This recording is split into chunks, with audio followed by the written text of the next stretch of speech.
It all began with Lee Hansu's dull, uneventful life. He was lying in a hospital bed, completely immersed in a mobile game, and started reflecting on his life. Ever since I was a kid, I've always loved video games, he began. I was in and out of hospitals a lot, so I ended up just playing games all the time.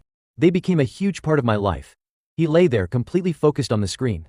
Then, suddenly, the words "game over" popped up. Hansu groaned in frustration and yelled, "Damn it." His face turned red with anger. He even cursed at the characters in the game. How can someone be that dumb? Why wouldn't you heal first?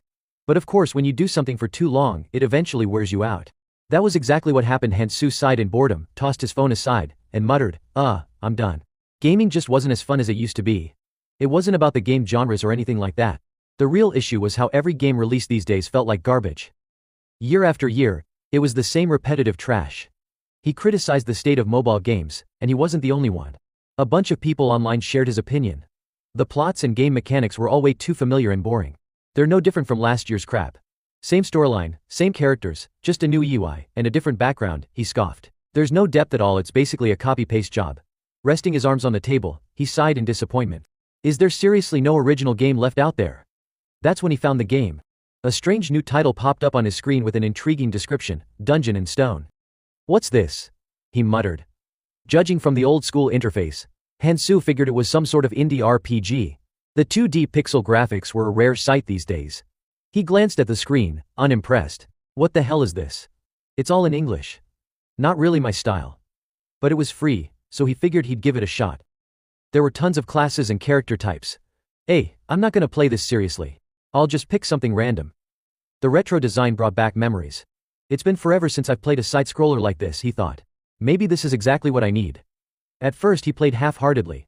The artwork's kinda nice, he mumbled. But then, before he knew it, he was completely hooked. Hours passed, and by the time he checked the clock, it was already late in the afternoon. What? It's already this late? Hansu yelled. He was officially obsessed with Dungeon and Stone. He glanced at the game again and whispered in awe, "This game is amazing." The game was filled with all sorts of relics, some incredibly rare, some complete garbage. And you always started with an NPC ally. But once your character died, things got messy, you had to start all over. At first it's fun, he admitted, but then it gets ridiculously frustrating. So frustrating that he cursed out loud, veins popping. God damn it.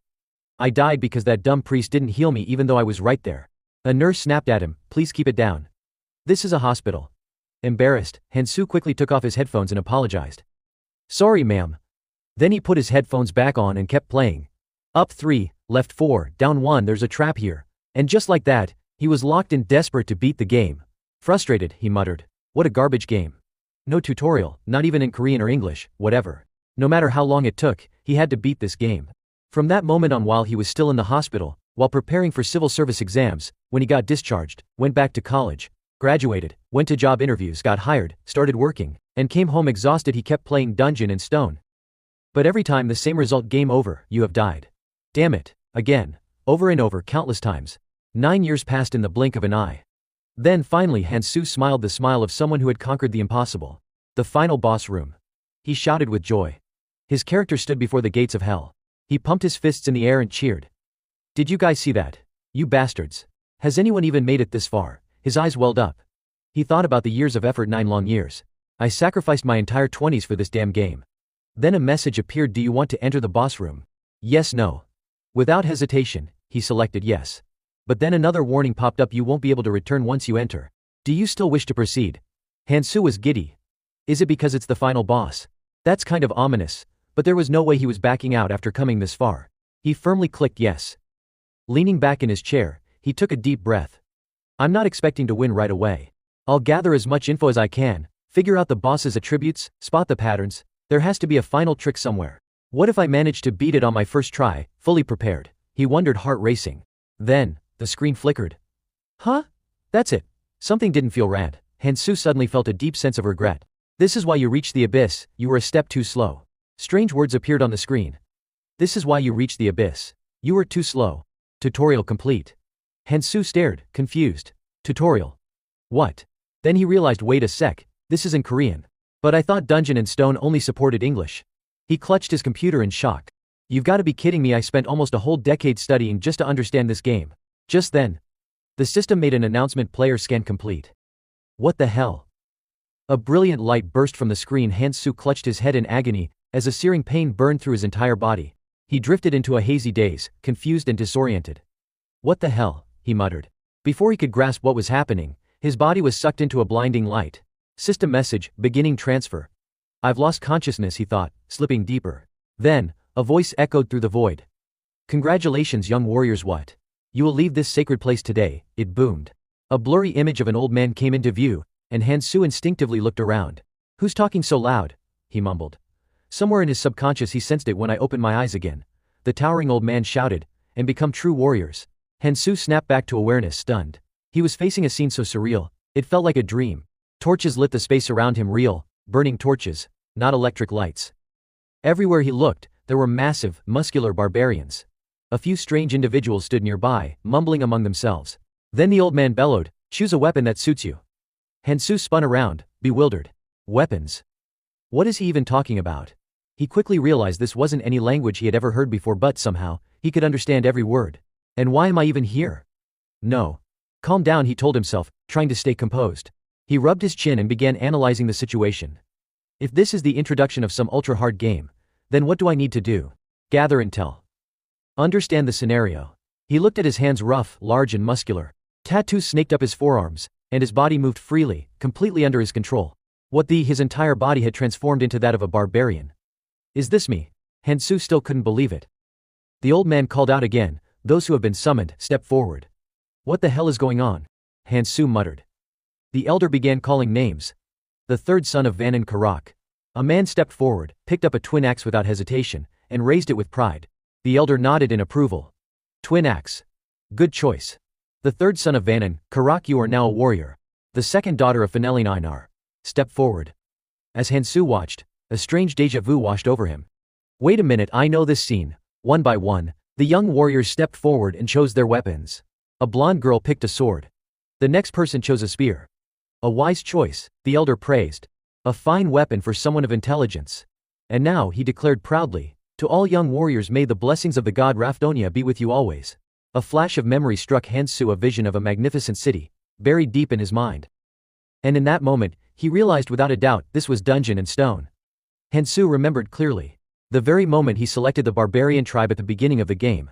That was when the game started. Yes. The barbarians I'm seeing now, that's the class I picked. He was in shock. How is this even possible?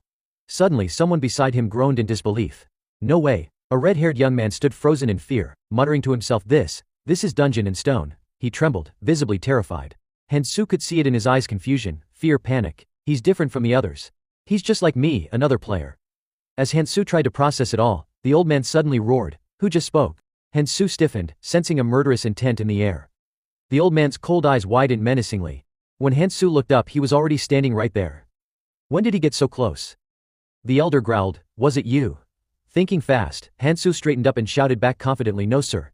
Then he shot a glare at the red-haired guy, seething with frustration. "This is all your fault, idiot." The red-haired man trembled in fear, stammering, What?" The elder's icy gaze bore down on him. "It was you." "No, wait, you mean this really is Dungeon and Stone?" the guy muttered, still dazed. "I was just," but before he could finish his sentence, a single, brutal slash. His head was severed cleanly from his neck in an instant. Hansu watched in horror, too terrified to speak. His mind raced. What the hell is this place? Seeing the elder's cold, ruthless stare, Hansu quickly stood upright and tried to steel himself. "Calm down. Don't show any emotion." The elder's expression didn't change as he turned to address the crowd. "The son of Kadua Orm has been possessed by a demon spirit. Forget anything he said," he warned everyone. And with that, the old man turned around. "We will now continue the coming-of-age ceremony." By now, Hansu had a good grasp of the situation. Got it. He mentally listed the facts. Fact 1. People like me, players, are considered demon-possessed. Fact 2. If they find out you're a player, you're dead. Fact 3. Your head will literally roll on the ground.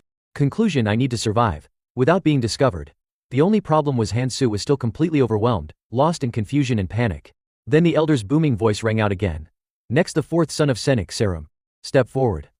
Everyone stood in solemn silence. Hansu took a deep breath.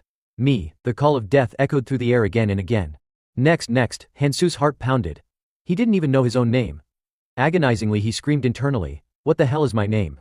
Next, each time the voice rang out, the tension inside Hansu grew tighter. Fear mixed with frustration as he cursed under his breath. "This damn game. At the very least, just tell me my name." Is there seriously no window, no menu, no clue at all? I have no idea what my fate is going to be. Next, backed into a corner, Hansu realized he had no choice but to make a move. The odds are low. But this is my only shot. Next, he clenched his fists and made a plan. I'll move exactly 2 seconds after a name is called. That name might belong to some other possessed soul, but I'm going to bet everything on this one chance. Suddenly the old man roared, the son of Yandel, Bjorn. Hansu immediately started counting in his head. 1. He glanced at the line of people. 2. 2 seconds had passed since the name was called. No one had stepped forward yet. Hansu scanned the crowd carefully, heart racing. Then, steady and firm, he began to move 1 step at a time, without hesitation. If no one else answers, then maybe, just maybe, that's supposed to be me. Maybe, that's my name. The chieftain's firm voice echoed through the air again, the son of Yandel, Bjorn. Hansu now standing as Bjorn stepped forward with a solemn, focused expression under the watchful eyes of the entire barbarian tribe. The chieftain's icy gaze swept across him, scrutinizing every move. Bjorn furrowed his brows and met the stare head-on, unflinching. Then the chieftain broke into a loud laugh and waved his hand. Young warrior, choose your weapon. A wave of relief washed over him as he silently celebrated. Yes, nailed it. The son of Yandel, Bjorn. That was his name. He clenched his fists and exhaled calmly. Alright, now comes the second big decision. Barbarians might lack magical talent, but their physical strength made up for it. Bjorn scanned the weapons carefully, analyzing them one by one. I'm going to build my barbarian character into a close-range damage dealer starting right from the beginning. And after 1,000 overanalyzed reasons, he finally reached out decisively toward the rack. My weapon of choice will be this one. The chieftain's brows knit together as he watched him silently.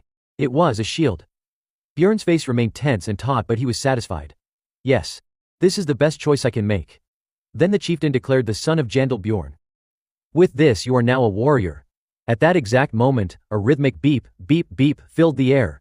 Synchronization complete. Lines of auto-generated code popped up on Hansu's computer screen back in the real world. Bjorn reflected on it. When I first played the game, I picked a greatsword for my barbarian. It looked cool. But I died. A lot. He remembered all the times he had screamed at the screen in rage, nearly destroying his keyboard, feeling the urge to throw his monitor out the window. Again. I died again. He lost count of how many times it happened. And eventually, like every frustrated gamer, the big question surfaced: how do I build this character to survive longer? Twin axes, giant hammers, spiked maces, he had tried them all. That was the classic berserker meta, but the gameplay always felt unstable. He rarely made it past the tougher fights. Then one day, the thought hit him: why do barbarians always have to be the main damage dealers? He started to question everything. Barbarians were known for their high vitality and raw strength.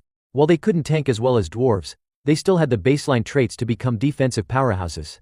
So, on a whim, he made the risky choice. He didn't like it at first. The defensive playstyle required more patience and technique, but hey, it was worth testing. He jumped into battle just to see how it would go. To his shock, his shield-based build didn't just survive, it smashed expectations. His Bjorn character personally wiped out a massive monster in seconds, sending it into logout limbo. Hansu sat there in disbelief, stunned. What the hell? A mission complete screen popped up.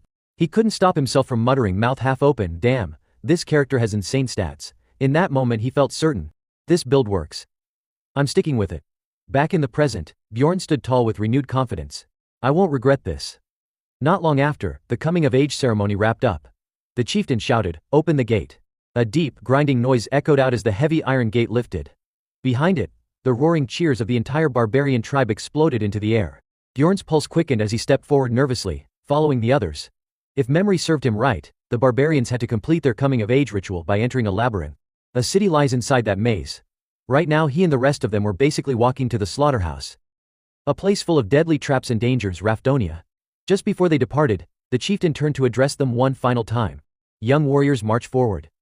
Your fates lie within. He roared with pride and authority. The entire barbarian tribe erupted with excitement. Adrenaline surging through their veins as they charged forward without hesitation. Bjorn joined the stampede, falling in step with the others. I'll move with the crowd for now. They ran for a while, covering a long distance. Eventually Bjorn started to feel uneasy. The warriors up front were disorganized, scattering in different directions like they'd lost their bearings. Do they even know where they're going? Just then, as they reached the heart of the city within the maze, Karak, the warrior from earlier, shouted a command: stop. His face stiffened as he made a bold announcement. I think we're lost. A horde of zealots erupted, yelling and pointing fingers. The third son of Venom, Karak, led us the wrong way. He's unfit to lead. He must take responsibility. Bjorn rolled his eyes and scoffed, seriously? You guys only followed him because no one else was good enough. Karak let out a long, dejected sigh. Alright. I admit I'm not qualified.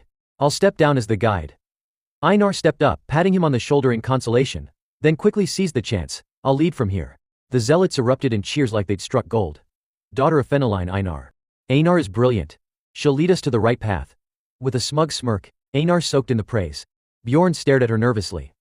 Einar, I've got a bad feeling about this. And, just as he feared, moments later her face turned pale with panic. I think I'm lost, Bjorn muttered under his breath. Knew it. The zealots exploded again. We have to reach the maze on time. Einar isn't fit to lead either. The group broke out into chaos, arguing and shouting. We need someone else. The next leader should be Jin, the second son of Titran. No, I disagree. I think Bjorn leaned on his chin, unmoved by the chaos. Are these people brain dead? At this rate we'll never get to the maze, and I don't even want to stand out. After thinking it over, Bjorn settled on what might be his best option. He quietly approached Einar and tapped her shoulder. She looked up with a gloomy face. Bjorn, son of Yandel. You here to yell at me too? He raised a finger to his lips, signaling silence, and whispered, no. I'm here to show you the way to the maze. Einar blinked, stunned. Really? How? Bjorn pointed to a group walking past. Just follow those people. They're on their way to the maze. The passing group cast disdainful glances at the noisy zealots. Savages, all of them. No way they're heading into a dungeon dressed like that, wandering around in the middle of the night. Einar's eyes lit up with realization. I get it now. I'll give it a try. She rushed back to the group and announced excitedly, I found the way to the maze. The zealots instantly forgot everything, swept away by her energy, cheering like mad. Really, wow, you're a genius, Einar, so clever. Bjorn stood off to the side, nursing a headache as he watched the brainless celebration. I give up, there's no saving these people. The crowd chanted across the city, follow me. When they arrived, they were greeted by a glowing purple spatial circle steadily expanding, radiating powerful energy. The zealots gasped in awe. That's the maze. I see it, the sacred battleground. Only Bjorn stood tense, his body tight like a drawn bow. Doubt and dread filled his mind. Damn it, it really is a maze. Was this the right choice? He fell into deep thought, swept away by the torrent of his own mind. Honestly, I doubt anyone would even notice if I just left the group right now. It's not just because I've been sickly my whole life. I'm just an average person. I've never fought anyone with my fists, not once. Is there really someone like me out there who managed to survive and beat monsters inside a maze? Is this really the only way to pay the Rapadonia tax? Speaking of which, another problem cropped up. Damn it, the tax. It was one of the game's core systems, dungeon and stone. Every citizen had to pay taxes starting at age 20. Failure meant execution. There were a few ways to earn money, but the most common were 1. Entering the maze and fighting monsters. 2. 3. Working at places like taverns in the village. The problem? I'm a barbarian. People had deep-seated prejudice against zealots like us. A barbarian. We don't hire savages. You'll destroy my property. No job for a muscle-headed freak like you. Bjorn frowned instinctively. In this game, a barbarian can't do normal jobs. That's why our class is the only one that starts with a weapon. If not for that, I wouldn't even consider fighting monsters. A system announcement blared out. 10 minutes left before the entrance closes. Worst of all, the maze only opened once a month. Bjorn stood frozen, overwhelmed with conflicting thoughts. If I don't go in now, I'll have to survive out here for an entire month. And if the game's truly designed so someone like me can't get any job, even if I make it with the rations the chieftain gave me, what then? What about next week? He clenched his teeth, torn. Even if I somehow make it through a month in the village, I'll be in a terrible state. If I'm going to go in, now's the best chance. His stomach churned with nerves. But my legs won't move. Because this isn't a game, it's real life. Just then a firm hand clapped down on his shoulder. Son of Yandel, Bjorn. Startled, he turned around only to come face to face with someone unexpected. It was Einar, the third daughter of Fenneline.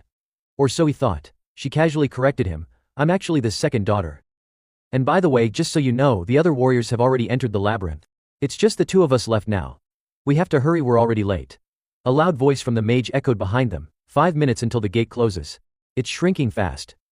Bjorn hesitated. You go first. I'll follow right behind you. Without questioning it, Einar nodded eagerly. Got it. She stepped up without hesitation. Right before entering, she turned back with a bright smile. Thank you, son of Yandel, Bjorn. Thanks for helping me just now. He nodded calmly. Don't mention it. But then, as if something had just occurred to her, she turned back with a frown of curiosity and asked, and one more thing, I've been meaning to ask this. How do I get as smart as you? I've never seen a barbarian think that quickly. I want to be like you. The seasoned player inside him nearly screamed. You'd have to be reborn. That's what. But that was a bit harsh to say out loud. So instead, Bjorn offered a more diplomatic answer. He spoke seriously, think before you act. Einar immediately nodded as if she'd just been enlightened. I see. I understand now. Beaming with enthusiasm, she added, "Thanks for the advice. If I make it back from the labyrinth, I'll repay you." Bjorn froze for a moment, oddly impressed. If she makes it back. In the game, barbarians were known as a tribe that didn't understand fear. Apparently that was too different from reality. He stared directly into her eyes and asked, "Einar, are you afraid of dying?" She flinched, caught off guard. But her gaze soon steadied as she answered with quiet conviction, "Isn't it obvious? I'm terrified of dying. But I was born a warrior. If I don't fight, I die. Isn't it the same for you?" Bjorn lowered his head slightly, hiding his eyes. His voice was low and thoughtful. "Yeah. It is." In that moment, something clicked inside him. They're just like me. They had no choice but to fight. If they didn't kill monsters, they couldn't survive in this city. Einar gave him a cheerful wave as she walked forward. "Survive and let's meet again." Bjorn nodded firmly, sealing the promise in silence. He had made up his mind. Maybe that's why the barbarians learned to overcome fear and move forward. He gripped his shield tightly. "And I'm one of them." 1 minute left until the gate closes. Bjorn braced himself, then kicked the ground hard to launch forward. He gritted his teeth, lips curling into a grim smile. "I'm scared, but I have no other choice." He sprinted toward the gate like a blur, at breakneck speed. Behind him, the mage's panicked shout rang out, "The labyrinth is closing." "Hurry." Another man cried out, terrified, "That's too dangerous. Please step back." But it was too late. Bjorn had already dashed forward like a lightning bolt, charging straight into the shrinking portal. "I'm not just a strong barbarian. I've also got the knowledge of 1,000 upgraded characters behind me. I'm sure I can survive this place." Inside the pitch-black void, the sound of water echoed drip. Drip. Bjorn stood still in the dark, wide-eyed and stunned. "What is this place? Where am I?" Let me summarize a bit. First, I was a seasoned expert at playing Dungeon Stone. And this is exactly why I came to the conclusion I did.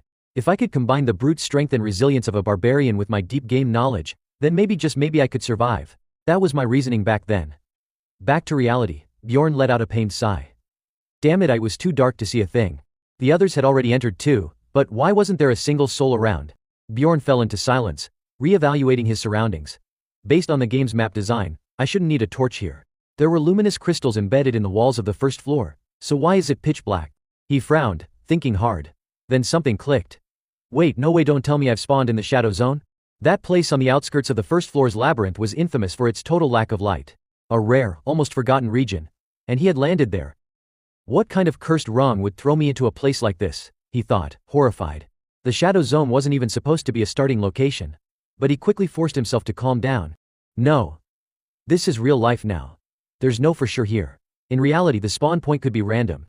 So maybe someone could actually start in the Shadow Zone. A sliver of hope lit up inside him. Maybe I can still use the interface. Status window, he whispered. Nothing happened. Maybe he'd said it wrong? Equipment window. Character info, stats, inventory, skills.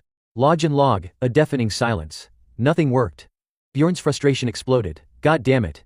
Nothing's working, just like I feared. Left with no other choice, he had to rely solely on himself. He began fumbling through the darkness, hands outstretched. Standing still was useless. He had to move anywhere. Cautiously he started descending the steps, one by one. But the anxiety gnawed at him. Am I moving too slow? Should I be crawling? Might be faster. But what if before he could finish the thought? An excruciating pain shot through his leg, a blinding wave of agony and danger. He screamed instinctively, goblin trap. He had stepped on a goblin snare. Sweating and gasping for air, Bjorn bit down hard, struggling not to cry out more. I have to endure this. I have to stay calm. He kept repeating those words like a mantra. No sound. I must not make a sound. Goblin traps appear on the first floor, and if one's here, then the goblin that said it must be nearby. Bjorn's eyes scanned the darkness with intense caution. A moment passed. No movement.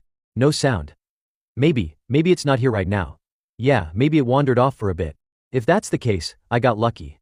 But his survival instinct screamed at him, that kind of relief is the most dangerous thing in a dungeon. If I don't know for sure, I have to assume the worst. Bjorn gritted his teeth, forcing his mind to stay sharp. If the trap is here, then the goblin is definitely nearby. If it heard me scream and finds me caught, it'll just wait in the dark. Wait for me to weaken. Wait for me to die. That's why he couldn't make a sound. That's how Dungeon Stone worked. In a situation like this, you have to do what needs to be done fast. He quickly began dismantling the trap, forcing open the sharp metal jaws embedded deep into his flesh. There was a paralyzing poison coating the edges. Damn those maniacs. If only they'd given me leather boots instead of these useless sandals. Bjorn inhaled sharply, then tore his leg free in one brutal motion. Shit. Well, too late for regrets now. Shut up and move. If I need to fight, I need to strike first and finish it fast. Forcing himself upright, he limped forward. The throbbing pain surged into his brain like a blaring siren. The poison spreading, I can't feel my right foot anymore. His face twisted with rage. I know you're out there hiding, so just come the hell out. Bjorn could feel it, his fear response was going numb too. The poison was dulling even his nerves. Well, maybe that's a good thing. Damn it. Why is it so silent? He shouted again, louder and more desperate. I said, get out here, you goblin bastard. But nothing. Not a whisper. Not a sound. Bjorn's voice cracked with uncertainty. What if all of this was just in my head? What if there's no goblin here at all? But even if I'm doing something incredibly stupid right now. Bjorn struggled to breathe, gritting his teeth. Hide all you want, I'm out of here. I don't care if I'm stupid as long as I survive. That's all that matters now. His blood boiled with rage, and he cursed every word that came to mind. Your mom's a goblin. Your dad's a goblin. Your sister's a goblin, so that makes you a goblin too. Staggering forward, Bjorn limped along unsteadily, bleeding heavily. The blood loss was making his mind hazy, like he was drunk. And in that very moment, a goblin silently trailed behind him. Luckily, Bjorn noticed it almost immediately, the sound of footsteps shifting. It was moving. Oh, what's wrong? Can't handle me trash-talking your whole damn family? He taunted while staying alert. The footsteps were coming closer. Maybe he'd gotten too far ahead. The darkness behind him was pitch black, he couldn't see a thing. Even if he knew it was back there. He had to run. Bjorn forced himself to pick up the pace, limping faster. The goblin gave chase. But suddenly Bjorn stopped. He listened. Everything went dead silent. He began piecing it together, this little bastard was keeping a careful distance. When he stopped, it stopped. A twisted giggle echoed behind him, and Bjorn's blood ran cold. That sick freak was enjoying it. Watching him bleed out slowly, feeding off the fear. It was waiting for him to just die. Damn it, you sneaky little freak, Bjorn muttered. But now, it was time for a new plan. Time for Bjorn the actor to take the stage. He took off running, loudly and clumsily, as if terrified, but pain and blood loss caught up with him fast. He collapsed to the ground with a heavy thud. Gritting his teeth, he played the bait. There, I've fallen. Just like you wanted, he whispered. Sure enough, the goblin hesitated, confused. It hadn't even struck yet. Why was the human already down? It peered at him, stupid and suspicious, and tossed a few small rocks to test the body. Bjorn's fists clenched in fury. Did it just throw rocks at me? He was ready to explode. That thing's smarter than it looks, definitely smarter than most barbarians. The footsteps grew louder. It was coming. The goblin danced toward him, humming cheerfully, completely oblivious. Just as it reached out to strike, Bjorn's eyes flared with killing intent. The goblin froze in shock. In an instant, Bjorn sprang up and slammed his elbow forward. Nice knowing ya not. But to his surprise, the goblin dodged it easily, laughing and wagging its tongue at him. Bjorn scowled, his arms were too short. But then, something strange happened. His knuckles cracked. A strange surge of energy surged through him, stronger than instinct. What the? His body moved on its own. Without thinking, he rushed in and slammed the goblin's head hard into the wall. He could feel where the goblin was about to move next. He stepped in again, roared, and threw another punch. I'm stronger now. This body's nothing like the sickly wreck that spent its life stuck in a hospital. The goblin took the full blow. Now you're the prey, you little piece of trash. This is the body of a barbarian. Bjorn let out a primal scream. Unleashing a storm of punches without restraint. He pummeled the goblin like a machine, blow after blow. Relentless and brutal. The goblin's body twisted and contorted under the barrage, its eyes rolling back, breath barely escaping its lips in faint, ragged gasps.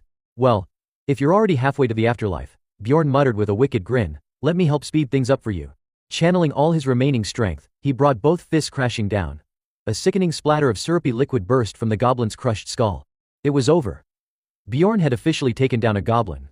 But before he could even fully process the moment, the goblin's body began to shimmer, glimmering faintly before dissolving into a fine mist. His eyes widened. Its entire body was vanishing into thin air, like a program deconstructing in real time. What the hell, it's just like a game, he muttered in disbelief. As the smoke cleared, something slowly appeared where the goblin had fallen, a small, glowing red crystal. Bjorn recognized it instantly. The dungeon currency, he whispered. Resting in his palm was a level 9 magic crystal. A rare item in name, yet its actual value was the equivalent of a single piece of bread. Bjorn clenched his teeth in bitter frustration. After everything he'd just gone through, the pain, the blood loss, the desperate gamble with death, this was all he got. But then he exhaled heavily, letting his body collapse onto the ground. No, staying alive is enough, he whispered. For now. This world, it was a place where monsters roamed and dungeons sprawled in every direction. Creatures left loot behind when they died, vanishing into smoke just like in the game. Outside these hellish caverns were cities, environments pulled straight from the game, and people of various races living side by side. There was no longer any doubt. This was the world of Dungeon Stone. But even so, Bjorn narrowed his eyes and pushed himself up, each movement a strain on his battered frame. He wouldn't mistake this for a mere game. The pain was too real. The blood loss too heavy. The stench of death too vivid. This wasn't just some simulation. Grinding his teeth, he limped forward, dragging bloodied feet through the shadows one slow, painful step at a time. Bjorn had traveled a long way so far, that the syrupy blood kept pouring out, and the poison spreading through his body gnawed deeper and deeper. He had lost all feeling in his leg and was now crawling on all fours. His face was pale as death. "Damn it," he muttered. "I'm not some bastard with broken bones." But the payoff for giving up his human dignity was surprisingly sweet. Ever since he stopped using the injured leg, he hadn't felt pain, and he could move faster than expected. The best part? He hadn't stepped on another trap since then. But just as he was thinking that, fate had other plans. Another trap appeared right in front of him. Bjorn cursed loudly. God damn it, another one. His body was in shambles, but he gritted his teeth and pushed through, blood dripping endlessly. This is bad. I need to find anyone who can help. His breath grew weaker, his face paler. If I keep moving in just one direction, I'll never escape this darkness. Then, a sudden thought struck him, that guy, the one who logged out immediately after waking up when he first got here. What happened to him? Was he dead? Or had he returned to his original body? Suddenly, a loud, urgent alarm echoed in his mind. His health was dropping, less than 5% left. Everything turned hazy. So this is why people believe in gods, he thought vaguely. In the depths of despair, religion gives people comfort, like what I'm feeling now. If I don't get healed soon, I'm toast. Driven by sheer willpower, Bjorn finally made it near a lit area. He panted heavily, heart lightening slightly. I think I made it. There's more light now. Of course, not all of the first floor could be covered in darkness. I need to reach that brighter spot over there. His vision was blurry and spinning, but he was determined. There has to be at least one or two people who can help me. Suddenly, out of nowhere, a twisted version of himself appeared, grinning maliciously. You've got to be kidding me, Bjorn growled. That version kept taunting him, whispering cruelly, why would anyone help a dying barbarian like you? Are you some beautiful woman? A smart guy? No, you're just a brute, stronger than average, sure, but nothing more. Bjorn forced out a bitter laugh. I must really be losing it. But you're pretty clever, I'll give you that. After all, you are me. He squinted through the haze. What the hell am I supposed to do if I don't keep going forward? I have things to do. Now he was seeing hallucinations. The voice kept whispering, you'll probably run into a monster before you find a single person. Bjorn ignored it, forcing his body to crawl toward the light. At the very least, I'll be able to see clearly. His identity was splitting, converging again, then splitting apart. The confusion was overwhelming. He was certain he was going mad from blood loss. I need to survive no matter what. Survive? But how? Look at yourself. How the hell are you planning to do that? Someone, anyone, please, you loser, you're going to die soon anyway. Just give up. It'll be easier. Shut up, he snarled in his mind. I'm not giving up. No matter what. He pushed through the storm in his head, and finally light. But his health had dropped to less than 4%. Please, someone, anyone. And right then, luck smiled. A group of adventurers walked by. One of them, Patron, nudged his companion Draus. Hey Draus, there's a barbarian over there. Looks like he's on his last legs. Barbarian.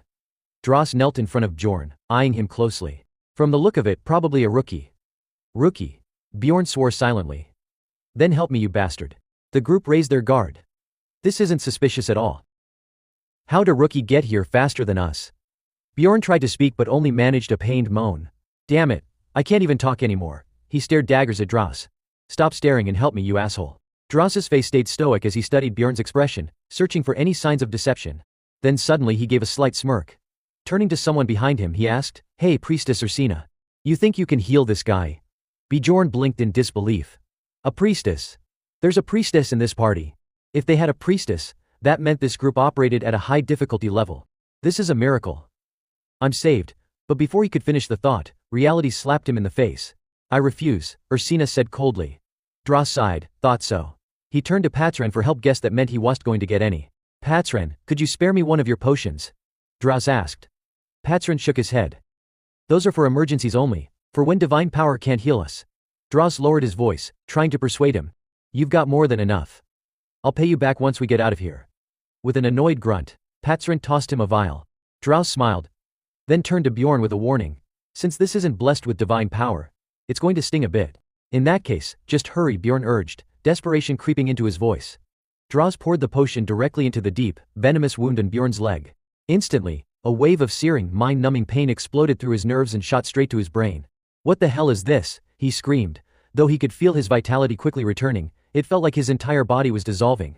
The pain was so unbearable, his screams echoed through the chamber. So this is why they don't let people use potions during battle, it actually hurts like hell. Eventually, the pain subsided. Bjorn took a deep breath, trying to calm his racing heart. The wound and the spreading poison had completely disappeared. Still panting, he struggled to sit up. I honestly thought I was going to die. Dross waited patiently, a calm smile on his face. Now then, care to explain how a newbie like you managed to get here before us? If you know of a secret path, I'm willing to pay for that information. So that was his goal. Bjorn instantly became wary. Of course. Kindness without reason is always suspicious. Still catching his breath, he replied. I don't know. The moment I stepped into the dungeon, I was already here. Dross fell silent, seeming deep in thought. I see, I think I've read something about this before. Due to spatial instability, it's possible though extremely rare to fall into the edge of the abyss. Happens maybe once every 100 years. Bjorn's eyes widened. Once every 100 years. He studied their group. They had a mage and a priestess, which meant their levels were at least mid-tier if not higher. And yet he had experienced something they never had, on his very first trip inside. It was a sobering realization. Dross gave him a cheerful nod before walking off with his team of adventurers. That was a good story. Thanks for sharing. You're free to go and don't worry about the potion. My treat. Bjorn understood. Time inside the dungeon was precious. The fact that they'd spent this much time on him was nothing short of a miracle. He should feel grateful just for surviving. And yet, as he quietly picked up his shield, all he could feel was disgust at being pitied. Meanwhile, Dross's team pressed on. That savage sure got lucky, Patron sneered. But Dross didn't agree. Lucky? The guy went through all that right at the start. If he'd triggered a goblin trap on the first floor, even if it didn't kill him he'd still be dead. No, I say he was lucky we found him. The female archer chuckled. He's lucky you found him and not Patron. You wouldn't even give him a potion. So stingy. Patron scoffed. It's because of people like him. There are way too many bastards out there who'll just waste our resources. You really think everyone's like you? She snapped, stepping in front of the priestess protectively. If it weren't for temple regulations, she would have healed him already. Patron shrugged. Is that so? I've seen plenty of hypocrites in my time. You know how it is. The archer glared and pointed at him. Patron, seriously. You could learn a thing or two from Dross. He raised a brow. Like what? Like when he asked about secret passages, even though it was probably a long shot. Because he knew savages don't like accepting help. Dross scratched his cheek awkwardly. You're giving me too much credit. He noticed the long trail of blood left by Bjorn and curiously wondered when it would finally end. It had been going on for quite some time now. The sharpshooter scoffed. Judging by the savage's mindset so far, I don't think he's as lucky as you claim. Patron leaned on his knees with an annoyed look. Alright, I'm betting it ends somewhere around here. Dross took the lead and pointed the way. If we're taking a shortcut we need to turn here. The others let out a sigh of relief. Man, it's great having someone who actually knows the way. The sharpshooter was impressed. Dross is incredible. He memorized the entire map of the first floor. Most guides can't even give proper directions. Ursina replied blandly, is that so? Dross scanned the surroundings carefully. He nodded in satisfaction. I think we're the first ones here. It's good that we made it ahead of the others. He walked up and gently touched the gravestone at the center. Instantly, a powerful beam of light converged and formed a spatial portal. With a small smile, he said, all right. This portal will take us to the second floor. Let's go. Just as the sharpshooter stepped through the portal, something caught her eye. She gasped and called out, wait. There she pointed toward a trap, a pair of sandals, and a pool of blood next to it. Aren't those the sandals that Savage was wearing earlier? The mage immediately summoned a glowing orb. I think you're right. The orb shot into the air, illuminating the entire area. A long trail of blood stretched deep into the distance. The party members stared in shock, jaws dropped. The mage asked in disbelief, Dross, how far was it from where we ran into that savage? Dross hesitated. Unless he took the shortcut, around 15 kilometers. The old man furrowed his brow and sneered in disbelief. He crawled that far in total darkness. What a twisted bastard. Patron fell silent. He must lost his mind. The sharpshooter glanced at him awkwardly. Patron. His expression darkened as a storm of thoughts raged inside. If that were me, would I crawl for hours not even knowing if I was headed the right way? I didn't realize it back then. But now that I think about it, that savage. He held out his right hand toward us. That's right, he showed us the magic crystal. Even after crawling all that distance, he still remembered the item he wanted to trade. Patron finally muttered. I take back everything I said before. He turned to Dross. What's that savage's name? You really think it was just luck? Guys like that, people say they're better off dead. No way. Those who've truly lost it, they don't die that easily unless it's something truly exceptional. No matter how bad things get, no matter how much pain they go through, those kinds of people never see death as an escape. System notifications kept ringing in his ears after each near-death experience. A goblin came charging at him ferociously, but before it could do anything, it got smashed by a brutal punch. Wham! You little shit.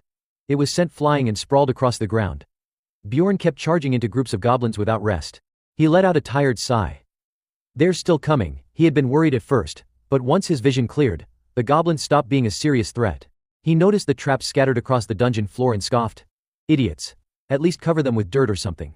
Suddenly, a goblin rushed at him from behind, and let out a shriek. Even their intentions are easy to read, he thought. And their hiding spots are painfully obvious. Bjorn spun around and smashed the creature away with his shield, shouting, "What the hell are you doing, psycho?" He frowned. The only real problem is, he let out a groan. "I'm starving." Turning around, he glanced at the fabric pouch tied to his waist and muttered, "I'm pretty sure the vice chief gave me food." But as soon as he reached for it, he realized there was a tear in the pouch. Most of the contents had fallen out. He held up the bag, his expression confused and frustrated. Damn, it was crawling on the ground. A bad call. Out of the 7 days' worth of food, only 2 remained. Bjorn devoured the current portion in his hand. Frowning to himself, he thought, "I guess I'll have to eat as little as possible." He shoved the rest of the food into his mouth and was surprised. Why does this stale, crusty bread taste so good? When you let it soften with saliva, damn, it's sweet. Then came the thirst. Bjorn rubbed his chin and swallowed. Looking around, he saw nothing but dry cave walls and rocky terrain. Where the hell am I gonna find water? It was a real concern. In Dungeon Stone, there was a survival system that only activated inside dungeons. Back then, he never needed to carry water because eating food was enough to stay hydrated. But this wasn't a game. His face darkened, and he sighed. What a brutal game, but now that it's real, that difficulty isn't some system setting anymore. It's a world I have to adapt to. With that, he stood up and started searching. Bjorn reasoned, since the vice chief didn't give me any water, there must be a water source somewhere in the labyrinth. Sure enough, after walking for a while, he heard a faint trickling sound. Knew it, that's water. As he rushed toward the sound, he ran into another human. "Someone's here." The man glanced at him cautiously and screwed the cap back onto his canteen. Aside from that blonde guy earlier, this was the first human he'd run into. But neither of them spoke. The man quickly walked off.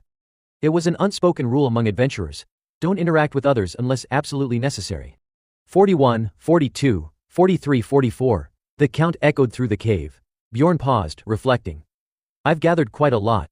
Thinking about how he might die in this place, well, it would certainly be memorable. But there was another issue. He was exhausted. Letting out a huge yawn, he mumbled, "I'm sure I've killed loads of goblins. But man, I'm seriously sleepy." There were 2 ways to sleep in a dungeon. 1. Trust in God and just pass out. 2. Find allies to watch each other's backs. Bjorn walked up to 2 young men and proposed, "Become my teammates. Just for tonight." The 2 were overwhelmed by his intense presence and stammered, I'm really sorry, but we already have a full party." Then they took off running. Bjorn tried asking other groups, but the answer was always the same, "We've got enough people already." Another pair gave a more blunt rejection. "We don't like barbarians. You stink of blood." After getting turned down again and again, Bjorn was drained physically and emotionally. Just the thought of being rejected by everyone was enough to make him snap. He clenched his teeth and muttered, "Bastards." Rage flared in his chest. "I wasn't even asking to join your team. I just wanted a temporary alliance so I could sleep." Suddenly, a voice called out behind him. "Hey." Hans smiled at him warmly. "Are you looking for someone to crash the night with?" Bjorn frowned as the man spoke in such a roundabout way. "What are you saying?" "Damn it, who the hell are you?"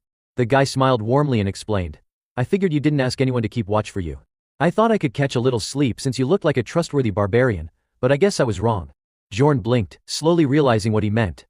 Oh, so that's what he was trying to say. Well, he should have just said that in the first place. Actually, yeah, I was looking for someone like that.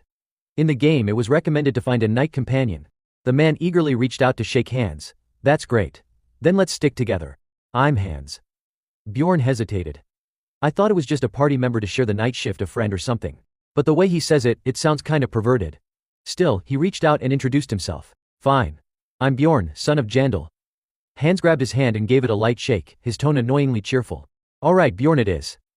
Ideally there should be 3 of us to share the night shift, but I think we'd just waste time looking for a third." His expression had a weird glint, almost like lust, as he smiled and added, "So why don't we just do it together, the 2 of us?" Bjorn's face darkened. What the hell did he just say? Was it the way this guy talked, or was something seriously off here? His mouth twitched as he considered how to respond. He quickly pulled his hand back, flustered. Okay. Hans chuckled, clearly amused. "Alright then. Let's play rock paper scissors to see who gets to sleep first." And just like that, that's how we ended up spending the night together in the darkness of the labyrinth. Bjorn, internally disgusted, cursed to himself. God, this is so gross. Hans spread his hand excitedly. I win. That means I get to sleep first, right? Bjorn nodded, a bit irritated. Yeah, sure. Inside he was already sulking. Damn it, I knew I'd lose. I never win at this kind of stuff. Hans handed him a small watch and instructed him, take this. It's a clock, you can wake me when the short hand points here. Bjorn watched the man's overly detailed explanation and thought. Does he think barbarians don't know how to read time? You got it. Should I go over it again? Bjorn quickly replied. No, I got it, while inwardly cursing again. Damn it. This really is how people in Dungeon and Stone view barbarians, he thought, eyeing the watch in his hand. It actually looks kind of expensive. I think it's trash, but I might be able to use this to my advantage later. Hans looked completely relaxed as he lay down and began snoring like a bear. Bjorn stared at him with suspicion. This guy's supposed to be an experienced adventurer. Would he lend me his sleeping bag if I asked? He wondered. This sucks without goblins or other adventurers around. Convenient, sure, but boring. He looked back at the watch and let out a tired yawn. Come on, time, move faster, he silently begged, watching the second hand tick by. After a while the short hand clicked and moved just past 1. Bjorn walked over and nudged Hans. Hey, time to get up. Hans sat up groggily. Anything happened while I was sleeping? Bjorn shook his head. Nope. Hans nodded politely. Alright, thanks, you should get some sleep. I'll wake you in 2 hours. Okay, Bjorn replied. Then he looked at Hans more closely, a flicker of doubt in his chest. No way I can sleep like this. Hans was fiddling with the watch in his hand, not smashing it or anything. Bjorn felt uneasy. How the hell am I supposed to trust a guy I just met? In the end, though, he did lie down to get some rest. I snore really loud, he told himself. Like a monster who's had a rough day. But he didn't actually relax all the way, he only looked like he did. I hope he doesn't notice. Bjorn quietly glanced sideways at Hans sitting beside him. Hans heard his heavy snores and muttered to himself. What a funny guy. Bjorn kept quiet, deep in thought. No, this works kind of like a charm. It's too easy to let people see what they want to see. Most people think barbarians are simple, so they lower their guard. He rolled over and muttered to himself. Alright, let's pretend to be a dumb barbarian sleeping like a rock. His eyes stayed locked on Hans, alert and untrusting. If he has any ulterior motives, he'll make a move. Show me your true colors. 2 hours later Bjorn's head ached. He looked over to see Hans fast asleep, breathing heavily. I didn't get a wink of sleep. He glared at the man. He really just slept through it all. I should have slept. What the hell am I doing? Regret seeped in. But no, I can't afford to let my guard down with a stranger. Not until I know I can trust him. Though his body was at its limit, Bjorn Yandel kept watch. His eyelids drooped, but his mind fought to stay alert. I can't sleep. Suddenly, a loud shout jolted him awake. Bjorn. He looked up dazed and saw Hans standing right in front of him. I wasn't sleeping. He blurted. Hans chuckled. You might want to wipe that drool off your face. Bjorn quickly wiped his mouth, embarrassed. Sorry. Hans gave a calm, forgiving smile. It's fine. Nothing happened while you were asleep, so I'll let it go. That surprised Bjorn. He looked up and offered thanks. If you want, you can get some more sleep. I'll keep watch for you. Hans smiled nervously. It's all right. You look exhausted. You sleep, I'll watch. Bjorn eyed him suspiciously. Thanks. He began reviewing everything that had happened since he met Hans. Looking for a night partner. He approached me while I was struggling. Even now he didn't scold me for dozing off. Said he'd let it slide. Didn't even ask for anything in return. Bjorn Yandel couldn't help but be suspicious. In the Dungeon Stone I know, nobody's this nice. Lying back on the cold ground, he shut his eyes and began to fake snore. Then suddenly, his eyes snapped open. Hans's face was right above his, wearing the same friendly smile. You're awake? Why not sleep a little longer? But in his hands he was holding up Bjorn's warmer. Everything about the situation contradicted that smiling expression. The hammer in his hand came crashing straight toward Bjorn's face. Bjorn Yandel quickly twisted his body, narrowly avoiding the blow. Without hesitation, he jumped back to widen the distance between them. Hans turned pale and stammered in disbelief. Why, you dodged that? Bjorn's face darkened with rage as he glared at him. Panic-stricken, Hans scrambled to explain. Wait. Let me explain. But Bjorn ground his teeth and thought coldly. Now he wants to make excuses. Damn it, he cursed under his breath. What a freaking idiot. Suddenly Bjorn charged at him. Hans, seeing him coming, panicked. Wait. Bjorn raised his arm and slammed his shield straight into Hans's chin. You think a berserker's a joke? Blood burst from Hans's mouth from the brutal hit. His legs trembled as he struggled to stay upright. Weakly he gasped, wait, I can explain please. Bjorn didn't wait. Rage flaring, he thought. One blow wasn't enough. This bastard's tougher than goblins. I'll need to hit him again. He swung his shield again, smashing Hans's face with a roar. Take this, you bastard. Hans was sent flying backward, crashing against the rocky wall. He dragged his shaking body along the ground, coughing violently. Bjorn slowly approached. eyes glowing with murderous intent. Hands flailed in terror. I'm sorry. Please don't kill me. Bjorn glared at him with contempt, voice full of fury. Why the hell did you do it? Hands blurted out, it was your mana stones. I had my eye on them, I just wanted the stones, that's all. You have to believe me. Bjorn sneered. You killed a berserker for a few mana stones? Hands fumbled, why yes. That and your shield. The berserker gear, it's worth a fortune. I could have sold it for a huge profit. Bjorn raised an eyebrow, skeptical. Hands saw his tone soften and quickly latched on. Exactly. You're letting me go, right? I didn't mean any harm. But just then Bjorn raised his foot high and thought grimly, no. He's still hiding something. He drove his boot straight into Hans's jaw. Then he stomped down on him again and again, shouting, last chance. Be honest. Killing another explorer in a dungeon is a serious crime. There's gotta be more. Hands screamed, it's your hearts. Your hearts. Bjorn paused, confused. What? Hands quickly explained. The hearts of berserkers they're selling for insane amounts. I heard they're being used as materials in a new spell. Bjorn's eyes widened. So that's it, to him I'm no different than the goblins. Just hard to catch, but valuable. He stepped hard on Hans's chest. Then why didn't you kill me when I was asleep? Hans groaned, because I needed to sleep too. Bjorn muttered. He let his guard down, that insect sting was just an allergic reaction. Hans, drenched in sweat, trembled as he asked softly. But I told you everything, you'll let me live, right? Bjorn said nothing. His lips curled into a wicked smile. Let you live. I've met so many people like you. They always say the same thing. And you think I'd forgive them? He stared down at Hans with eyes full of disgust. Hans, terrified, pleaded, and no. I'm not like them. I'll give you everything I have. Bjorn ignored his begging. He raised his shield once more. I don't have anything now, but when I get back to base, I'll pay you back. Just give me one more chance. You won't regret it. The shield slammed down with a thunderous thud, blood splattering across the ground. Only one day had passed since entering this game and I had already taken a life. A system message appeared. New achievement unlocked. 2 days after entering the game, the system kept announcing new items and upgraded weapons. I had grown. From surviving like a savage, drinking from bottles when thirsty, using a compass when lost, checking the time with a watch, patching wounds with gauze and medicine, ironically, only after killing someone, did I finally begin to live like a human. The system displayed Bjorn's updated stats. Many of his attributes had increased. He continued his journey, swinging his hammer straight into a goblin. With a single blow, the creature disintegrated. Bjorn glanced at his weapon. A hint of regret in his eyes. Should have chosen this hammer from the start. But maybe I wouldn't have been able to handle it back then. It's probably thanks to this berserker's body. During battle, it never quite feels like this body is mine. Just then he noticed 2 goblins approaching. Bjorn raised his weapon once more, eyes gleaming with bloodlust. Starting from the second day, goblins have started appearing in pairs. But with this new weapon, I can handle them. The 2 goblins charged, weapons raised. He quickly used his shield to knock them back. My progress was going smoothly. Bjorn slammed his hammer straight down on the goblin's head. The 2 goblins dissolved after being defeated, leaving behind a puddle of syrup and gradually forming mana crystals. But instead of feeling satisfied, he stared off blankly, visibly drained. I'm going to die from exhaustion, Bjorn muttered, face pale, dark circles the size of dinner plates under his eyes. I've been hunting goblins nonstop since I met Hans. I can't keep going. I need to rest. Right now, he didn't have a companion. Maybe it'd be better if he did someone to help increase the odds of survival in case a goblin managed to land a hit. Leaning against the rock wall, Bjorn closed his eyes, deep in thought. Just then, the sound of approaching footsteps echoed nearby, slow and quiet. Bjorn couldn't hold back a curse. Damn it.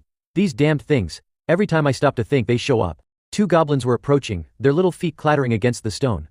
Cursing them silently in a long string of insults, Bjorn felt the rage boil over. He snatched up his hammer and roared. Can't I get 10 minutes? You little bastards.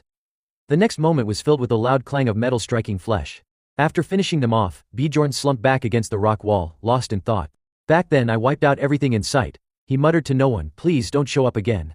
Just let me rest for a few minutes. But the system popped up a warning, under attack. Bjorn jolted awake. A goblin was already grinning wickedly as it plunged a dagger straight into his chest. I don't feel anything, he realized, stunned that he hadn't sensed the attack. Fury surged through him. You son of a, he cursed. Immediately swinging his arm and punching the goblin square in the face. The goblin flew backward from the impact, tumbling several feet. Its companion stared in shock, horrified. Bjorn glared at the remaining goblin, eyes ablaze with killing intent, and growled, you're next. Seeing the murderous fury in his eyes, the goblin screamed and bolted, tail tucked between its legs. Bjorn gave a tired nod of satisfaction. Yeah, that's right, Scram. I'm too damn tired to deal with you. He thought to himself, if I had been a second slower, or if that goblin had jumped just a little higher, it could have hit my throat. Suddenly, a sharp pain radiated from his chest wound. Bjorn clenched his teeth, sighing through the pain. Why can't I feel them approaching anymore? I seriously need to rest. For now, he needed to bandage the wound. He uncorked a glass bottle of healing potion. As soon as the liquid touched the injury, a red mist hissed into the air. Bjorn winced, straining through the pain. Why does healing hurt more than getting stabbed? 14 hours had passed since he parted ways with Hans. Bjorn trudged onward, visibly worn down. As he walked, he did some mental calculations. This is the time when people usually start looking for a party. But now that I understand the value of a barbarian's heart, I can't trust anyone anymore. Unless it's another barbarian. I could trust someone like that. Steeling his nerves, he muttered to himself, "Alright, let's go find a fellow lunatic." Just then, a man with a friendly smile approached him. "Hey, barbarian. Are you looking for a party?" Bjorn silently eyed the man and his companion, remaining wary. Humans, another blonde-haired man also stepped forward, speaking kindly. "You look exhausted. Want to join our group?" Bjorn clenched his teeth. Humans. Soon, 2 more people came over with cheerful faces. "You'd be our third. If you're a barbarian, we can trust you," one of them said. Bjorn dismissed them all in one sweep of judgment. Humans. Unlike yesterday, now they all want me in their party. In the end, he turned them all down. No. I'm looking for another barbarian. Still, a thought lingered in his mind. Since I got injured, I probably looked too awful for anyone to want to team up with me. One of the men seemed thoughtful after hearing that. "You're looking for another barbarian? That'll be tough." Bjorn glanced up, curious. Why? He explained that most of them likely moved to the upper levels 2 to 3 months before the coming of age day. There really aren't many barbarians left on the first floor anymore. Hearing that, Bjorn suddenly realized how foolish he'd been. Of course, in a place as massive as this, it was ridiculous to think he'd still find a fellow barbarian wandering around the first floor. The man waved him off politely. "May Leftonia protect you on your journey," he said. Bjorn nodded with a hint of formality. "Thanks." He sighed inwardly. Should I just give up on finding another barbarian? Reluctantly, Bjorn Yandel started to shift his mindset. Fine, time to face reality. It doesn't have to be a fellow barbarian. What matters now is finding a reliable companion, even if that person is human. If only they were from a different race, he thought wistfully. Something rarer than humans, but more common than barbarians. Elves always act so mysterious. Or dwarves with their warrior spirit, they'd be ideal. Still, it wouldn't matter much as long as they weren't human. Most other races had special abilities, unlike humans. They wouldn't backstab fellow explorers just to profit from it like people did. Just as that thought crossed his mind, Bjorn's attention was drawn to a dark corner. After making up his mind and spending about an hour sweeping through the cavern, he spotted a female goblin crouched silently in the shadows. The moment their eyes met, she flinched in surprise, clearly startled. Bjorn's heart stirred with cautious hope. There you are. Right then, a system notification appeared before his eyes. You have discovered goblin female. Bjorn, tall and imposing with a shield in hand, asked, "Hey elf, are you alone?" Faced with a stranger, Erwin instinctively shifted into a defensive stance, gripping her bow tightly. Seeing how wary she was, Bjorn thought to himself, she's got good instincts. I figured someone wounded and alone would be naturally threatened by a hulking barbarian like me. Then he noticed something. She was injured around her abdomen. That doesn't look like a goblin's dagger wound, he guessed. After a brief analysis, he asked, "Were you injured by a human?" No answer. Silence blanketed the space between them. But as if sensing that the man before her might be her only hope, Erwin dropped to one knee and clasped her hands together. "Please sir, help me." Bjorn was stunned. An elf begging him for help. Tears welled in her eyes as she continued pleading. "I beg you, please, spare me just this once, Sir Barbarian. I have a younger brother waiting for me at home." Please, he couldn't make sense of it. What the hell is going on? What kind of elf acts like this? Most elves in the game were cold and aloof. Judging by her looks, he thought she'd be the same. If I've figured out what she's like, he reasoned, then I should approach this differently. He reminded himself to smile genuinely to ease the misunderstanding, so he smiled and tried to reassure her. "You don't need to be afraid." Erwin flinched in disbelief. His terrifyingly sly smile sent shivers down her spine. "I don't intend to kill the bride," he joked. She screamed in horror. "You liar." Though she trembled in fear, there was nowhere left to run. Still bowing her head, she begged once more. I know you're a barbarian. But do you really have to do this? Please, I'm begging you, let me live. Just this once." Bjorn was at a loss. What the hell have all those other barbarians been doing to get us this kind of reputation? Why is she this terrified just from a few words? Furious and confused, he rummaged through his bag. He tossed her some first aid supplies and reminded her, "Shouldn't you treat your wounds first? We can talk after that." Erwin stared blankly at the items he gave her. "This is leaf bandages." Wait, these are just leaf bandages. She had feared they were poisoned, but now realized she might have to use them after all. Curious, she asked, Why are you giving me these?" Bjorn's face grew serious. "Do you need a reason to help someone?" Deep down, he let out a silent sigh of relief. Good. That works as a reason. Then he offered, I'll stand guard while you treat your wound. Go ahead. Turning his back to her, he made up his mind. I want this elf to be my overnight companion. It sounded scummy when said out loud, but considering the circumstances, it wasn't the worst offer she could get. She was injured, clearly exhausted, and he couldn't deny pretty. All things considered, her situation was worse than his. Once she finished tending her wound, she called out to him. Bjorn was impressed. Didn't think an elf could handle injuries that quickly. She's actually pretty capable. She also seemed less wary now. He figured it was time for a proper introduction. My name's Bjorn, son of Yandel. She hesitated for a moment. Erwin. They were now seated facing each other with a respectful distance between them. Bjorn asked curiously, why were you so scared of me? Erwin replied honestly, because I'm an elf, and you're a barbarian. He blinked. And that's supposed to mean what exactly? She murmured, elves and barbarians are enemies. Bjorn clenched his teeth and sighed. Right. I guess that makes sense, though this is the first time I've heard about this so-called feud. I thought they got along in the game. Worried he'd misunderstood her, Erwin quickly clarified. No. I mean, the war ended 10 years ago, right? I don't bear any ill will toward barbarians. So, please sir, I don't want to fight you. He fell silent. 10 years? Just how long has it been since the version of the game I knew? Either way, I don't have the luxury of searching for anyone else right now. I don't mean you any harm either, Bjorn finally said. Hearing that, Erwin's face visibly brightened. Her smile practically lit up. Really? Bjorn nodded, then said with all seriousness, Erwin, would you like to be my overnight partner? Overnight partner, I'm exhausted right now, and I'm sure you are too. So why don't we team up just for tonight? Erwin was now deep in thought. She had heard that the barbarians valued the honor of their warriors above all else. With a worried expression, she asked, could you swear on the honor of your warriors that you won't harm me? Bjorn answered firmly, I swear. Erwin fumbled, flustered, oh of course, then I'll swear by the name of my tribe as well. Bjorn thought to himself. I don't really care that much about a warrior's honor, but I suppose it's useful to pull out once in a while. He gave her a polite nod. All right, but give me a moment to compose myself. My apologies. He corrected her. Also, I'm not sir. I'm Bjorn, son of Yandel. I don't know much about myself, he thought, but I do know I'm only 20. Then, standing tall, he placed a hand over his chest. I, Bjorn, son of Yandel, swear upon the honor of my warrior's name. Erwin brought her hands together in front of her chest. I, Erwin Fornaci de Terja, swear by the name of my tribe. The two of them swore in unison, I swear not to harm the other tonight. I promise. I swear. Bjorn let out a relieved breath. Finally I can get some proper sleep. All right, he said, getting situated. I'll sleep first. I'm guessing you won't mind. Erwin didn't object. Well, that's not quite proper, but if you insist. He handed her a pocket watch. Here, take this.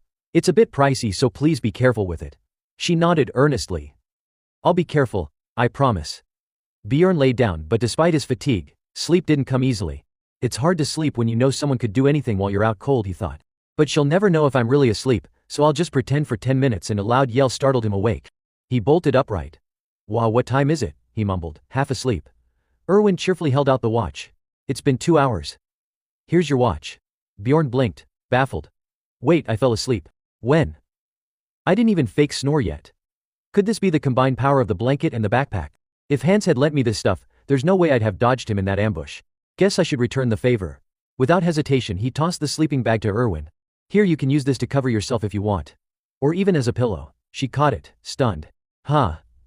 But cradling the soft fabric in her arms, it was as if Erwin had just glimpsed a whole new world.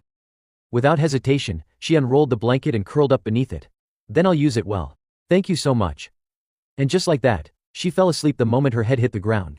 Bjorn stared, surprised. She really passed out instantly. She must been exhausted too. Her day probably sucked just as much as mine.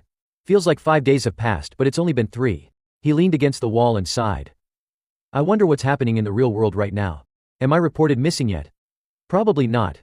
Who would even come looking for me? Stop thinking about that. Even if I make it back, there's nothing waiting for me there. If I keep thinking like this, my will to survive will crumble. He sat quietly, mentally pulling himself together. After a few more shifts keeping watch, it was almost time to move out. Bjorn glanced at Erwin, still sleeping peacefully. 10 minutes left, he frowned, deep in thought. Should I ask her again? She's an elf, so maybe she'll naturally take on a leadership role in battle. But if we become allies, I'll have to split the loot with her, which means less for me. Even though goblins started swarming 3 days ago, torn between reason and instinct, Bjorn debated silently. I can handle 3 or 4 goblins alone. So what's more valuable, safe sleep or more magic crystals? His train of thought was suddenly cut off by 2 soldiers entering the cave where he and Erwin were resting. One of them, the chubby one, leaned over to whisper to his skinny companion. Hey, is that an elf? I think so. The bow and arrows kinda give it away. The two approached and asked bluntly, "Hey, Barbarian.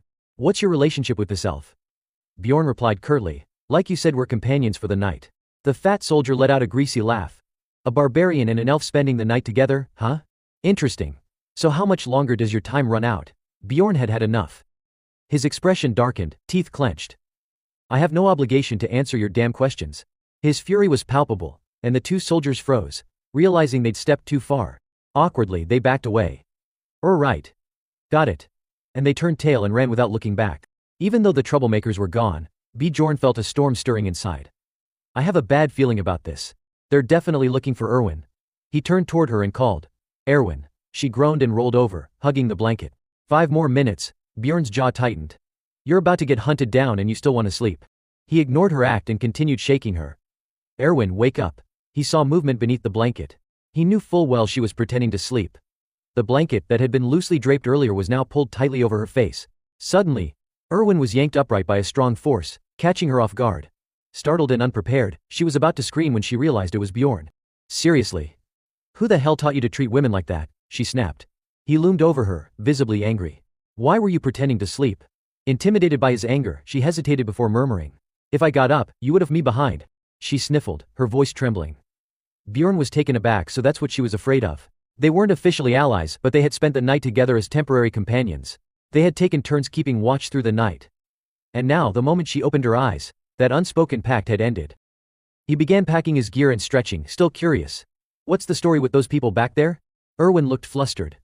"There's no story." He pressed further. "Then how do they know you?" She thought for a moment before replying. "They're probably from the same guild as the guy who tried to hurt me. They all wore the same emblem. It's called the Crystal Union." Bjorn furrowed his brow. "Shit, so it's not just 2 guys, it's an entire guild? This is getting worse." He was ready to say goodbye and move on. But seeing the anxious, pitiful look in Erwin's eyes softened his resolve. She was only 20 years old. With a sigh, he steadied his nerves and spoke again. "We'll talk while we walk. Let's go." Erwin immediately lit up and scampered after him. "You're helping me." He gave a short nod. "First, I want to hear your story. Then I'll decide. We're falling behind schedule, so I'll listen as we move." Okay, she agreed quickly, happy to comply. She began recounting her tale. "I met them on the first day in the labyrinth. We were just temporary teammates. I was asleep when I sensed something strange and opened my eyes.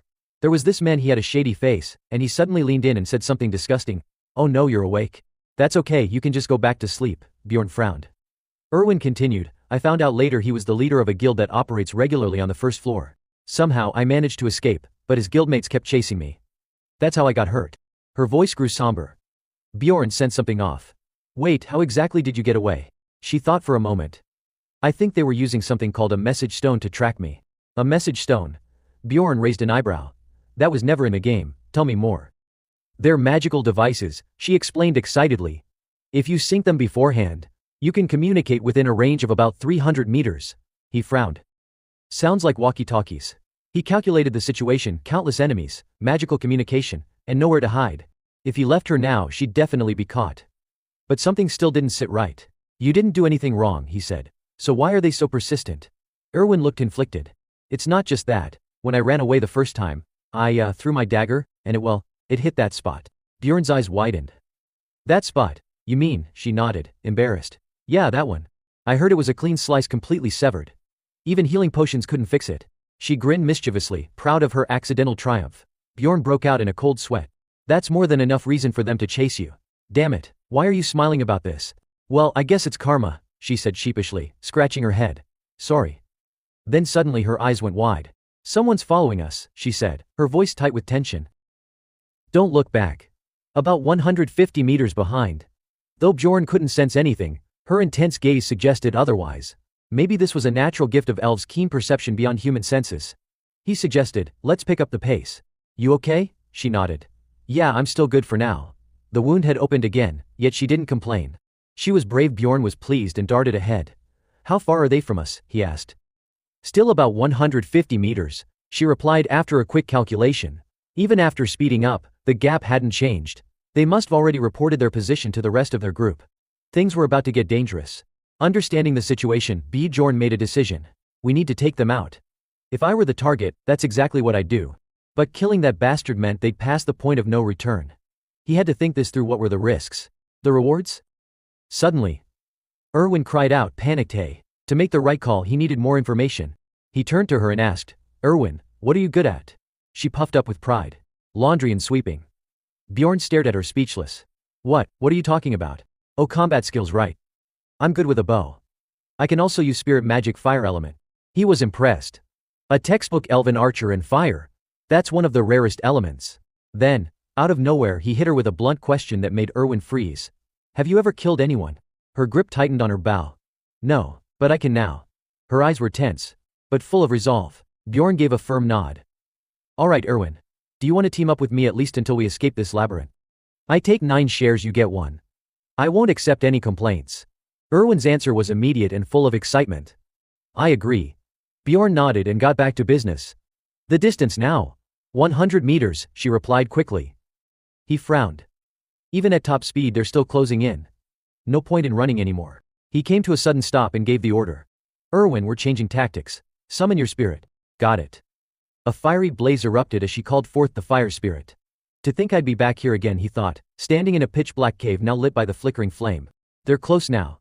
Erwin whispered, tense. Bjorn gave the signal. Dismiss the spirit. She complied right away. Done. In the distance, a shadow crept closer. Bjorn stayed silent, observing. They're coming even without a light source, and they stopped right near us.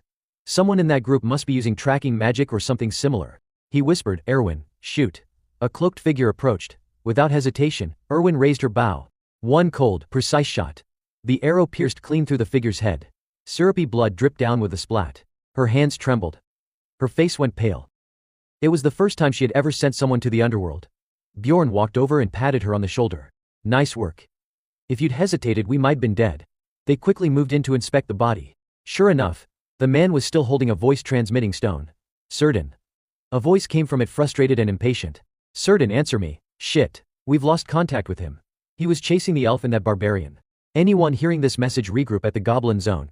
Bjorn looked down at the body with a stern expression. So they called him Certain. I thought we'd at least get some decent loot out of this, but turns out it's barely anything. A small pouch filled with magic crystals, 2 daggers and a vial of poison strapped to his belt. The man's outfit was made entirely of leather top and bottom. Erwin stepped out, now wearing the gear. I'm done changing, but it feels kinda weird. Bjorn turned to glance at her, and gave a short evaluation. It's a big improvement over what you had on before. He paused for a moment, eyeing her expression. I guess with the new outfit, her whole aura changed, a little more confident, more alive. Once that was taken care of, Bjorn immediately asked what had been bugging him. So, how do you use this communication stone? Erwin quickly explained, you just find the pressable spot and give it a push. Without rushing, he picked up the stone and did exactly that. Sure enough, a sharp, shrill voice came through. I'll say it again, Certain's down. He was chasing that damn elf bitch when it happened. She's in the goblin district now. She's teamed up with some barbarian bastard. His weapons are a shield and spell scrolls. Erwin's eyes widened in horror. The bounty's at 10,000 gold, sir. T 10,000. Seeing her reaction, Bjorn reassured her, his voice calm and solid. Don't worry, Erwin. Summon your spirit. We're heading to the outskirts. To the outskirts, she echoed, confused. Bjorn pressed forward, already walking faster. We're going to the 2nd floor. She chased after him, flustered. Wait, what? Sir, are we really heading to the 2nd floor? His steps grew faster, more determined. They hurried through the rugged terrain together. Bjorn found her constant use of sir a little awkward. But he let it slide. He gave a firm nod. Yeah, we are. Erwin hesitated, nervous. The 1st and 2nd floors are totally different. You know that, right? Bjorn simply answered, I'm aware. If we stay near the entryway, we'll be fine. And besides, he added, glancing at her with a faint smile, we actually make a pretty good team. Erwin blushed. A good team. He grinned to himself. Exactly. A close-range tank and a long-range DPS always made a solid combo. There wasn't much point in staying on the 1st floor now. Neither of them would gain anything. Forming a party with Erwin would only show its true value deeper in. Still, Erwin looked down, clearly lost in thought. This is our first time teaming up, and we're already going to the 2nd floor. Feels like we're diving straight into a monster's den just to avoid goblins. Suddenly, a grating voice came from the stone again. Still haven't found them. If you catch that elf bitch, we'll let you have first crack at her on top of the 10,000 gold. Erwin froze in horror. Bjorn noticed her shaking and gently reassured her, don't worry. I won't leave you behind. The voice continued, now filled with perverse laughter. Better yet, if she puts up too much of a fight, can I cut off an arm or a leg? Just leave the important parts intact, yeah? You get what I mean, right? Erwin's face had gone pale. She didn't hesitate this time. Sir, let's go. Let's go to the second floor. Bjorn was more than satisfied. Perfect timing, I don't even have to convince her anymore. Helping people's always nice, as long as it benefits me first. He nodded, his tone easygoing. Alright then. So if I can clean up this trash and still feel good about it, there's no reason not to help. His grip tightened around the communication stone. Best of both worlds. The two pressed on. After a while, Erwin asked curiously, Sir, do you know how to actually reach the second floor? Bjorn shook his head. Not exactly. But if we keep heading north, we'll get there eventually. The tunnels are built in a way that if you just keep moving through the darkness, you'll eventually find a way up. Darkness leads to higher ground, that's how this place works. Suddenly Erwin came to a stop. Sir, wait a second.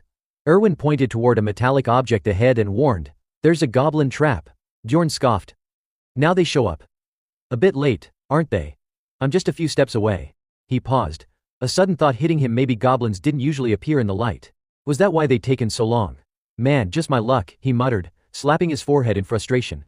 Meanwhile, Erwin looked thrilled. I can handle it. You should take a break. Bjorn eyed her cautiously. Better not summon any spirits. You need to conserve your energy. Erwin forced a strained smile, sweat beading on her forehead. Of course. But Bjorn shook his head, clearly unconvinced. Doesn't sound like of course to me. She pouted and dashed toward the trap, mumbling under her breath. How did he know? Suddenly, two monsters emerged from behind and struck down where she had just stood. Luckily, Erwin's reflexes kicked in. She leaped back, knees bent, focused her balance, and fired without mercy. Her first arrow struck home, one monster collapsed instantly. The second charged forward, undeterred. But Erwin had already disappeared from view. In the next second, she appeared behind it, loosing an arrow straight into its back. Crimson syrup burst from the wound as the creature crumpled. She landed lightly on the ground and flashed a triumphant smile. How was that? She beamed. Bjorn nodded in approval. Well done. You're a sharpshooting elf with some real skills. Quicker than I expected. She then held out a magical crystal. Let's settle this. 9 for me, 1 for you. Her eyes sparkled as she added, my little brother's been bugging me non-stop. If we keep up this pace, I'll actually make some decent coin. Bjorn was speechless. Sure. Good work. Yes, I'll work even harder. Erwin declared passionately. Bjorn blinked. Wait, was that an insult?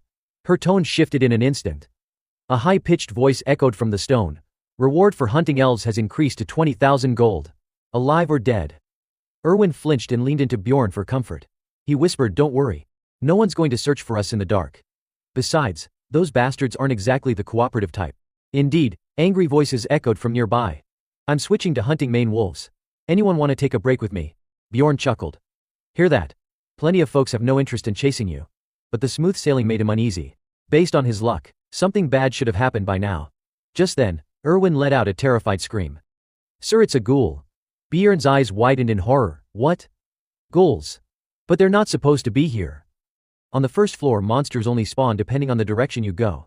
Ghouls should only appear in the southern region. Could it be they had wandered too far, straying close to the edge of the floor? Tension gripped him as he quietly observed. Erwin tugged on his sleeve. I'll take them on alone. But Bjorn shook his head. No, we fight together. The reward system in Dungeon and Stone was odd. You only received experience the first time you defeated a monster species. If you wanted to level up, you had to fight as many different types as possible. This was actually a golden opportunity. Bjorn quickly divided their roles. I'll take the ones in front. You handle the ones in the back. If this really was a game, the ghouls wouldn't attack unless he entered a certain range. Step by step he approached. The moment he crossed the threshold, the ghouls snarled and charged. Bjorn's expression hardened. Good, just as I expected. He retorted fiercely with every blow. Where the hell do you think you're going? Bjorn gripped his weapon tightly, frowning as he analyzed their movement. The ghouls were definitely faster and stronger than the goblins. He slashed through them one by one, sending each of the monsters to log out with smooth, efficient strikes. One tried to sneak up behind him, but they were still just level 9 creatures, not exactly difficult. And he'd already sensed it. Erwin swiftly stepped in to back him up. With a reliable companion by his side, this challenge was almost laughably easy. They kept heading north, and by the third day, their journey had taken them even farther. As they moved on, something caught their eye, a strange trace on the ground. My lord, look at this. Erwin crouched down to examine it, curiosity in her eyes. It's blood. But I don't think it came from a goblin. What do you think left this trail? Next to the blood was a piece of crumbling bread. I think this trail leads toward where we were heading, she added. Bjorn's mind suddenly flashed with a thought. Blood? No way, could it be?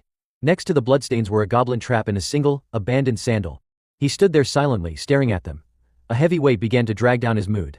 This place, it was the first location he'd arrived at when he entered the labyrinth. And just behind it, the gateway. Memories surged back like a flood. He'd been miserable back then. And worse, he'd been betrayed by someone. Snapping back to the present, Bjorn slammed his fist in frustration, practically flipping the metaphorical table. "You've got to be fucking kidding me," he yelled. The gate to the second floor was just 10 meters from where I started. Erwin jumped in surprise, startled by his outburst. I'm sorry. Even though I don't know what I did, grinding his teeth, Bjorn hissed through clenched jaws. Damn it, just how cursed is my luck to get turned around like this. This is insane. Tears welled up in Erwin's eyes. My lord, if I did something wrong, what's going on with her? Bjorn turned and reassured her. It's not your fault. Don't worry. Then why are you so angry? Suddenly, Erwin's eyes widened as everything clicked into place: the blood, the bread, the sandal, his expression. A deep sympathy began to bloom in her chest. My lord, you must have suffered so much here. Bjorn blinked in surprise. Wait, she figured it out. That's why I was acting this way. She looked so serious, completely convinced he'd lost a dear companion in this very spot. She pitied him. And worse, she genuinely believed that his friend had died here, and that they were now in heaven. His mood tanked to rock bottom. No way in hell. Not even close. She totally misunderstood. Keeping a straight face, he said, in any case, are you still willing to continue on this journey with me? Erwin's eyes lit up with excitement. I'm a little scared, but I don't think I'll die as long as I'm with you. She sure had a habit of talking too much. But Bjorn didn't plan on dying so easily either. Hoisting up their gear, he said, let's go. Yes, sir. As soon as they stepped onto the second floor, both of them were suddenly dropped into free fall. With his massive body, Bjorn naturally hit the ground hard, while Erwin landed lightly on her feet. She panicked and rushed over. Hey big guy, are you okay? Still catching his breath, Bjorn groaned and gritted his teeth. I'm fine, sort of. It felt like I was a frog chewed up and spat out by some monster. He sighed in frustration. I was wondering what it'd feel like to pass through a teleportation gate. Now I know it sucks. Erwin chuckled. Wow, that was a surprise. I've never been dropped from above through a teleportation gate like that before. No one warned me. Bjorn glanced sideways, slightly envious. She'd landed perfectly. Her agility was something to admire, something his barbarian race severely lacked. First things first, he decided to scout the area. Is this really the northern part of the elf forest on the second floor? Behind them was a return gate that could take them back to the first floor at any time. Within a 50-meter radius, Bjorn sensed no living creatures. Still, it didn't get any brighter. They were inside a labyrinth after all. Erwin looked around, puzzled. Are we sure this is the second floor? I don't remember hearing anything about it being a forest. Bjorn replied without looking back. They probably meant a different part of the second floor. There are 4 teleportation gates on the first floor. Each one leads to a different area: the northern elf forest, the eastern beast's den, the western dead zone, and the southern Blackrock Mountains. Her face lit up with recognition. Oh yeah, I remember. No matter which one you take, they all eventually lead to the third floor, right? He nodded. Yeah, so, what do we do now? She asked, glancing around. Bjorn turned toward her. Do you know how to get back to the city from this maze? Erwin thought for a moment, serious now. The maze sends us back automatically once it closes, right? Bjorn nodded gravely. The time limits for the first and second floors are 168 and 240 hours, respectively. Once time runs out, the maze will forcibly eject all adventurers back to the city. The Starlight Alliance won't come here, they can't even work together properly. We'll be stuck on this floor until there's only a bit of time left, then we'll be sent back to the first floor. With no hesitation, Bjorn made his decision. We can't just camp next to the teleportation gate for days. Let's explore.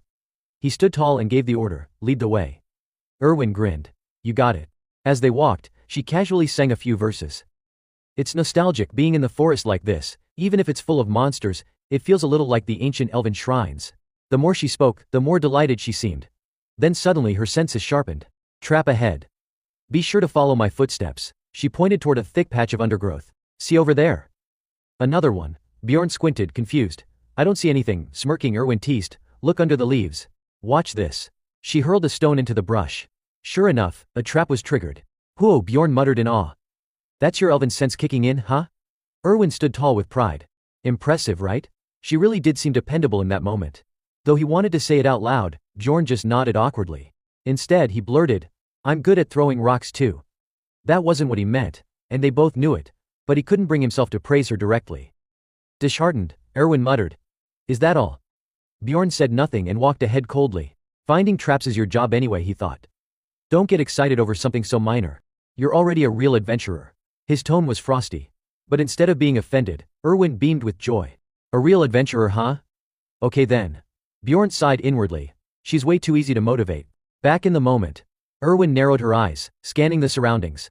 Something's off. There are traps here, but I don't sense any elves nearby. Bjorn shrugged. Of course. Unlike the first floor, traps here don't mean elves are around. On the second floor, the traps are part of the terrain itself. Enough with the chatter, focus. You go first, he ordered firmly. Even though he was being serious, Erwin still acted playful. Got it. This place was known as the Goblin Forest in the game. Besides the traps scattered throughout, it had one distinct feature: goblins here moved in groups of 12, sometimes accompanied by elite variants like warrior or archer class goblins. The deeper you ventured into the forest, the more elite goblins and high-level monsters you'd encounter. But that didn't matter to them. Their plan was only to explore the area around the teleportation gate. Carrying their gear, Bjorn reminded her with caution. We'll clear all traps in the vicinity and gradually expand our search radius. If things get dangerous, we retreat to the first floor immediately. Erwin nodded obediently. Understood. They began expanding the safe zone by throwing rocks into suspicious spots to trigger traps. Stepping on one while fleeing could be fatal. After completing a task, Erwin excitedly ran over and high-fived him. I did great, didn't I? Bjorn nodded and intentionally added emphasis. You did well, definitely worthy of a real adventurer. Suddenly, Erwin froze. Her expression turned serious. Hey big guy, I sense goblins. Bjorn lowered his voice. How many? Erwin crouched, placing a hand on the ground to feel for vibrations. Not sure, but definitely more than 10. I think they're about 50 meters away. Do they know we're here? She shook her head. Doesn't seem like it. What should we do? Bjorn immediately laid out a plan. We're fighting. How close can you get without being noticed? She quickly estimated. I can probably get within 30 meters. His eyes glinted with killing intent. Good. We'll go with that. Erwin silently melted into the shadows, her footsteps making no sound in the night. Watching her move so smoothly, Bjorn couldn't help but admire her. She's incredible, gliding over the grass without a whisper. Must be that elven finesse.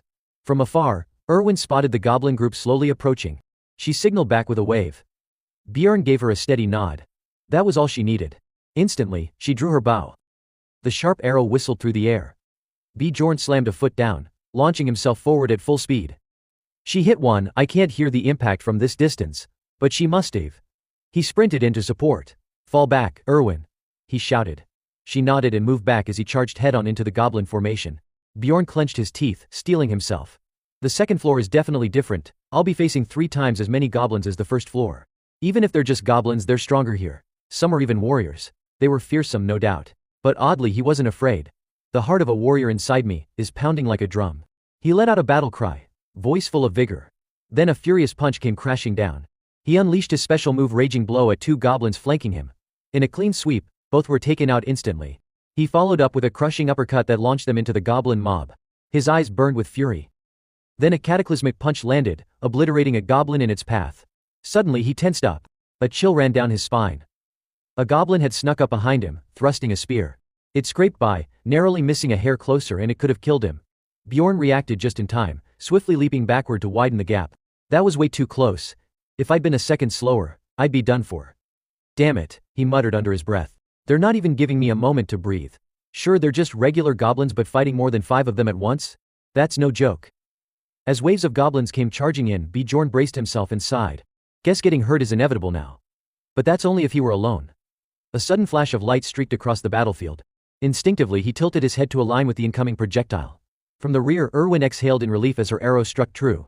Bjorn cast a sideways glance and smirked. She was already in position. Perfect. Time to wrap this up. With that, he charged forward, throwing himself headlong into the melee. Come on, you bastards, he roared, fists clenched, eyes blazing. Bring it on. Bjorn stared at the spoils in his hand. Compared to the measly 44 he had managed to collect over the course of an entire day back on the first floor, this haul was a jackpot. If only I could strip the goblins of their armor and weapons, he thought with a tinge of regret. But of course they vanish along with their corpses. He handed a mana crystal to Erwin. Here. They're all grade 9 crystals, but ones from swordsmen tend to be more valuable. I'll give you a few extra. Her eyes lit up. 2 whole crystals. Thank you, sir. Bjorn gave a subtle nod and gestured forward. Let's keep moving. Yes, sir, she replied promptly. Bjorn walked in silence, focused and contemplative.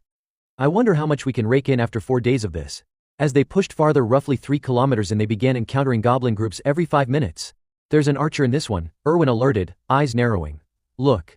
That goblin archer is disappearing. Bjorn's gaze locked in. Invisibility magic, stay sharp. She nodded, tension rising. These goblin archers were making things trickier. More goblins surged toward them, snarling with rage. Bjorn struck hard, felling one with a single blow. Still, I don't think we'll lose this. With a body like his, it was all about precision and pressure. Two well-placed slashes cleared out a pair of goblins charging in. But then whish. An arrow silently flew at him. His instincts screamed. He felt the killing intent even before he saw the projectile. By the time his eyes caught up to its speed, it should have been too late. But it wasn't. Driven by sheer willpower, Bjorn twisted his body with expert finesse, dodging the arrow by the narrowest of margins. There you are, he thought, locking eyes with a goblin archer hiding in the bushes. Bjorn gripped his mace tighter. The goblin's face turned pale with fear. With a single explosive leap, Bjorn closed the distance and sent the creature flying with a crushing blow. Sometime later, after they had wrapped up the skirmish, Bjorn finally relaxed. Let's take a break. Erwin dropped down with a groan, wiping sweat from her brow. Finally, how long have we been at this? He mentally tallied the hours. About 15. She looked up at him, hopeful. Do you think I could sleep for a bit? Bjorn gave a gentle smile. Of course. I'll get the bedroll and blanket. Moments later, Erwin was fast asleep. Bjorn gazed at her resting face, thoughtful. She must be completely drained. She's never made a sound while sleeping before. Maybe she feels safer now. They had been hunting in the area for about 15 hours. Bjorn looked up at the dusky sky. We've earned far more than I expected, especially compared to the first floor. But the deeper we go, the more likely we are to run into other adventurers. And indeed, they'd already started seeing them, mostly parties of 3 or more, some with races from other realms. That alone gave him pause. We've only passed by them so far, he reminded himself. But just seeing them puts me on edge. Adventurers were far more terrifying than goblins. Especially now, he had one more reason to be cautious. Bjorn looked over at Erwin, still deep in slumber. He accidentally blurted out his true feelings. The problem is, she's just too pretty. Somehow, even while fast asleep, Erwin jolted awake the moment she heard the compliment. Beaming with joy, she eagerly asked, "Am I really that beautiful?" Bjorn immediately growled, "Go back to sleep." His mind was spinning with confusion and existential doubt. Didn't she just snore a minute ago? Erwin obediently lay back down. Yes, sir. Bjorn stared blankly. I really don't get this girl anymore. What's wrong with her? None of the goblins I've seen acted like this. Day 4, the two continued their journey, working to accumulate points. He gave a command, start on this side. Erwin followed orders without hesitation. Yes, sir. Day 5. Day 6. Then came day 7. Exhausted, Bjorn spoke to Erwin, who was gasping for air behind him. Finally, it's time to leave the maze. The time was 9:13 p.m. They had exactly 2 hours and 47 minutes before the first floor closed. Worn out and lifeless, she muttered, I'm so tired. I'm going to pass out the second we get back. Bjorn responded seriously, all right. Let's head back now. But deep down he was uneasy. Better to get out a little early. From behind, she warned him, sir, be careful. There are new traps ahead. He nodded, already suspecting. The goblins must respond. Erwin added cautiously, also there's a group of goblins 70 meters away at 1 o'clock. 8 normal, 2 archers and 2 warriors. Are we fighting them? Bjorn declared without hesitation, we fight. Elsewhere the goblins were cackling wickedly until they were suddenly ambushed. The attacker was none other than Bjorn, eyes blazing with killing intent like a raging war god. With a furious roar, he lunged. The goblins panicked, caught completely off guard, and were torn to shreds before they could even react. He wasn't worried Erwin would take care of the archers. That meant he could focus on the warriors first. One by one, he crushed them into pulp. After all these battles I've basically become a master brawler. No, the 1,000 Armetta Valakichvara of beatdowns. On top of that, he figured Erwin had grown as well. She knew exactly who she needed to take out. He strode confidently through the battlefield like a god, fresh off finishing the last 2 goblin archers who had tried to ambush him. She said there were 2 archers, but I never saw a single arrow fly my way. The time it took him to wipe out the goblins had been drastically reduced. He smiled in satisfaction and praised her. Nice job, Erwin. But make sure to let me know once the archers are taken care of. I don't want to be mid-fight still worrying about them. He gave her the reminder casually. Erwin looked a little awkward. Sorry. She smiled sheepishly. I wasn't sure if the last one was actually dead yet. Bjorn understood. So that's why. Thinking it over, he nodded. Yeah, you're right. Uncertain intel is worse than no intel. She's matured a lot in just a few days. I'm proud of her. Then Erwin pointed out something strange. Look over there, something amazing. Bjorn was stunned. A core, a goblin archer's core. What the hell here of all places? His eyes revealed obvious concern. A core that was part of the skill system in Dungeon Stone. They granted both active and passive abilities, each with different attributes depending on the monster type. You could only receive 1 per level, but they were basically game-breaking. That's why adventurers valued them even more than treasure. But there was a cap on how many you could absorb. And the strength of each core varied depending on the monster it came from. In other words, your fate as an adventurer could depend entirely on which core you got. The drop rate was practically 0. I never expected to actually find one here.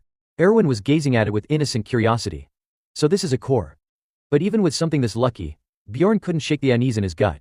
This is too lucky, way too lucky. I've got a bad feeling about this. Erwin looked uneasy and doubtful. If you eat that, will you turn into a goblin? She asked. Bjorn was still lost in thought, unable to believe his luck. There's no way I'm this lucky. Still, he replied without missing a beat. No. You'll only gain some of the goblin's abilities. For example, the guy who chased us back on the first floor had absorbed the essence of a razor-mane wolf. That's how he was able to track us by scent. Do you want it? He asked, narrowing his eyes. Erwin hesitated. Well, not exactly. But if you're not going to take it, I will. She smiled mischievously. Bjorn twitched an eyebrow. She's definitely gotten bolder, he thought. But whatever.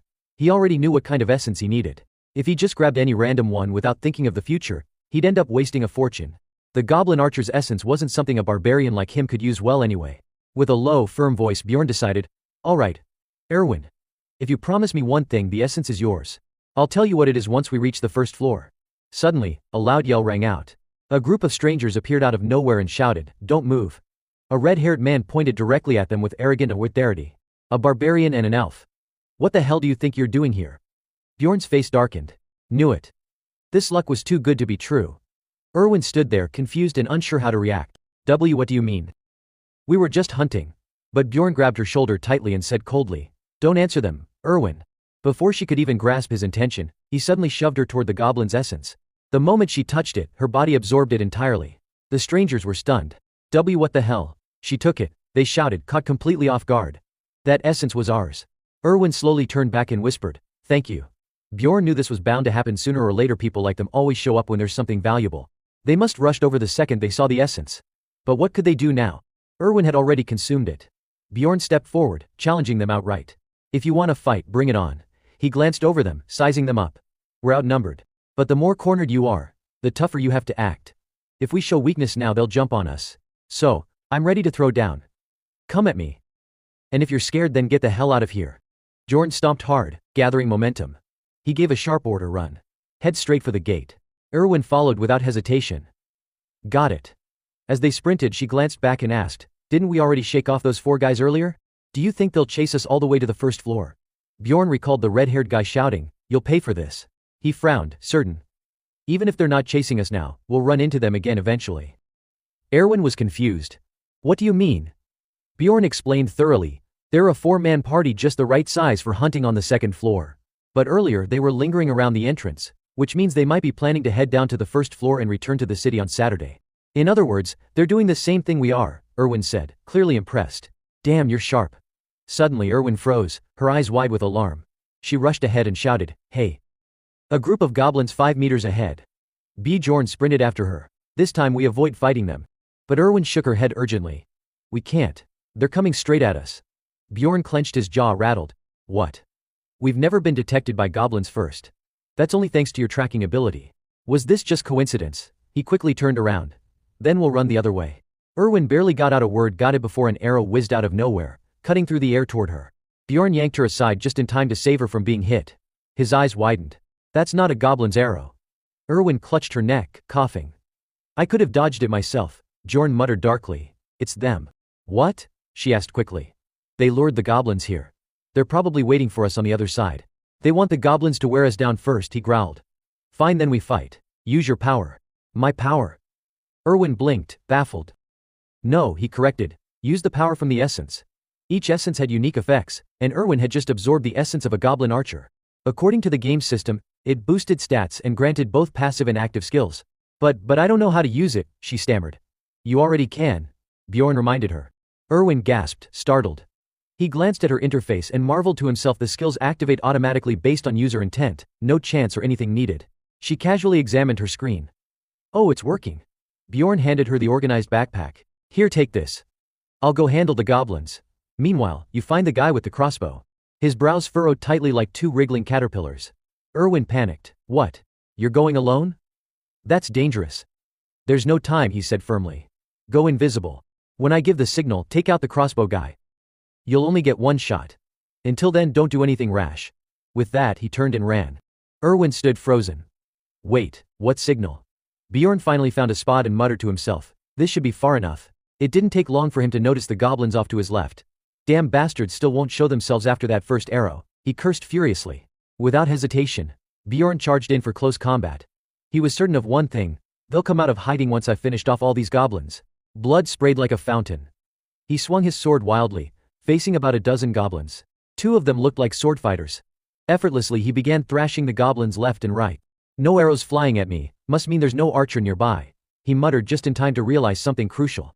There it is, he narrowed his eyes, gotta watch out for goblin archers. Suddenly, Bjorn stiffened. One goblin had slipped into his blind spot. With a snarl, he gritted his teeth and smashed the creature with a crushing blow, all while deflecting attacks from the others around him. I can't lose sight of the crossbow guy either, and I don't have Erwin backing me up. Determined to shift the tide of the fight, he pressed on, even as wounds accumulated across his body. The mighty hammer came crashing down. Bjorn dropped to one knee, finally taking out the last goblin. But things were only getting worse. His eyes widened, he felt something. Instinctively he looked forward, then back. 2 arrows. One from a goblin archer. The other from the crossbow wielder. I can't block both, he winced. He braced himself 1 foot forward, shield raised. I'll block the crossbow bolt. Naturally the goblin's arrow found its mark, his arm. Damn it. That arrow hit my elbow. He quickly realized something was wrong. It's poisoned. My arm won't move. Breathing hard, Bjorn let the hammer drop. Only his right hand was still functional. He had to choose hammer or shield. Grinding his teeth, he yanked the arrow out. He chose the shield. The real enemy here isn't the goblins, it's those bastards. I could handle goblins with just the hammer, he thought, then launched forward like a missile. He swung with everything he had, but without the shield I wouldn't be able to block that crossbow. As if on cue, 2 more goblins snuck in from the shadows. Bjorn quickly raised his heavy shield and bashed them away. His shirt was soaked with sweat. Still more of them. His body radiated heat as he stared the goblins down. The sheer intensity of his glare made them freeze in place. He stood silent, pale. No need to chase the ones who fled, I held my ground. At that moment, a voice called out from the bushes, you took out those goblins all by yourself, huh? It was the red-haired guy's group. He wasn't giving up. Didn't expect that. I'm impressed. Bjorn's face twisted in anger. Knew it was you assholes. His eyes darted around, no sign of the crossbowman. The redhead gave a sly grin. Yeah, it's us. So, where's that elf girl? Bjorn's voice came out raspy, but solid. Come on, then.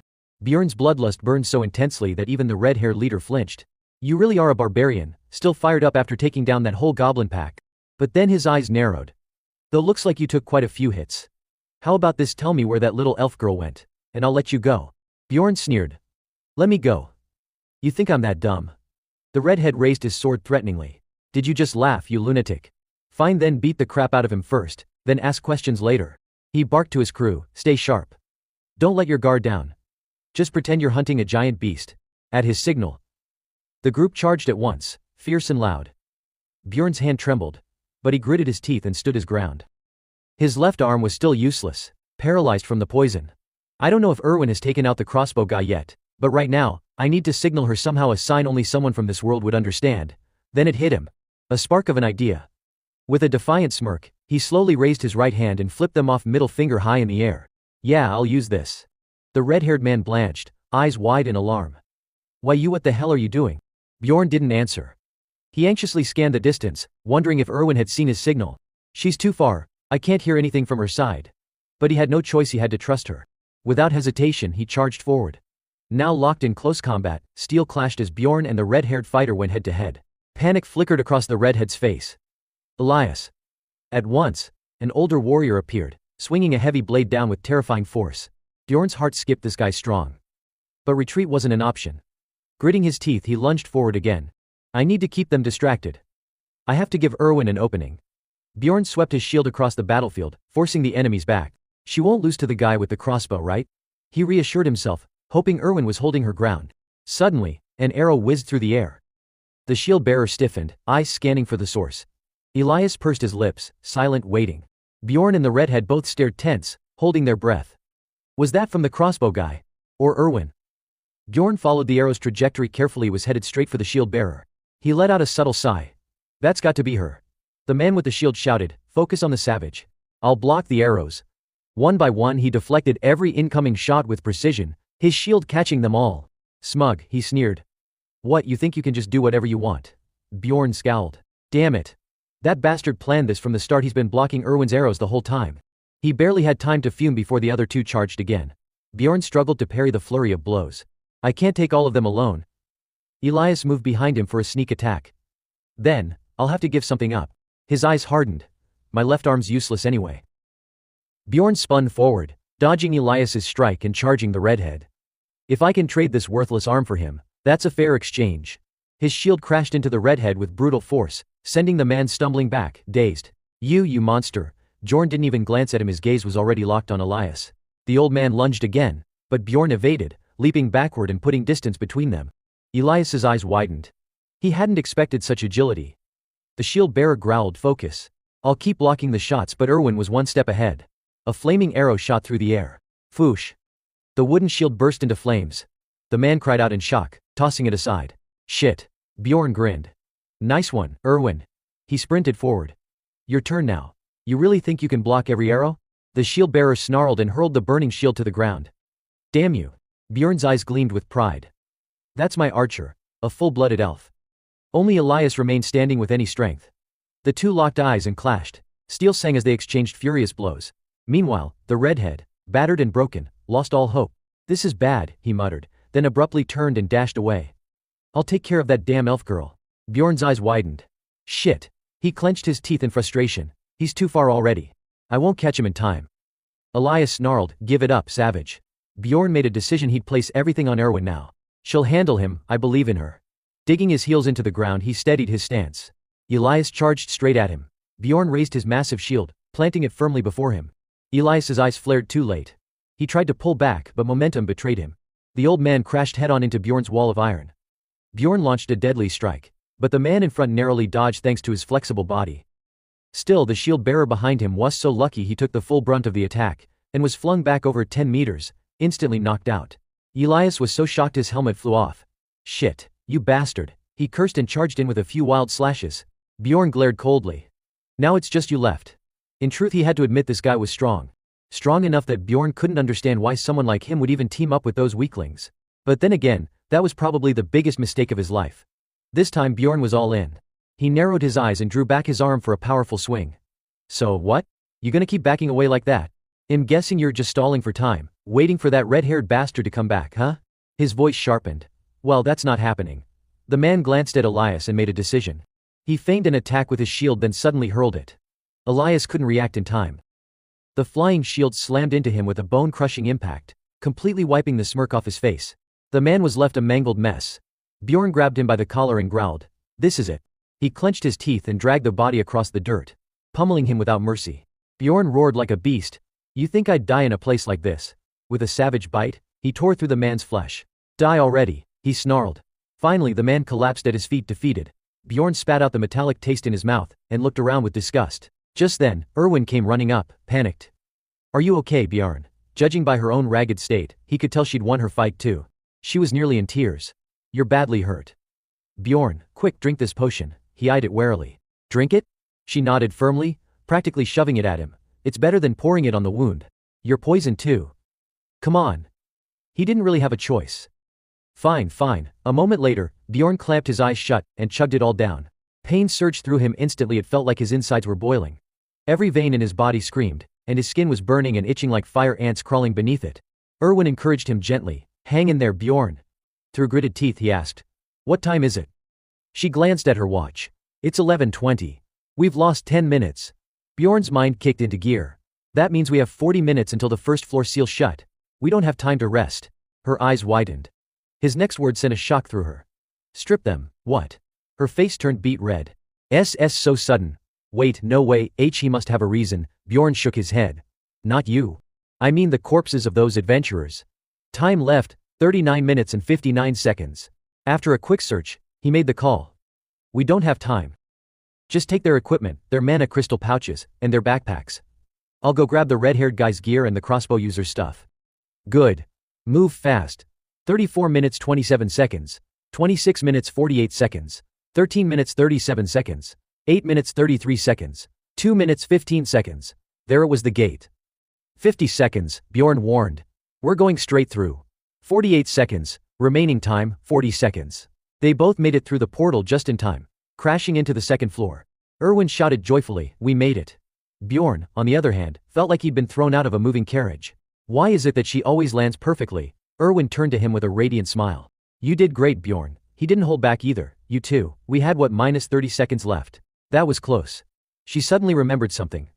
Oh right, the extract. Bjorn raised a brow. Extract. Erwin nodded. Yeah, you said I had to promise something to get it, remember? Right. But let's talk about that later. We don't have much time, 10 seconds remaining. Suddenly something tickled the edge of Bjorn's memory. What was the name of that tavern again? 8 seconds. Then, 4 seconds went by. In the final second, his brain suddenly sparked to life. He turned to her with a dramatic flair, just like in a Korean drama, and made a vow. Black Whale. Let's meet at the Black Whale Tavern. Erwin beamed with joy. Okay. Just like that, he was instantly teleported to Rapidonia. He clicked his tongue and smirked. Bjorn had made his comeback like a god.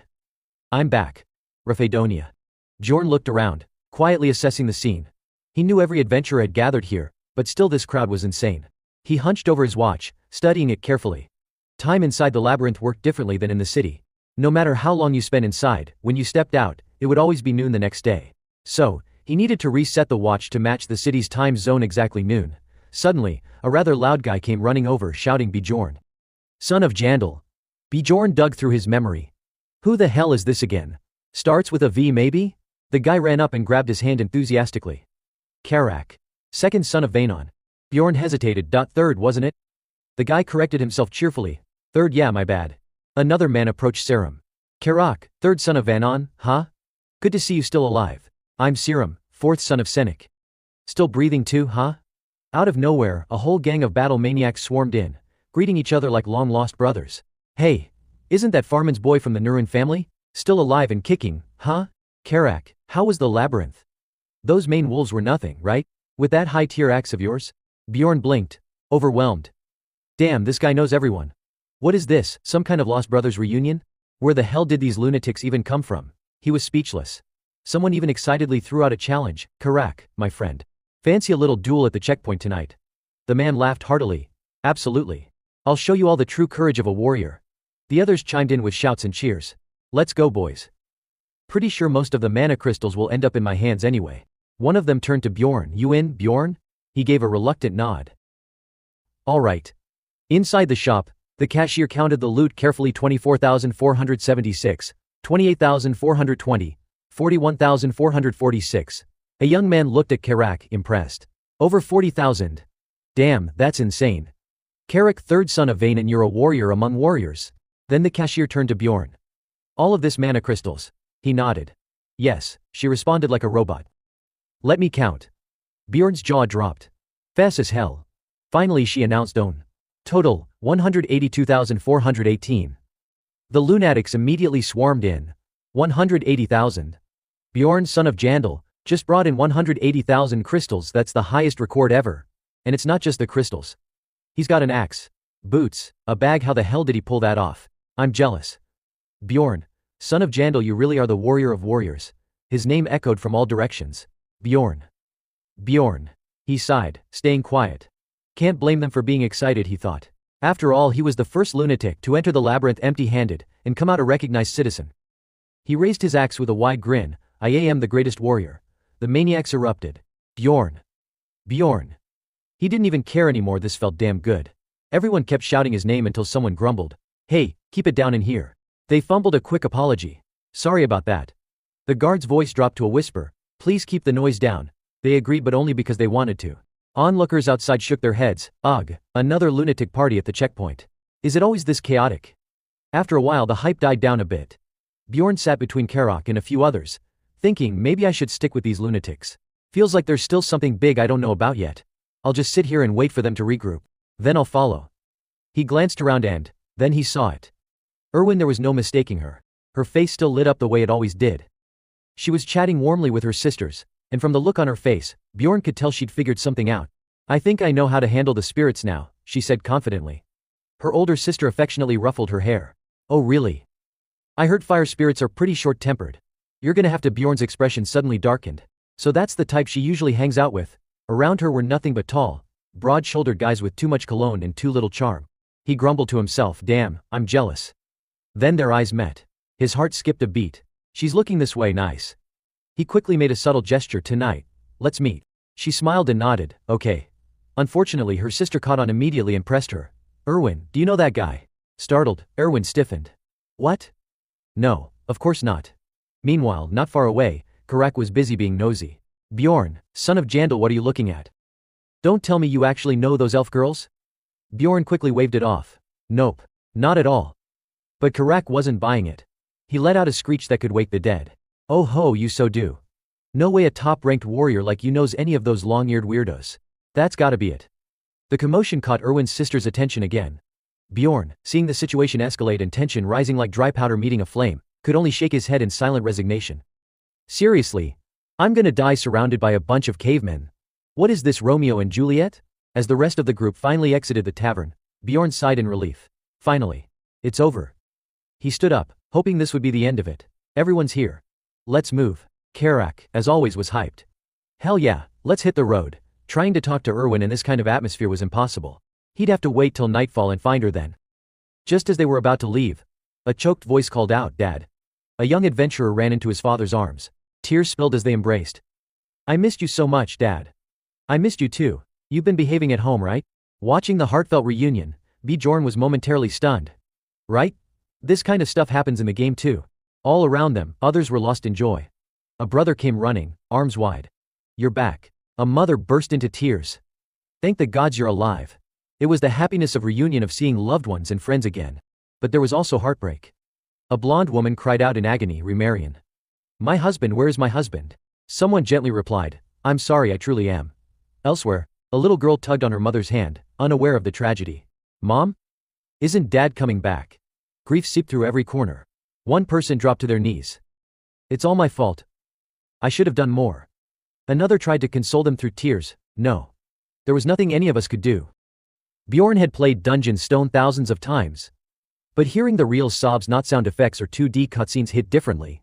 It felt foreign. Night fell and the lunatics let loose. Drinks flowed. Laughter erupted. Bottoms up.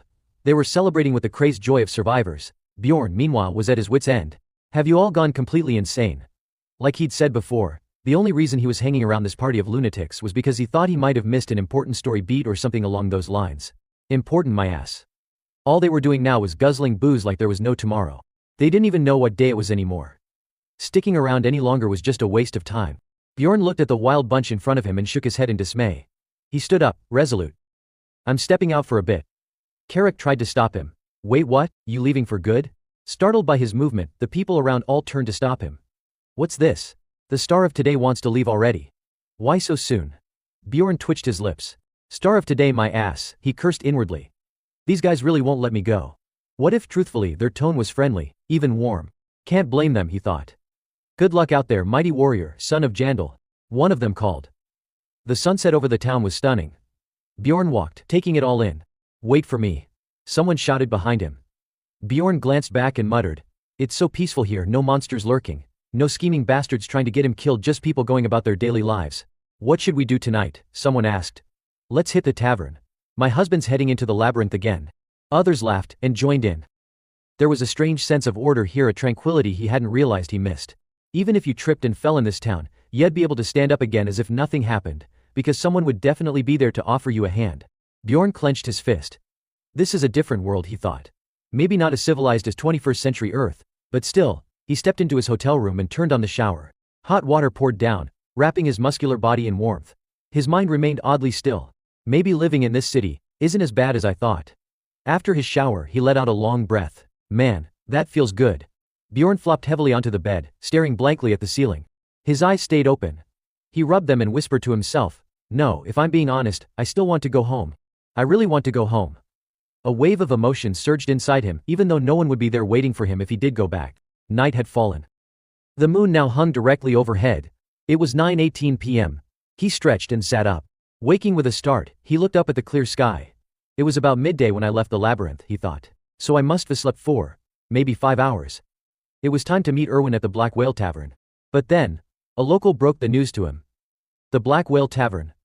That place disappeared 10 years ago. Bjorn was stunned. It's gone. The man nodded. Yep, the owner's son had a gambling problem. Booze, debts, you name it. Eventually they sold the place, new owner, new name. That tavern held a lot of memories for folks around here. Real shame. Bjorn stood frozen. He had suspected this might happen. After all, in game time must pass long since that event. He asked again, so, What's it called now? The man hesitated. Let me think, Python Puth. Following the name, Bjorn soon found himself standing in front of it. This is the old black whale, he muttered.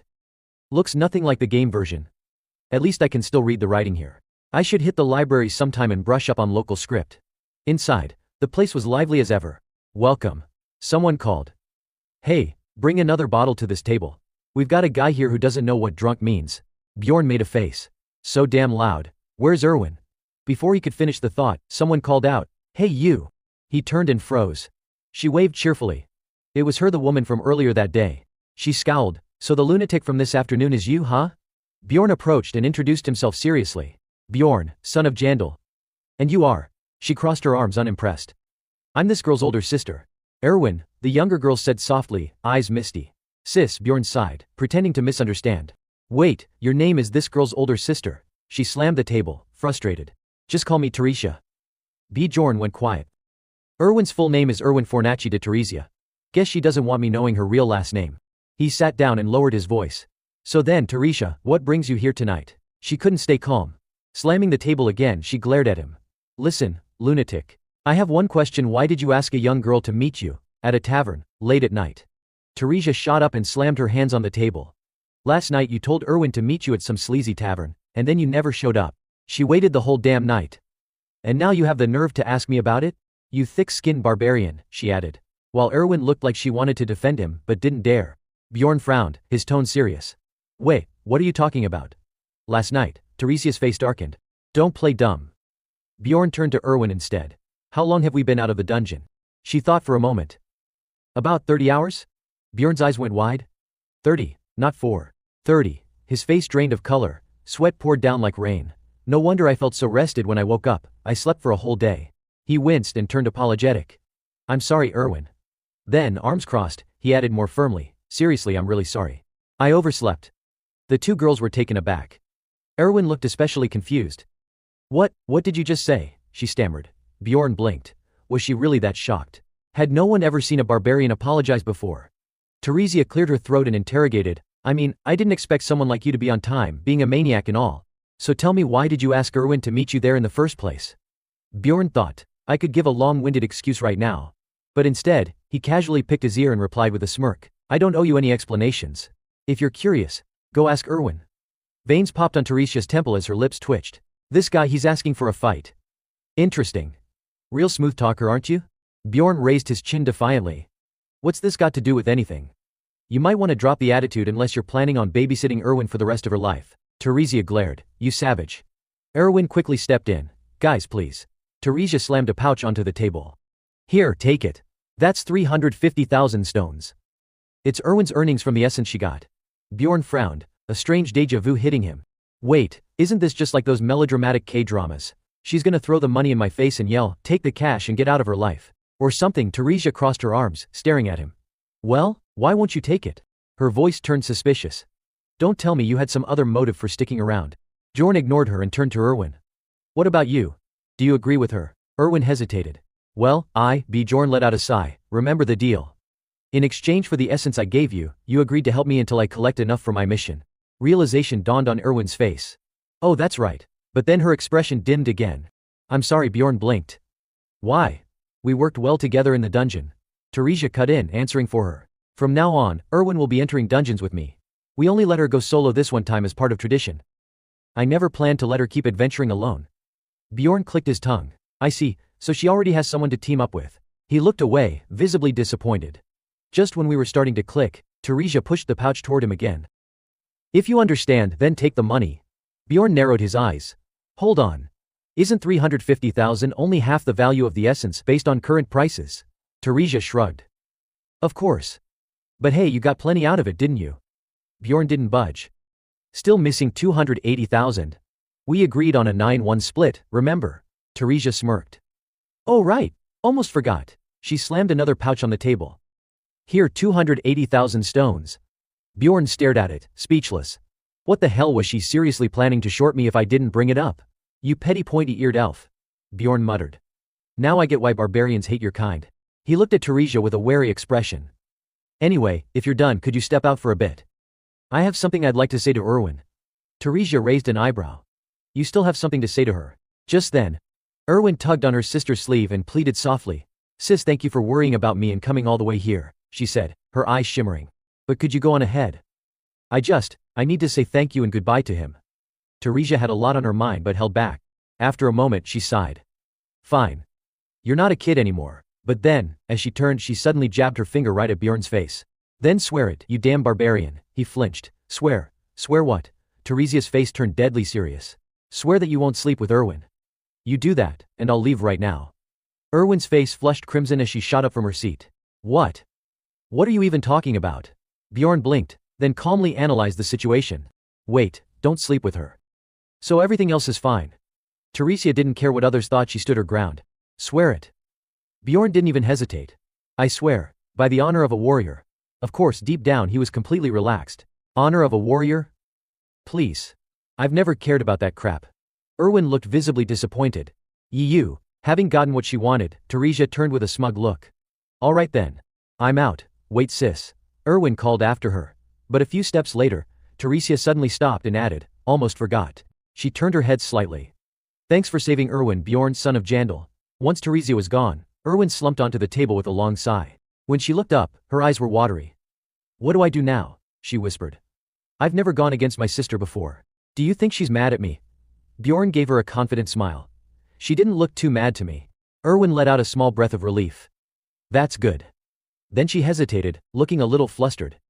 About your offer earlier, thank you. But I'd already decided to support my sister, so I'm really sorry. Bjorn rubbed his chin. No need to apologize. Makes sense. He did the math in his head. If a high-ranking elf ever offers to help explore a dungeon again, I'm definitely not turning that down. Then Erwin handed him another large pouch. Here, 63,000 magic stones from the Bloodclaw and the bow. I've already taken my share, so don't worry. She added with a small smile. Oh, and I packed your things, but there's still quite a bit left. You should probably prep the rest yourself for tomorrow. Bjorn nodded, impressed. She even predicted what I was about to ask before I said anything. I was planning to invite her to join my party. But that ship has sailed. Pity. The mood between them turned a bit awkward after that. Erwin fidgeted, clearly unsure of herself. I need to repay you somehow, she finally said. Bjorn blinked. Repay me? She nodded. I told you before I'd definitely repay your kindness for helping me. Then Bjorn finally understood. Ah, so that's why her sister made me swear. She was afraid Erwin would offer something weird as repayment. He sighed. Repay me? Huh, I honestly can't think of anything right now. He paused, then asked, wanna eat something? Erwin shook her head. I'm not that hungry, alright I'll just order something for myself then, he said plainly. Suddenly Erwin seemed to think of something.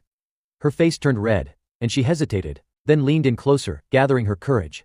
Then I want to drink wine, she blurted out. I held back all day yesterday, I didn't drink a single drop. Bjorn tilted his head, confused. Wine? Erwin patted her chest with excitement. I want to share a toast with you. Bjorn searched his memory. A toast, he thought. Right, I remember that being a cultural thing in the game. For the elves, who only lived until reaching adulthood, a first toast held deep significance. He hesitated for a second, then replied. It would be an honor. Erwin giggled and corrected him gently. You should say thank you.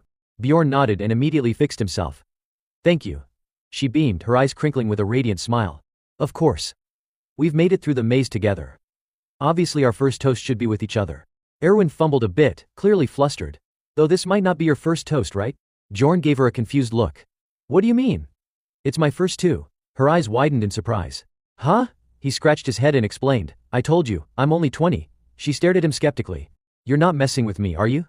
Bjorn grinned, full of confidence. This was also my first time entering the labyrinth. Later, their table was overflowing with food. Erwin raised her glass with a bright smile. You did amazing today, big guy. Bjorn lifted his glass in return. You too. They clinked glasses and cheered in unison. Cheers. Sometime later the food was nearly all gone. Erwin, cheeks flushed, held her face in both hands and giggled. You look so stylish in that shirt tonight.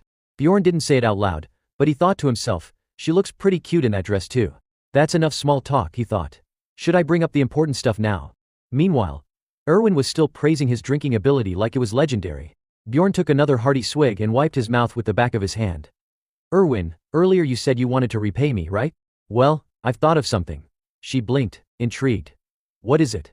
He leaned in close and lowered his voice. But not here, those guards might start watching us. In that split second, her face went blank for a moment before flushing red as realization hit her. Then, how about we go to your room? She suggested boldly. Bjorn didn't even hesitate. Sounds like a great idea. Muffled, suspicious sounds continued to escape from room 305. Spread them wider, Erwin. Bjorn's gaze was focused and intense as he looked at her.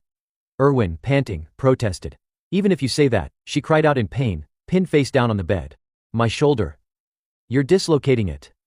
Bjorn pressed harder, murmuring. It's really hard to control my strength. In contrast to his calm demeanor, Erwin's tears streamed down as she wailed. If you keep going, my bones are going to deform. Still doubtful, Bjorn asked, you sure? Erwin quickly swore, yes. I swear on my family name. Reluctantly, he stopped. All right, let's take a break. She hurriedly scooted to a corner, clutching her arm, looking tearful and indignant. I survived. Is my arm still intact? Bjorn rested his hands on his knees, thinking. I guess 4 agility in the real world isn't all that impressive. Still hugging her shoulder, Erwin glanced shyly at him. So, did you invite me here just to test my abilities? Bjorn admitted, yeah, using abilities inside the city is technically forbidden. But honestly, I just wanted to compare the essence between the game and real life, she pouted. I don't care anymore. Dungeon Stone was never known for being user-friendly. One look at the stat screen made that obvious. When the player interface appeared, it divided attributes into body, mind, and ability, the big 3. Under body, the list continued with detailed stats and numerical values. Clicking the icon revealed hundreds more subcategories. For example, the stamina stat improved durability and made the character bulkier. You could carry heavier gear like backpacks and satchels, and deal better physical attacks with swords or axes. That's why even if 2 characters had similar base stats, they could still perform vastly different roles. Body 50. He had learned all this after sinking thousands of hours into the game. Bjorn frowned deeply, frustrated. There are some stats with insane effects I still don't fully understand even after 9 years of playing. One of them was obsession. A stat tied to the essence Erwin had absorbed. He thought hard. I have no clue what it actually does, aside from it being considered a low-tier mind stat. Erwin looked at him expectantly. So, what now? He saw the steady flow of green energy within her body. After leaving the labyrinth, did you notice any changes? Like overthinking, or getting impatient? Erwin scratched her chin, trying to remember. I'm not sure. Then her eyes lit up. Cookies. I've never eaten that many eggs in my life before. Bjorn fell silent. I see, he thought again. Could it be? Obsession boosts desire. That would explain why it didn't matter in the game. Still, there might be more hidden stats I don't know about. I'll need to be cautious. Erwin tugged at his sleeve. Hey, she said sweetly, I'm sleepy now. Bjorn gave up on a few more planned experiments. Fine, let's sleep. He blew out the candle. Bjorn quickly drifted off. But suddenly his eyes snapped open. He remembered something. Wait, didn't he tell me not to sleep with her? He turned to glance at Erwin, peacefully snoring beside him, cheeks flushed. Well, I guess she meant the other kind of sleeping together. The next morning, various weapons were strewn across the floor. So all this is loot. Erwin squatted down, impressed. Wow, this is a lot. Coming to my inn was such a good call. We're selling it all. Bjorn replied. All of it except a few items. Her eyes sparkled. Then, can I have the leather outfit and this belt? He gave her a stern look. Fine. But it'll come out of your share. Deal. She agreed without hesitation. They went to a shop, where the owner inspected a sword. I'll give you 350,000 essence for this one. Then to another store. The total for these is 180,000. And another. I'll pay 250,000 for the lot. They spent the day running from store to store. In total, we've earned 1,004,500 essence. Bjorn was carrying 3 massive bags. Erwin was stunned. This isn't a dream, right? That's a lot. How much is that really? After subtracting Erwin's share, I'm left with about 1.4 million. He smirked proudly. Not bad for an early game haul. Alright, time to part ways. Huh? Erwin blurted in surprise. Bjorn blinked. Why is she so shocked? We don't have anything else to do together. Since we're headed in the same direction, let's walk to the central square, he offered. Erwin's face darkened. Okay, she mumbled, looking disappointed. I just wanted to spend more time with you. As they arrived at the square, they saw a noisy crowd gathered in a wide circle. Erwin tilted her head, curious. Huh, why are so many people gathered over there? Bjorn narrowed his eyes, a feeling of unease creeping in. That looks like it was an execution. Soldiers were shouting loudly, barking orders. Everyone back away. A man on the execution platform stood trembling, his eyes moist, as if he wanted to say something. These weren't people convicted of horrific crimes like murder, rape, or arson. Their crime: failing to pay taxes. One of the soldiers yanked the rope of the guillotine and shouted, "We will now begin the execution." Raphidonia was the last surviving city in this otherworld, a place devastated by a witch's curse. The only source of resources in this small, confined area was the labyrinth. Those who couldn't pay taxes were simply sentenced to death. The blade dropped. This method was also used as a way to control the population. But the horror didn't end there. The surrounding crowd, like starved beasts, surged forward, trampling over one another. Out of the way. They shouted. They dipped pieces of bread into the fresh blood of the executed man, shoving it into their mouths and mumbling as if savoring gourmet food. Oh Lord! Erwin covered her mouth in horror. What? Why would they dip bread in blood? Bjorn's face was pale as he explained. There's an old legend. They say if you drink the blood of the executed, you'll be blessed with wealth and luck. Erwin, still shaken, asked, what's the tax for the first year? She paused, thinking. 700,000 spirit stones for non-human races. Bjorn furrowed his brows tightly. That's already drifting away from the game, but it still has some parallels. What about after the first year? She turned pale, covering her mouth as she replied. 800,000 spirit stones, plus an exchange fee. Bjorn nodded slowly. Just like in the game. Taxes increase year by year. He clenched his jaw, determined. Which means I need to get stronger this year. If I don't, there won't be a way back to my old life. No time to complain. My blood will end up like that man's eaten by those people. He began to make a plan. To avoid that fate, I need to save money. At the very least, I have to become an adventurer capable of conquering the 6th floor of the labyrinth. Only then can I survive in this world and avoid execution. Sometime later, Bjorn arrived at the library. Looking around, he was quietly amazed. This place is huge. In the game, the library was still under construction. He walked past some bewildered-looking scholarly types. Why is everyone staring at me like that? Well, I guess it's rare for a male to walk into a library around here. He suddenly stopped. He saw someone familiar. It was one of the daughters, maybe the second or third of one of the factions, Einar. Bjorn was stunned to see her drooling in her sleep on a pile of books. He walked over, about to poke her. What's she even doing here? She slowly woke up, bleary-eyed. Einar blinked at him, confused. Yandel, son of Bjorn. He nodded politely. Glad to see you're doing well. Suddenly she shot upright, shouting excitedly for the whole library to hear. You too, Yandel. Son of Bjorn. Bjorn instantly recoiled. That voice, damn it. He tried to gesture, lowering his tone. Keep it down. But the more he tried, the louder she got, completely unfazed. Sorry. I just didn't expect to meet a fellow male here. Bjorn gave up. Her voice is a lost cause. He changed the subject. So what are you doing here? Einar explained enthusiastically. You once told me I needed to think before I act. So I figured I'd better learn more if I wanted to actually think. Bjorn blinked in surprise. That's surprisingly admirable. She really is a bit different from the other males. She continued. I realized something while exploring the labyrinth. Monsters aren't the only enemies. Einar clenched her fists, a flicker of anger flashing in her eyes. Bjorn stood with his hands on his hips, observing her. Something definitely went down in the labyrinth.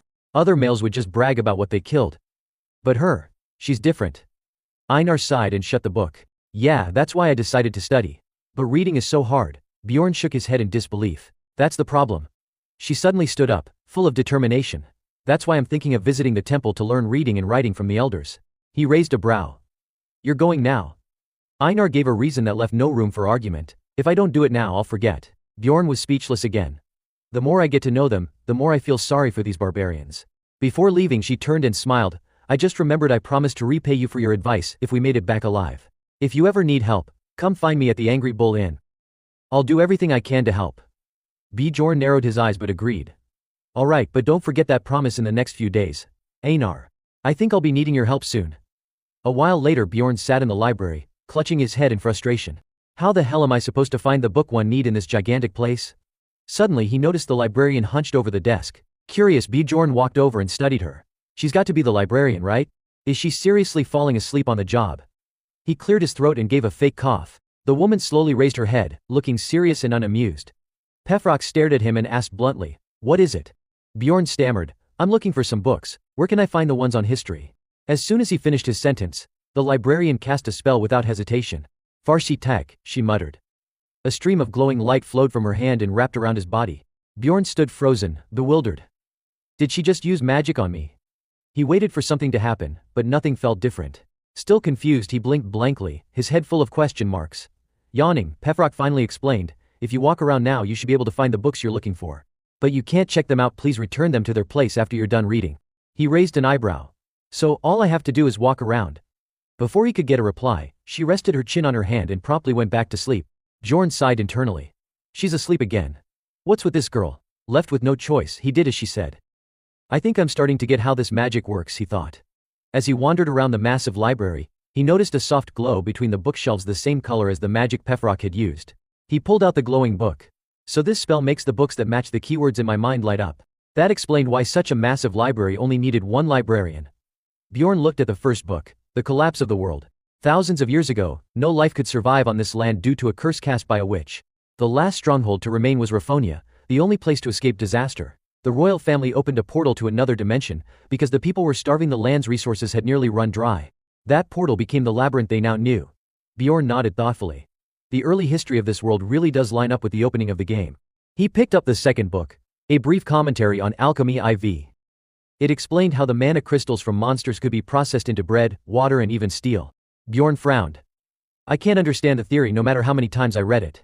Still, I'll remember this part. Then came the third book, The Holy War III. It detailed the origins of the deep hatred between the barbarian clans and the elven tribes. He skimmed through it. Alright, time for book number 4.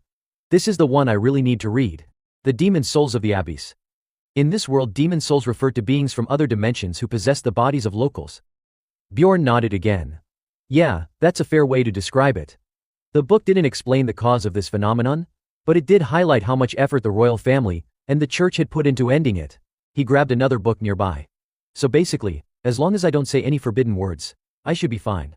That's a helpful tip since I'm technically one of those demon souls too. He sighed. The fifth book, The Death of the Emperor. It was about the first monarch, known as the immortal Emperor Lavigon III, who died 150 years ago. Bjorn recalled something. The game begins right after Lavigon II's death, so this means it's been 150 years since the timeline of the game. That probably explains why the in-game knowledge I have conflicts so much with reality here. Next, he picked up another book, Observation Records on Dimensional Instability. Bjorn perked up. Isn't this the book that the blonde guy who saved me was reading? What I've been through really is rare. Just like he said, this book described a theory that entering a portal at the exact moment it was closing could cause some sort of dimensional instability. So dying in this world might actually be my own fault, damn. That's depressing. I really need to stop thinking about this, he groaned, resting his chin in his hand, drained. Only then did he finally look out the window. It was already dark. I'll finish the rest tomorrow, he thought. That night, Bjorn lay down with his hands behind his head, tossing and turning. It had already been 3 days since he left the labyrinth. A month here was 30 days, right?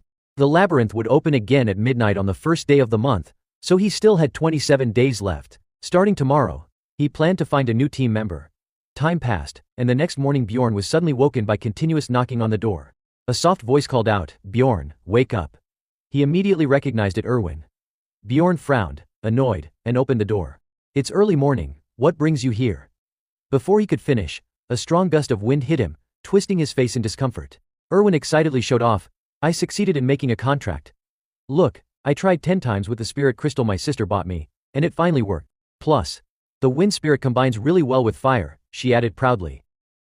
Bjorn glanced at the scene and reluctantly said, that's lucky. Spirit crystals were items that allowed one to form contracts with spirits, with only a 10% success rate. They were quite expensive, so trying 10 times meant she must come from a very wealthy family. He turned back, indifferent. Alright, now you can stop summoning it. Erwin whirled around with a mini tornado, looking pitiful. But I haven't shown you what I can really do yet. Bjorn was angry. Look at my room. Your magic just blew everything everywhere. How messy do you want my place to be? Erwin froze, shocked. She turned pale and panicked. I'm sorry. I'll clean it up right away. The little whirlwind quietly hovered in a corner while she tidied the room. Finally, Erwin finished. Bjorn admired the results. You said you're good at cleaning, but I didn't expect you to be this fast. He said with a smile. Congratulations on forming a contract with a spirit. She scratched her head happily and laughed, thanks. Bjorn got serious. But you don't need to waste time coming to see me. Shouldn't you be using your time more wisely before heading back to the labyrinth? Erwin hesitated, then admitted. That's true. But she slumped. I rushed here because I wanted you to be the first to know. Bjorn was confused but tried to justify it himself. I'm her first teammate, right? She seems pretty attached to me. Look, the first teammate I've got a spirit contract with. She's getting stronger already. He quickly corrected himself mentally. Better keep this relationship strictly professional. Still, he planned to stay friends with Erwin. He smiled widely and raised his hand to her in a stereotypical enthusiastic marketer pose. I plan to stay here forever. If you ever have a problem, just come find me. We're comrades, teammates. Erwin's eyes welled up with tears of emotion. She smiled happily, all right. Bjorn smiled quietly to himself. A few good relationships never hurt. 26 days before he would return to the labyrinth, whether that was a long or short time depended on perspective, but he knew how to make the most of it. The sky was blazing red with sunset as Bjorn looked at a group of fanatics gathered nearby, puzzled. So this is the Furious Bull Inn where these guys live. One of them spotted Bjorn and shouted loudly, "Who's that? The strongest warrior?" "Bjorn, son of Yandel." People around him buzzed excitedly. "Bjorn? I've heard stories about him." The volume was so loud it made Bjorn's ears bleed. They really haven't changed a bit. The guy led Bjorn inside the building while asking, "What brings you here? You planning to stay?" "Not bad, this place only costs 300 mana crystals a night." Bjorn was shocked. "What? Only 300 crystals? That's cheap." The guy explained, "There are 10 warriors sharing 5 beds per room. But if it's you, we'll give you a bed to yourself." Bjorn's dreams shattered as he imagined the becrowded rooms. "So that's why it's so cheap." Bjorn cut through the pointless chatter with a serious tone. "No, I'm here to meet the second daughter of Fenelzine Abar." The guy corrected him quickly. "Einar is actually the second daughter of Fenelzine Bjorn." Just then, Einar wandered over, looking dazed. "Bjorn, son of Yandel," the guy called out happily. "Einar, the second daughter of Fenelzine, you're just in time, Bjorn is here looking for you." "She came closer, me? Why?" Bjorn put on a serious face. "I need your help. I want to spar with you." "To train, right?" he admitted. "Yes, I need to practice." Einar looked surprised. "You don't need to ask for help. You just need to go out to the courtyard." Bjorn glanced at the crowd fiercely sparring and realized, "Looks like this isn't really a favor I'm asking for." Einar advised him, "As long as it's not in the morning, I'm ready to spar anytime." Bjorn thought for a moment. "All right then, let's start right now, Einar." The crowd in the courtyard made way for the two of them to duel, with Einar and Bjorn preparing for a decisive fight. Bjorn charged at her, thinking, "I'm here to learn, but I don't intend to lose." Einar raised her sword and took a stance. She swung a powerful strike downward. What happened next? Bjorn ended up lying on the ground, nose bleeding. He was helpless, completely overwhelmed.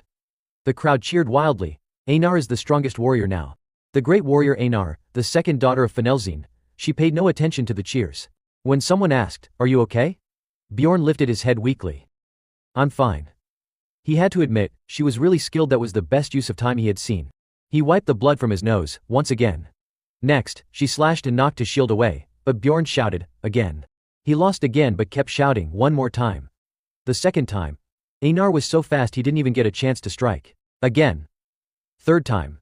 This time Bjorn managed to block her sword. They faced off directly, but he still lost. Again. Fourth time. He used more agile moves to dodge her deadly strikes, but the result was the same, he lost. Bjorn yelled, "One more time. One more time. One more time." By the time night fell and the moon rose high, Bjorn collapsed, panting heavily. Einar stood tall like a rock, only a little sweat from the effort. She sighed and asked, "Do you still want to continue?" "Because I'm ready to rest now." Bjorn gritted his teeth. Einar is just too strong. He shook his head and smiled.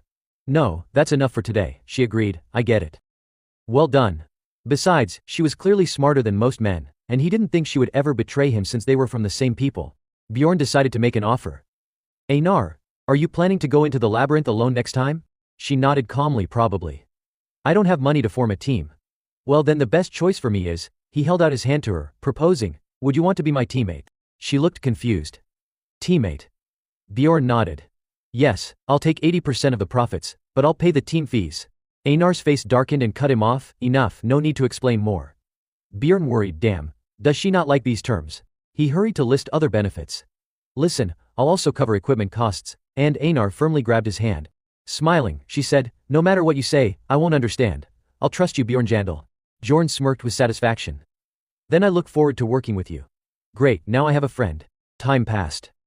The next day, at the Man tribe's temple, the chief welcomed them warmly. "Welcome Einar, the second daughter of Fenelzine, and Bjorn, son of Yandel." Bjorn shuddered at the sight of the chief. "I don't want to be here because of him, but I have no choice." The chief laughed heartily. "It's rare for a warrior to leave the temple, and then come back. Are you here to learn reading and writing like Einar?" Bjorn shook his head, "No." "So what brings you here?" Bjorn went straight to the point. "I want a spirit mark. More precisely, I want the Death Spirit Mark. It's a powerful skill I need if I want to conquer the labyrinth. Each species in this world has its own unique traits. The elven race can form contracts with spirits to borrow their power. The dwarves receive blessings from their armor, enhancing item effects. Beastfolk can forge pacts with ancient monsters known as spirit beasts. And finally, the berserkers possess the spirit mark." The elder, radiating a threatening aura, stepped closer and said, "Oh? How do you know about that?" "It's not something a young warrior like you should know." Bjorn swallowed nervously, sweat dripping down his face. He was being doubted again. But that didn't matter much after all. That's why he had gone to the library to search for information about the spirit mark. Bjorn furrowed his brows and said firmly, "I read about it in a book. I heard that this mark plays a huge role in the war against the elves. Before he could finish, the elder laughed loudly and clapped him on the back. So that's how you know about it, huh? You actually read books. Interesting indeed. His smile deepened as he continued, I'm very proud of both you and Einar. Of course, there's no reason for us to refuse a warrior who requests a spirit mark. Bjorn eagerly started to speak, but the elder interrupted again with a booming laugh. But young warrior, you'll need about 800,000 stones for a spirit mark. He challenged Bjorn. Do you have that much to pay? Bjorn nodded seriously, I will pay it all. Einar looked worried. Are you really serious? Bjorn confirmed, yes. This is why it's so hard to get one early in the game. The price is exorbitant. Especially as you rise in rank, the rare materials needed are worth even more than the money. Bjorn pulled out a pouch and counted aloud. Here's one pouch with 500,000 stones. And 3 pouches with 100,000 stones each. Proudly in his heart he thought. I'm rich after all. The elder took the pouch, suspicious. Bjorn, son of Yandel, where did you get all this money? Bjorn grinned slyly. I was hoping you'd ask. I was lucky to find a wounded elf on the first floor. I used her as a slave and earned a lot of stones. I squeezed every last drop from her, and even got money from her sister as ransom. Those elves are weak. Hearing that, the elder burst into delighted laughter. I can't remember the last time I laughed this hard. The nearby berserkers gathered around excitedly praising him. Well done, Bjorn, son of Yandel. You've insulted those long-eared cowards. You might be the first to do it. Amazing. Bjorn smiled, enjoying their reactions. Others began to crowd around, clearly hating the elves. Well, it wasn't such a bad thing after all. The elder stepped forward and handed Bjorn something. Here, this is a gift for showing us your talent. Bjorn looked at the item in his hand, surprised. He gave me back 200,000 stones. Wow, I earned 200,000 stones, just by telling that story. He's generous. To please the berserkers around him, Bjorn enthusiastically said, I'll keep crushing those long-eared pests, and become an even stronger warrior. A moment later, Bjorn's expression brightened noticeably. He found himself starting to appreciate these people more. They had more charisma than he had initially thought. The spirit mark was a type of enhancement technique.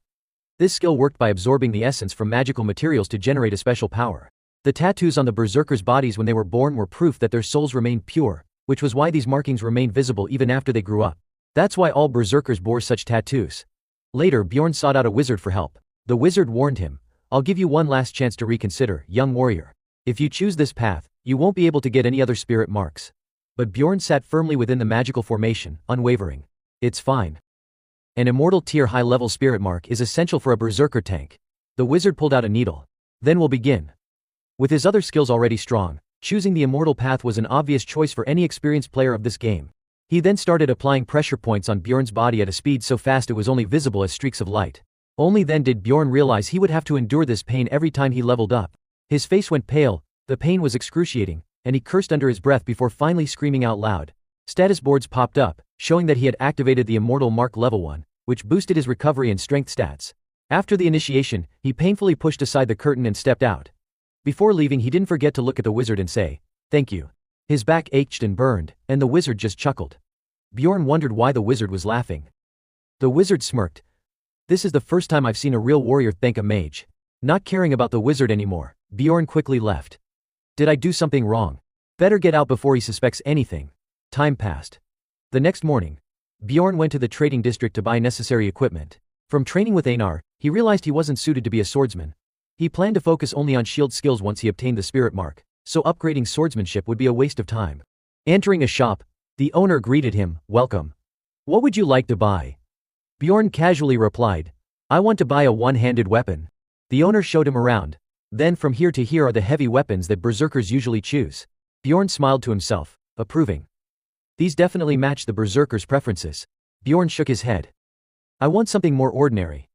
He explained, these weapons deal high damage but aren't necessary for early floor monsters, since they're easy to defeat. The owner suggested another weapon. Bjorn picked it up, swinging it around a bit before settling on a moderately sized mace, costing 220,000 stones. He also bought a helmet tailored to fit him for 170,000 stones, and a chest armor piece that fit perfectly for 360,000 stones. Combined, they made him look like a true warrior. He had bought everything he needed, and had 50,000 stones left. Much time had passed since he left the dungeon, and naturally his daily routine adjusted. Every day, Erwin wandered by his house a few times calling out, hey, big brother. Around 7 a.m. Bjorn woke and had breakfast with Erwin. He was curious many times. Isn't it quite far from your place to here? Erwin always dodged with a vague reason, because the food here is cheap and delicious.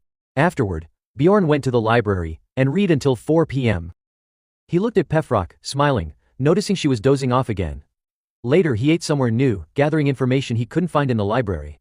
Nearby, a group chatted excitedly about a dangerous monster spotted in a certain place. Bjorn chewed thoughtfully and commented on the food. This place is quite expensive, but the food isn't that great. Around 5 p.m., he visited the berserkers' dwelling and trained there. By the 7th day of training, he started sparring with other berserkers. He was excited. Next, there wasn't a combat skill system like he had hoped, but fighting relying purely on instinct was also good practice. During training, his reflexes, mobility, and eyesight improved. Finally, his attack stat increased by 1. Through consistent training, I managed to beat Einar a few times during sparring matches. The berserkers shouted loudly, Yandel's son Bjorn has won. The strongest warrior Bjorn. I felt proud as I shook hands with Einar and said, thanks for today. She smirked and admitted, you've definitely gotten stronger, Bjorn. Although she was very skilled, Einar fought with a somewhat rigid style. I had told her about it, but it seemed like a habit she couldn't easily break. By 9 p.m., I returned home to shower, and Erwin showed up again, inviting me, hey big brother, let's go have dinner together. I was puzzled. But didn't you say it takes an hour to get here, and you're really tired? She smiled and shook her head, it's okay, come on. Around 11 p.m. after dinner, Erwin headed back to her place. She said goodbye, I'll leave now. Sleep well, and good luck tomorrow in the dungeon. Erwin encouraged me enthusiastically. I chuckled, thanks you too. I felt a bit excited. Was tomorrow really the day? Time flew by so fast. After repeating that routine daily, a whole month passed quickly. Now there were only 24 hours left before the dungeon opened. The next morning, at 8:10 a.m., at the Adventurers Guild, countless adventurers were registering. Einar and I also went inside. We want to use the magical locator, I said. The attendant glanced at the two of us. Only 2 people. I replied yes. She then instructed us, please place your hands on the orb. The orb lit up, indicating that 2 level 9 adventurers would cost 15,000 stones. The price was quite high for a single use, but it was necessary. Einar hesitated, how much is that in beef? She was joking but serious. Starting locations in the dungeon were random, but with the magical locator we could start at the same place as our teammates. Curious, I asked, what determines the rank of an adventurer? The attendant answered, we assess the energy within the adventurer's soul. So, the price increases if my rank is higher, right? I confirmed. She nodded. Before I could say more, she interrupted. That's it. The locator only works for 24 hours from now, so please keep track of the time. I was speechless and turned to Einar, let's go eat. Later, Einar looked at the overflowing table in front of us, feeling emotional. What's all this? I ordered the most expensive meal at the tavern minus 800 stones, I explained. It was like a feast before entering the dungeon. I chuckled and reminded her. This meal costs 800 stones. Einar excitedly said, no way, this can't be real. She eagerly took a bite, and was so delighted she nearly cried. It's delicious. What is this? It's like a dream. She ate ravenously, swearing she'd work hard from now on to earn enough money and eat this again. I groaned helplessly, good luck with that. What does she usually eat? 10 minutes before the dungeon opened, a purple magical circle appeared in the square. Guards reminded everyone, no entry yet. Fully armored, I glanced around. I hadn't noticed before because I was busy, but the gate was huge. Suddenly I noticed Parthun excitedly walking toward the gate with other berserkers. Stopping, he said, I can see the gate. We made it on time. The others cheered, that's Parthun. We made it just in time. Parthun was a standout warrior. I guessed silently that they'd just completed their coming-of-age ritual. How did they manage to come here every time? Parthun proudly told his teammates, I told you to trust me. Einar sniffled, reminiscing. It reminds me of those days. I looked at her stiffly. It was only a few months ago for us. The attendant announced. Everyone may enter now. With excitement bubbling inside her, Einar exclaimed, let's go, Bjorn. But he held her back. Wait, Einar. There are a few things I want to check first. I read that if you enter a dimension while it's still unstable, she cut him off casually, brushing aside his concern. It's fine, Bjorn. Honestly, I probably wouldn't understand what you're saying anyway, so I'll just follow your lead. Despite her earlier confidence, Einar's expression shifted from calm to panicked when the staff announced, 1 minute remaining before the gate closes. But shouldn't we go in now? She asked, visibly anxious. Bjorn quietly observed the gate. It's definitely smaller than when it first opened. I think it was about that size the last time. As he thought that, the gatekeeper shouted, the gate's closing soon. Without hesitation, Bjorn grabbed Einar's hand. We're going in now, come on. Got it, she shouted, bolting forward. The gatekeeper flinched in horror. Wait. It's dangerous. Inside the space there was only silence, broken by the occasional drip of water echoing in the dark. Bjorn stood still with his eyes closed, feeling the air around him. Then he slowly opened his eyes and muttered, "I knew it." Einar stumbled blindly, reaching out in all directions. "Bjorn, I can't see anything." "Calm down," he reassured her. "This is the dark zone." He pulled out a torch. "I brought one this time." "This time?" she asked skeptically. But something caught her attention up ahead. "What's that, Bjorn?" He grinned with satisfaction. "It's still here just like I thought. It's a memorial platform. With this we can activate the gate to the second floor. We're heading straight there now." With a sly smirk, Bjorn added, "A real gamer always knows how to exploit a bug." Bjorn lightly touched the memorial stone, and immediately a powerful beam of light shot upward, forming a connecting portal. Einar stood frozen, clearly questioning her life choices, while Bjorn remained composed and familiar with the process. "Let's go," he said. Still skeptical, she asked, "How did you do that?" Bjorn remained silent, offering only a cryptic response. "That's a secret I can't reveal." In his mind he recalled the information about the second floor, how the darkened earth sank under every step, and that now only remnants of the stone architecture remained. Einar looked amazed. "The chieftain said it would take days to reach the second floor." Bjorn waved it off casually. "That's what the books say." Completely buying it, Einar exclaimed, "It's amazing you pulled it off. But I guess there's nothing much left to see here." Despite faint groans echoing in the background, this place was now nothing more than a dead zone. Bjorn whispered, "You feel it too, don't you, Einar?" Confused, she asked, "Feel what?" He pressed his hand to his chest, sensing the rhythmic pounding of his heart. "It feels like something is rushing through my veins, spreading through my whole body." Einar clapped her hands together cheerfully. "That means your soul state just leveled up, congratulations." Startled, Bjorn asked, "Soul state? So I really leveled up?" In Dungeon and Stone, there were distinct soul levels. Players' vitality, used to activate skills, would increase with each level. The amount of essence they could manipulate also expanded. Now that he'd reached level 2, Bjorn could handle 2 essences at once. But Einar remained curious. "It's strange though, isn't it? You leveled up without even killing any monsters." Bjorn replied calmly, "I think reaching the next floor first counts as an achievement." Inwardly he smirked. "Of course I knew that. That's exactly why I did it." In this world, experience was measured through achievements, and each monster type only gave 1 achievement. Once those ran out, leveling became painfully slow, unless one broke through the ceiling by reaching a new floor faster than anyone else. That kind of speed run granted bonus experience not bound by monster type. It was a loophole, and Bjorn knew he had to exploit it fully before anyone else found out. He turned to Einar. "Let's keep what just happened a secret. If anyone asks, tell them it took days to get here." She nodded firmly. "Sure thing." Satisfied, Bjorn thought, "Perfect. She won't tell anyone." It wouldn't be long before seasoned adventurers discovered this floor.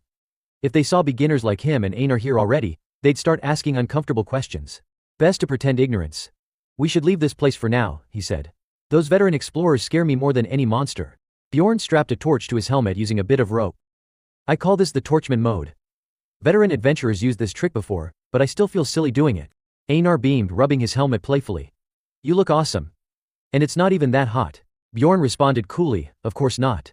These are magic torches, they burn all day long once activated, and they don't give off heat." The Deadlands, unlike the Goblin Forest, had tougher monsters on average. But the upside was that there were no traps, which meant less need for agility or finesse. It was a terrain better suited for 2 barbarian warriors. Suddenly, Einar's instincts flared. She screamed, "Ghouls, Bjorn." The moment he saw them, Bjorn began calculating. "It's only the first day, so there are just 3. By day 3, the number will multiply." Without waiting, Einar sprang into action. "I've been itching for a good fight," she shouted, pumping her fists. "Let me handle this." Her sword slashed through the air with ferocity, her war cries echoing as she charged headfirst into battle. A while later, Einar stood over the defeated monsters, casually wiping her blade. "Too easy," she said with a grin. "Maybe the second floor won't be that tough after all." After a while, a harrowing scream pierced the night, instantly stripping Einar of all her earlier bravado. She turned pale and trembled. "Bjorn, what was that terrifying sound?" He silently judged her for someone so tall. "She's easily spooked," but calmly explained. "They're banshees, vengeful spirits. Most of the time they won't attack first, so just ignore them." Still trembling, Einar clung to him in a panic. "I get it, but are you sure we don't have to kill them? They're not going to be a threat." Bjorn reassured her firmly, "Trust me, our attacks won't even work on banshees. And if we strike first, we'll be cursed. They'll haunt us until we leave the labyrinth." Just hearing that made Einar's skin crawl. "Haunt us? That's awful, but I have to say you're really a smart warrior, Bjorn. I made the right choice sticking with you." But then, another scream erupted, and she jumped in terror, wrapping her arms tightly around him. "Bjorn, what now?" He groaned, "Einar, let me go." Then he pointed. "Look, skeleton soldiers." Einar froze like a statue. What the hell? But then, in true mankin fashion, she snapped out of it and charged in with excitement. "I'll take care of them." Bjorn called out a warning. Aim for their weak points, Einar. She fought fiercely, but after wiping them out she turned and asked, "What did you just say?" He forced a smile. "Nothing." He sighed to himself. "I was worried for no reason." The system chimed in. 1x Bjorn Yandel continued the narration. After that we spent about an hour traveling north. As expected, we ran into new types of monsters. Mature ghouls, twice the size of regular ones. Mutated skeletons dubbed bone warriors, and even skeletal archers. But the difficulty was pretty low. On day 1 we only encountered a few. My combat skills improved slightly. First off, the staff I had was now perfectly suited to me in both size and weight, making it easier to crack their skulls compared to dual-wielding axes. The armor was shaped like a vest, but designed to be lighter, giving me more mobility while still allowing me to use my shield effectively. As for the helmet, it might not be the best defense overall, but it blocked arrows just fine. Right now I can confidently say, I'm back. And better than ever. I'm good at crushing enemies, but I wasn't the only one. I looked over at Einar, who was still going wild, slicing monsters left and right. Valhalla is supposed to be the ancestral goddess of the mankin, right? This girl fights like she's channeling her. At first, I didn't understand why she kept yelling during battles. Turns out it was just her catchphrase. I tried it myself a few times and yeah, I kinda love it now. Shoulder to shoulder, we cut through waves of weak monsters. Compared to my past fights with Erwin, this was something new. So this is what a mankin battle feast feels like. The system popped up: 3 EXP defeated, 1 mature ghoul, 1 bone warrior, 1 skeletal archer. Suddenly, Einar noticed something and called out with concern, "Bjorn, your hand. It's injured." He shrugged. "It'll heal soon." Sure enough, white smoke began rising from the wound, and the flesh slowly mended itself. Einar's eyes widened in amazement. "It's closed up already. Is that the mark of the undead?" Bjorn chuckled and nodded. "The mark of the undead heals faster than natural recovery. It only takes minutes to close a wound less than half a centimeter deep. On top of that, the essence regenerates my stamina. It hurts like hell when it finishes, but it works." Bjorn touched the ground, carefully assessing the surroundings. The floor was no longer damp, and the terrain had changed. Even more concerning, the banshee's wails had grown louder. He stood up. "Get ready, Einar. Level 8 monsters will show up soon." Just as he finished speaking, a high-pitched, unearthly sound echoed through the space. Einar shivered. "What was that sound, Bjorn?" His face grew serious. "The call of the damned. Take your position, Einar." "A reaper," he muttered. "I've heard they consume the light of the labyrinth, but this is the first time I've seen one." And it was far more terrifying than he had imagined. Its shriveled face and soul-piercing scream felt like they came straight from the underworld. Bjorn remained calm under pressure, giving clear instructions. "Aim for the head like I said. Attacking anywhere else won't do any good." Though clearly frightened, Einar nodded firmly. "All right. I trust you." With that, the two of them charged in, launching a direct assault. At first their coordination was seamless, Einar striking from below while Bjorn attacked from above, forcing the creature to stagger. But no matter how clean their hits were, the Reaper's skin was monstrously thick and absurdly durable. Nothing they did seemed to leave a dent. "Damn it," Bjorn muttered through gritted teeth. "It's like stabbing a boulder." The Reaper, enraged, suddenly retaliated. With a single devastating blow, it sent Bjorn flying across the chamber. Not only was it tough, it was ridiculously strong. Still, he'd managed to keep its attention focused on him just as planned. Then, Einar reappeared behind it, slashing her blade across its back. But her eyes widened in disbelief. No matter how much force she put into the swing, her sword barely left a mark. The monster turned its glowing, malevolent gaze on her. Before she could react, a brutal strike sent her crashing to the ground. She landed hard, but thanks to her sword anchoring her, she wasn't blown completely away. Panting, she glanced at Bjorn, her voice shaking. "This thing, it's tougher than I thought." For players who specialized in defense, Bjorn knew this creature wouldn't be an impossible opponent. But for them, it was proving far too difficult. He bit his lip, trying to think of a way out. Even Einar's prized supreme sword could only scratch the creature. And even those superficial wounds closed up almost immediately. That had to be its ultimate defensive skill, some sort of body reinforcement technique. Then, the Reaper let out a bone-rattling roar as it began gathering dark energy around itself. Bjorn's face darkened. "Shit, that's Einar's instinct," screamed. "Danger, what is that?" Bjorn replied grimly, "Its signature attack. The Reaper's call, it's summoning ghouls." This was going to be a nightmare. He shouted out orders. "Einar, take care of those wraiths first." Without hesitation, he charged at the Reaper to keep it occupied. The battle quickly escalated into an intense clash, with the Reaper swinging furiously and forcing Bjorn to leap back to avoid the blow. He didn't dare take his eyes off it, maintaining a safe distance as they moved around each other. Suddenly, something sharp and fast slashed through the air toward him. Bjorn flinched but narrowly dodged it, sparks flying as they exchanged brutal, high-speed blows in mid-air. Just as the pressure peaked, Einar's voice rang out, "Bjorn, I've taken care of the wraiths." True enough, the battlefield was littered with their lifeless remains. She sprang forward. "Let me give you a hand." With silent determination, she circled around behind the Reaper and launched a fierce, decisive slash. The moment the Reaper turned its focus to her, Bjorn shouted from the front. "Where the hell do you think you're looking?" He struck with all his might while cursing, "You miserable bastard." Now under a pincer attack, the Reaper was taking heavy hits from both sides. A severe wound split the back of its head. Bjorn felt a flicker of hope finally, some progress. That last strike did something. Its bleeding a lot must have hit a vital spot. But the Reaper wasn't down yet. It roared, somehow stabilizing itself, then slammed a powerful kick into Bjorn. He stumbled back, shocked. What the? It's still standing after that. A few drops of blood hit the ground as he wiped his mouth. That move could have one-shot a goblin, he growled. It healed that fast. Frustrated, he clenched his teeth. I can't deal enough damage fast enough to outpace its regeneration. What now? Do I give up on this and go after some tier 9 monsters instead? Before he could decide, Einar suddenly dashed in, boldly grabbing one of the Reaper's legs and yanking it with everything she had. Einar, her eyes burned with determination. Now Bjorn, he understood immediately she was trying to break its balance. Smart move, Einar. He shouted, rushing in and attacking the other leg. The Reaper stumbled and crashed to the ground, its massive body slamming into the earth with a thunderous impact. It let out a deafening shriek, thrashing helplessly. Bjorn and Einar approached, smirking. Looks like you can't get back up on your own, huh? He taunted. A little while later, Bjorn laughed heartily, striking again and again with glee. This is just like smashing rice cakes back home when I was a kid.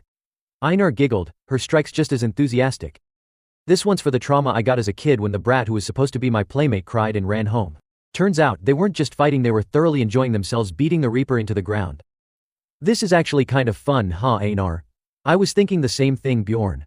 After what felt like 77 over-the-top hits, the Reaper was well and truly exercised, likely reincarnated by now. Dust settled as Einar cheered excitedly. Bjorn, look. A magic core and it's huge. She handed it to him, eyes gleaming. He examined it and made a quick judgment. Probably worth about 100 stones. Her eyes widened in disbelief. What? Only 100? For a Reaper? He nodded. But the wraiths? About 300. Still a pretty poor payout, considering we almost died. Einar fell silent, then asked, Bjorn, how much is that cake at the inn again? The cream one. I think it's 300 stones. Her eyes lit up instantly. Then I can treat myself to a cake every time I kill a Reaper. Bjorn stared at her, dumbfounded. Is that seriously how you convert currency? Energized, she pointed forward. Now's not the time to rest. Let's go hunt. Let's go. And since our split is 8-2, that means you get 0.2 of a Reaper per kill, she added playfully. Bjorn chuckled, going along with her. Alright, let's move. I guess traveling with a berserker isn't so bad. Erwin's a little too passive anyway. Erwin, on the other side, was growing uneasy. Why do I suddenly have chills? He muttered. Later we wandered around hunting death fiends. As soon as we encountered one, we targeted its legs, knocking it to the ground. If we kept pounding its head like smashing rice with a pestle, eventually it would die. That day alone, we managed to hunt down about 70 death fiends. At the entrance of the dungeon, the drop rate for essence stones was ridiculously low. Most players geared up and upgraded based on whatever essence they could find. Tired and worn out, Bjorn finally spoke up. That's enough for today, I think. That night, he sat in silence, keeping watch while Einar snored beside him. This is exactly why I'm aiming for Death Fiend Essence, he thought. It'll sync well with my immortal mark. It also has a pretty decent passive skill, but we haven't found a single one yet. I need to get my hands on it soon. On the second day, the Death Fiends started appearing in pairs. Fortunately, we'd already figured out how to handle them, so it wasn't as bad as I'd feared. I brought one down while coordinating with Einar to take down the other. We continued using the same tactics, targeting the legs, grounding them, then striking the head. One after another, the monsters fell. Of course, if we couldn't kill them quickly enough, we risked being swarmed by wraiths, which would put us in serious danger. In those situations, Bjorn had to grab Einar and run. Run, Einar. Death fiends won't chase enemies outside their territory, so we just need to make it out of their zone. By afternoon, the death fiends stopped appearing in pairs. Bjorn and Einar lay low, carefully observing the area from their hiding spot. 3 death fiends, Bjorn whispered. That's too many for just the 2 of us. She nodded. A wise warrior knows when to run. Let's find somewhere else. As the second day drew to a close, we gave up the hunt. Standing in front of a bleak, half-crumbled stone wall, Einar asked, What about here? Bjorn nodded. Looks cozy enough. I think it'll do. But from the stillness of the night there was a faint disturbance. A group of people accidentally stumbled into them. 3 adventurers stood there, tense, their guard up, ready to snap. Bjorn stepped forward seriously. You there? But before he could finish, Einar snapped, her tone icy and threatening, as if she were ready to kill. What the hell are you staring at? If you've got no business here, then get lost. The group was startled, spooked by her fierce expression. They scrambled off, flustered and apologizing. Sorry. Face darkening. Einar muttered coldly, Bjorn, we need to move. They know where we are now. We need to find a new place to camp. You can't trust humans. They moved on, their footsteps the only sound echoing in the silence. Bjorn glanced sideways, curious. Seems like Einar doesn't like people either. Something must have happened during her last dungeon run. He decided to ask her later. After some searching, they still hadn't found a suitable place. Einar sighed, disappointed. I don't think we'll find a spot as good as the last one. Bjorn reassured her. We'll just have to settle for something temporary. Suddenly, a scream tore through the air. Help me. Please. Both froze in shock. Einar whispered cautiously, instinct sharp Bjorn. That wasn't the kind of scream a person makes when being attacked by a monster. He clenched his jaw. I know. That was definitely someone we need to go. Now. Then a woman's voice called out, demanding who's there. A flash of magic lit up the entire area. In that moment Bjorn got a clear look. 4 bodies. Fresh, no sign of a campfire. Poison. Then she came into view facing them directly, short red hair, a blood-dripping weapon in hand. The drops hit the ground splish, splish. She looked at them arrogantly and asked, newbies, huh? Bjorn Yandel narrowed his eyes. A highway robber. Plunderers. These were professional hunters who, rather than collecting magic crystals, scavenged gear to resell. Of course looting was strictly forbidden in Raphonia, punishable by death. It was like when I had been investigated for killing 6 adventurers, it had been in self-defense. As long as no one noticed, and no word got out beyond the labyrinth, their actions would remain hidden. She twirled the blade in her hand as she advanced, asking with a smirk. First time seeing a plunderer? A maniac. Bjorn's nerves were taut.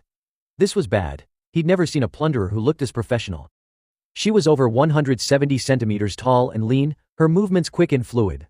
Her red hair draped over her shoulders, and her right ear was visibly injured. A tattoo beneath her eye made her easily recognizable, and yet, Bjorn had never heard of her outside the labyrinth. That could only mean one thing, she never left behind any witnesses.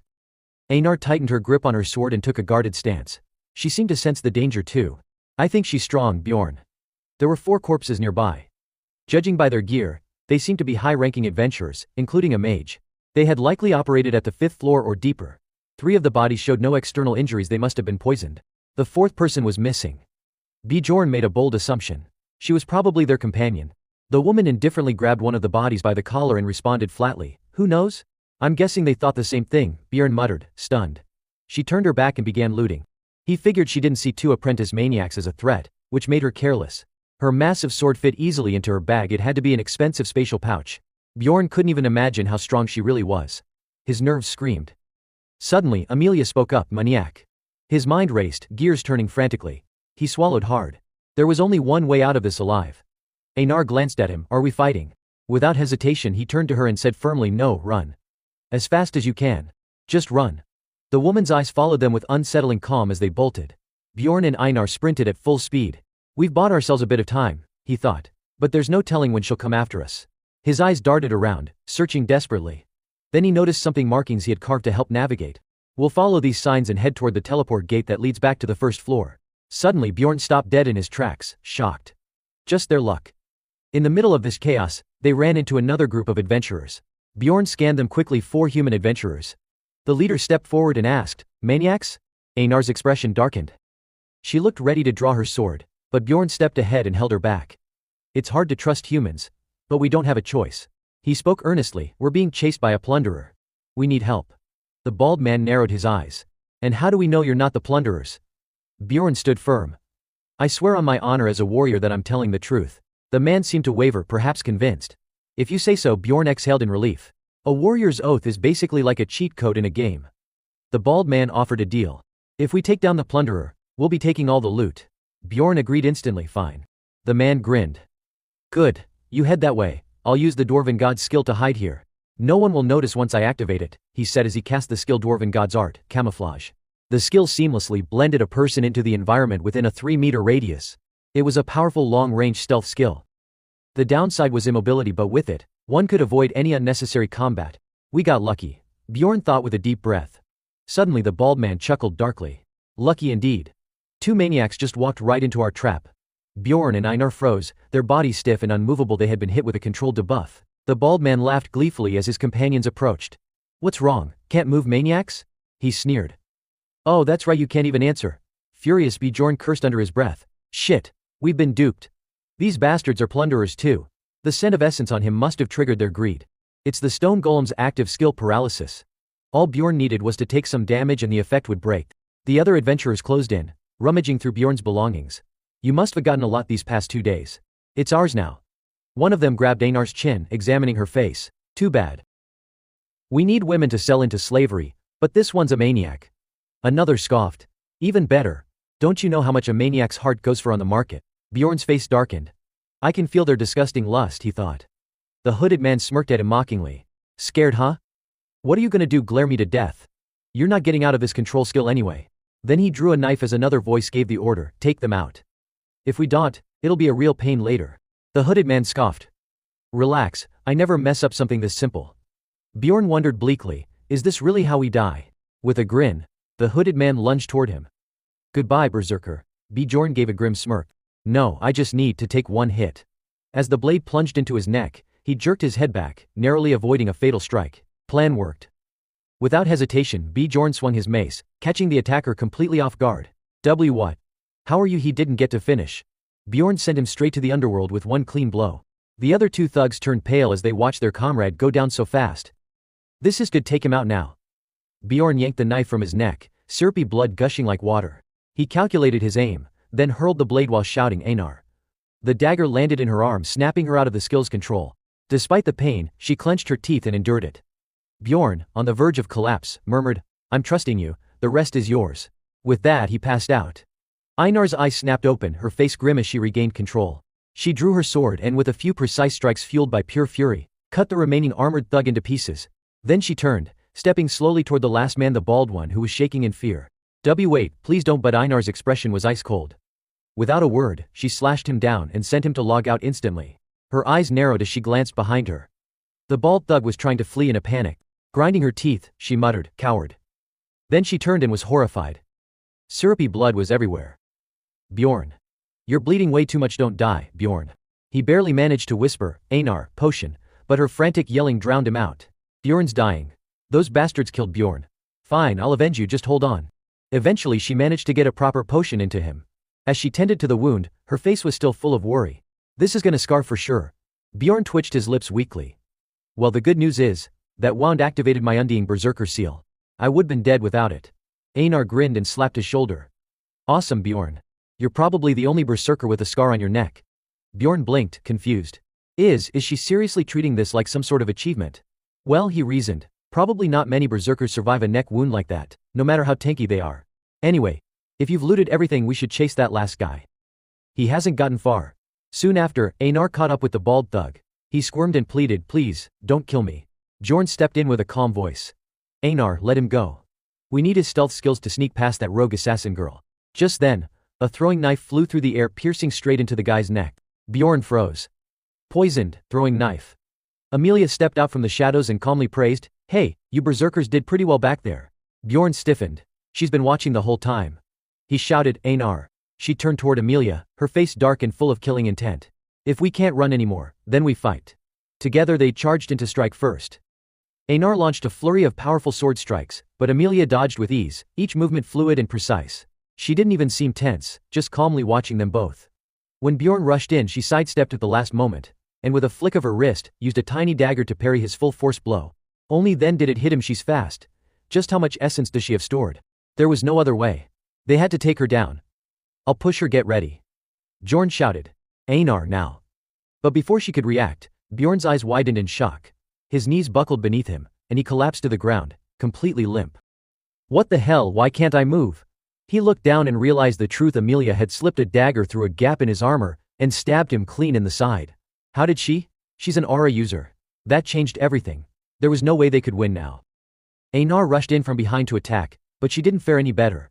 One precise counter, and she was sent flying, blood spraying from her mouth as she hit the ground hard.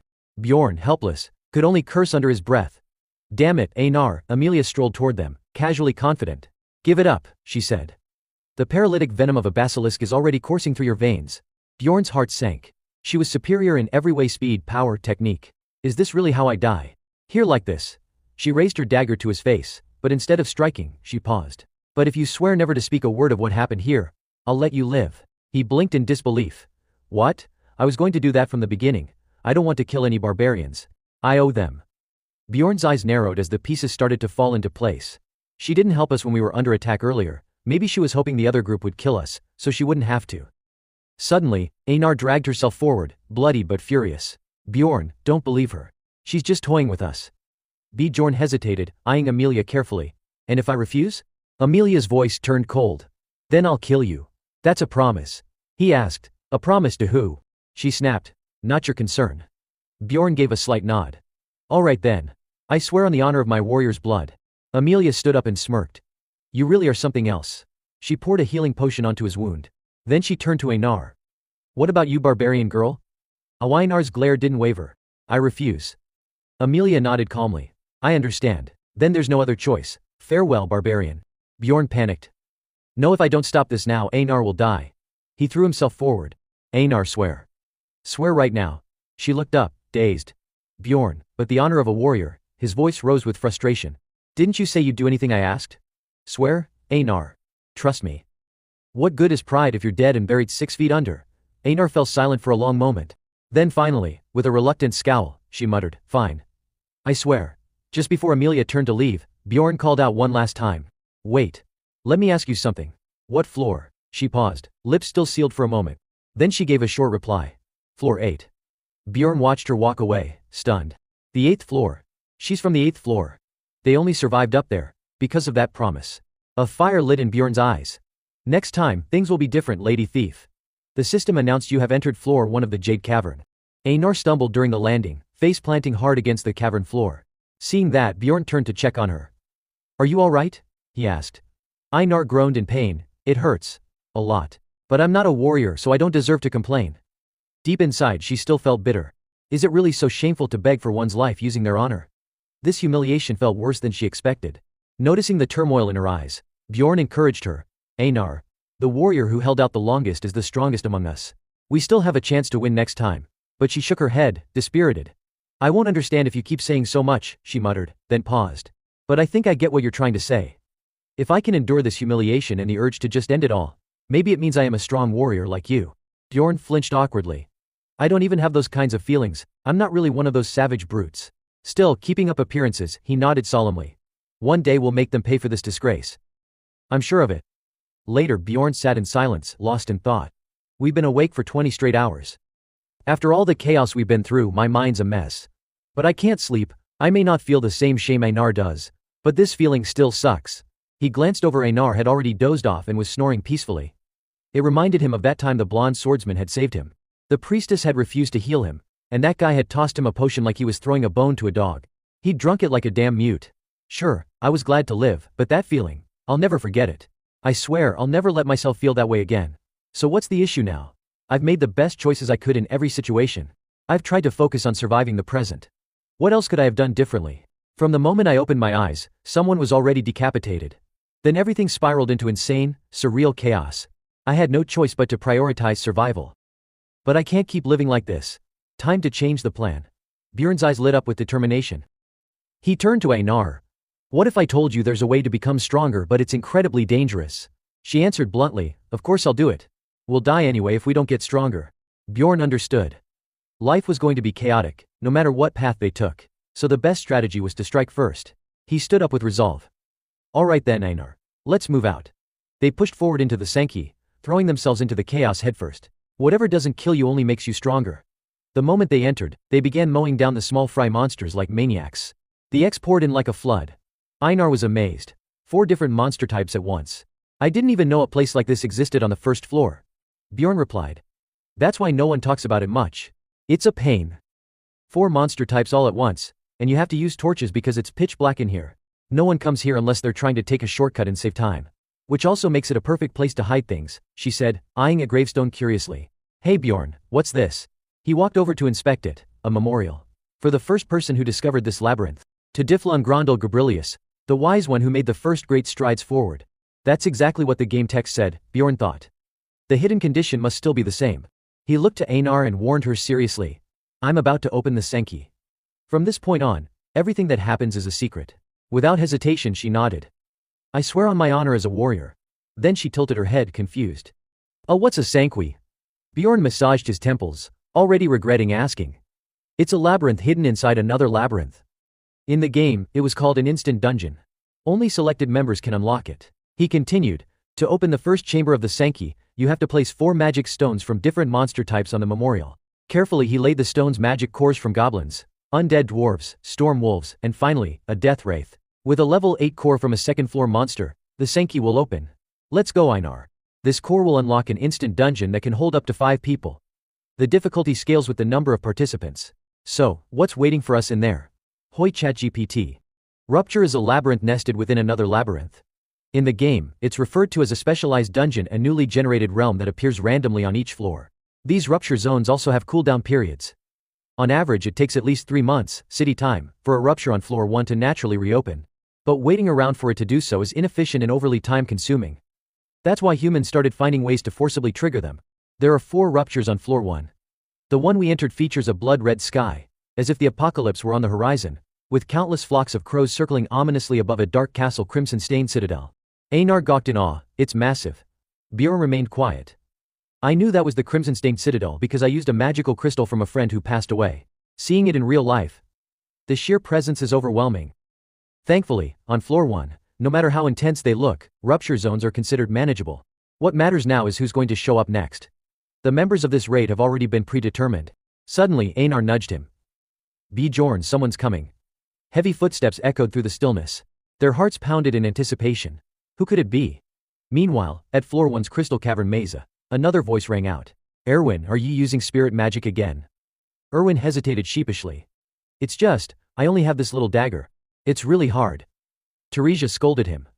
I told you need to learn how to defend yourself without always relying on spirit magic. He frowned. But Big Bro told me to focus on what I'm best at. And isn't that what adventuring is about? Trusting your party and doing your role as well as you can. Teresia didn't disagree. He's not wrong, but life doesn't always go the way you want it to, Erwin. She looked at him seriously. Sometimes, teammates are just people who happen to be on your team. Don't put too much faith in them. Erwin didn't fully get it but responded half-heartedly, yeah, okay. But still, that guy's not bad or anything. Trying to change the subject, he added. Anyway, can we go up to floor 2 now? I bet that uncle's already making tons of money up there. Teresia chuckled. Just doing a bit of monster hunting on floor 2 isn't going to speed up your maze clearing pace that much. That's why we're heading into the rupture. Erwin blinked in surprise. Wait, what? I thought you had to get lucky to even enter one of those. She nodded. That's true. Some veteran adventurers go their whole lives without getting the chance to set foot in a rupture even once. But the last time this one opened was 8 months ago, and the longest it stays shut is also 8 months. So there's a good chance floor 1's rupture is about to activate again. Erwin pouted. Really? And that uncle didn't say a word about it. Teresia thought silently, can't blame him. That guy's still a newbie. His maze progression probably isn't anything worth talking about yet. She smirked to herself, then declared confidently, just trust me, Erwin. Within a year you'll be way stronger than he ever was. Suddenly the ground began to rumble. Teresia's eyes widened. That sound, it's the rupture. She yelled, run, Erwin. Got it. The two of them sprinted toward the portal. Teresia reached out, almost touching the rupture, and then it vanished before her eyes. Clicking her tongue in frustration, she muttered, damn, we were too late. Elsewhere a hearty laugh echoed. Bjorn narrowed his eyes. The first member of our party is. A dwarf stepped out, chuckling with satisfaction. So, 2 of you made it here, huh? Not bad for a bunch of lunatics. And the second person, the radiant blonde-haired mage, made her entrance, and only then did they realize she had come from the blood-stained city. Bjorn was slightly surprised. So she's a mage. There are still mages on the first floor, he muttered. The dwarf was just as astonished. Didn't expect to see a mage here of all places. The mage simply pulled her hood down with a mysterious smile. Bjorn, visibly intrigued, nodded with excitement. No, this is amazing, he said. A bit puzzled, Ina turned to him. Are all mages this awesome? That librarian from last time was a mage too, right? He explained. That librarian was a rank 9 mage. Mages are a crucial force in the city, and only those whose abilities have been thoroughly verified are allowed here. In other words, the fact that she's even here proves she's the real deal. The mage chuckled softly. Not bad. This lunatic knows his stuff. She gave a little bow. Time for introductions. I'm Alua Raven, rank 6 mage. Bjorn quickly assessed her. While her tone might have been a little smug, he figured that was still polite by mage standards. Most mages in the game were total jerks anyway. She gestured toward the man beside her. This is the porter I hired, Tarjan. The dwarf stepped up and introduced himself. Pleasure to meet you all. I'm Hikarad Murad. Been an adventurer for 3 years. Bjorn noted to himself. No wonder his gear is top-notch. When it was his turn he simply said, I'm Bjorn, son of Yandel. Aina followed up, I'm Aina, second daughter of Fenelline. Bjorn went silent, lost in thought for a moment before asking. If you two are strong enough to be here, and you've got no business with weak one, how exactly did you get here? Alua Raven smiled sheepishly. I can't say much, but I heard a rupture's going to appear around here soon. Hikarad chimed in, same for me. Bjorn sighed. So they're not going to reveal their method, huh? Guess this is what people mean when they talk about guarding their secrets. Raven smiled sweetly. We'll split the loot evenly except for Tarjan, of course, but only if everyone agrees to follow my lead. Hikarad agreed without hesitation, of course. Mages lead the party standard rule in the labyrinth. She giggled. Glad to hear it. Bjorn sighed. Since there's a mage in the group, guess we have no choice but to follow her. After all, mages were officially recognized by the royal family for their role in purging evil spirits. Just as he was about to say, I agree, Aina suddenly interjected. I don't agree. Bjorn flinched.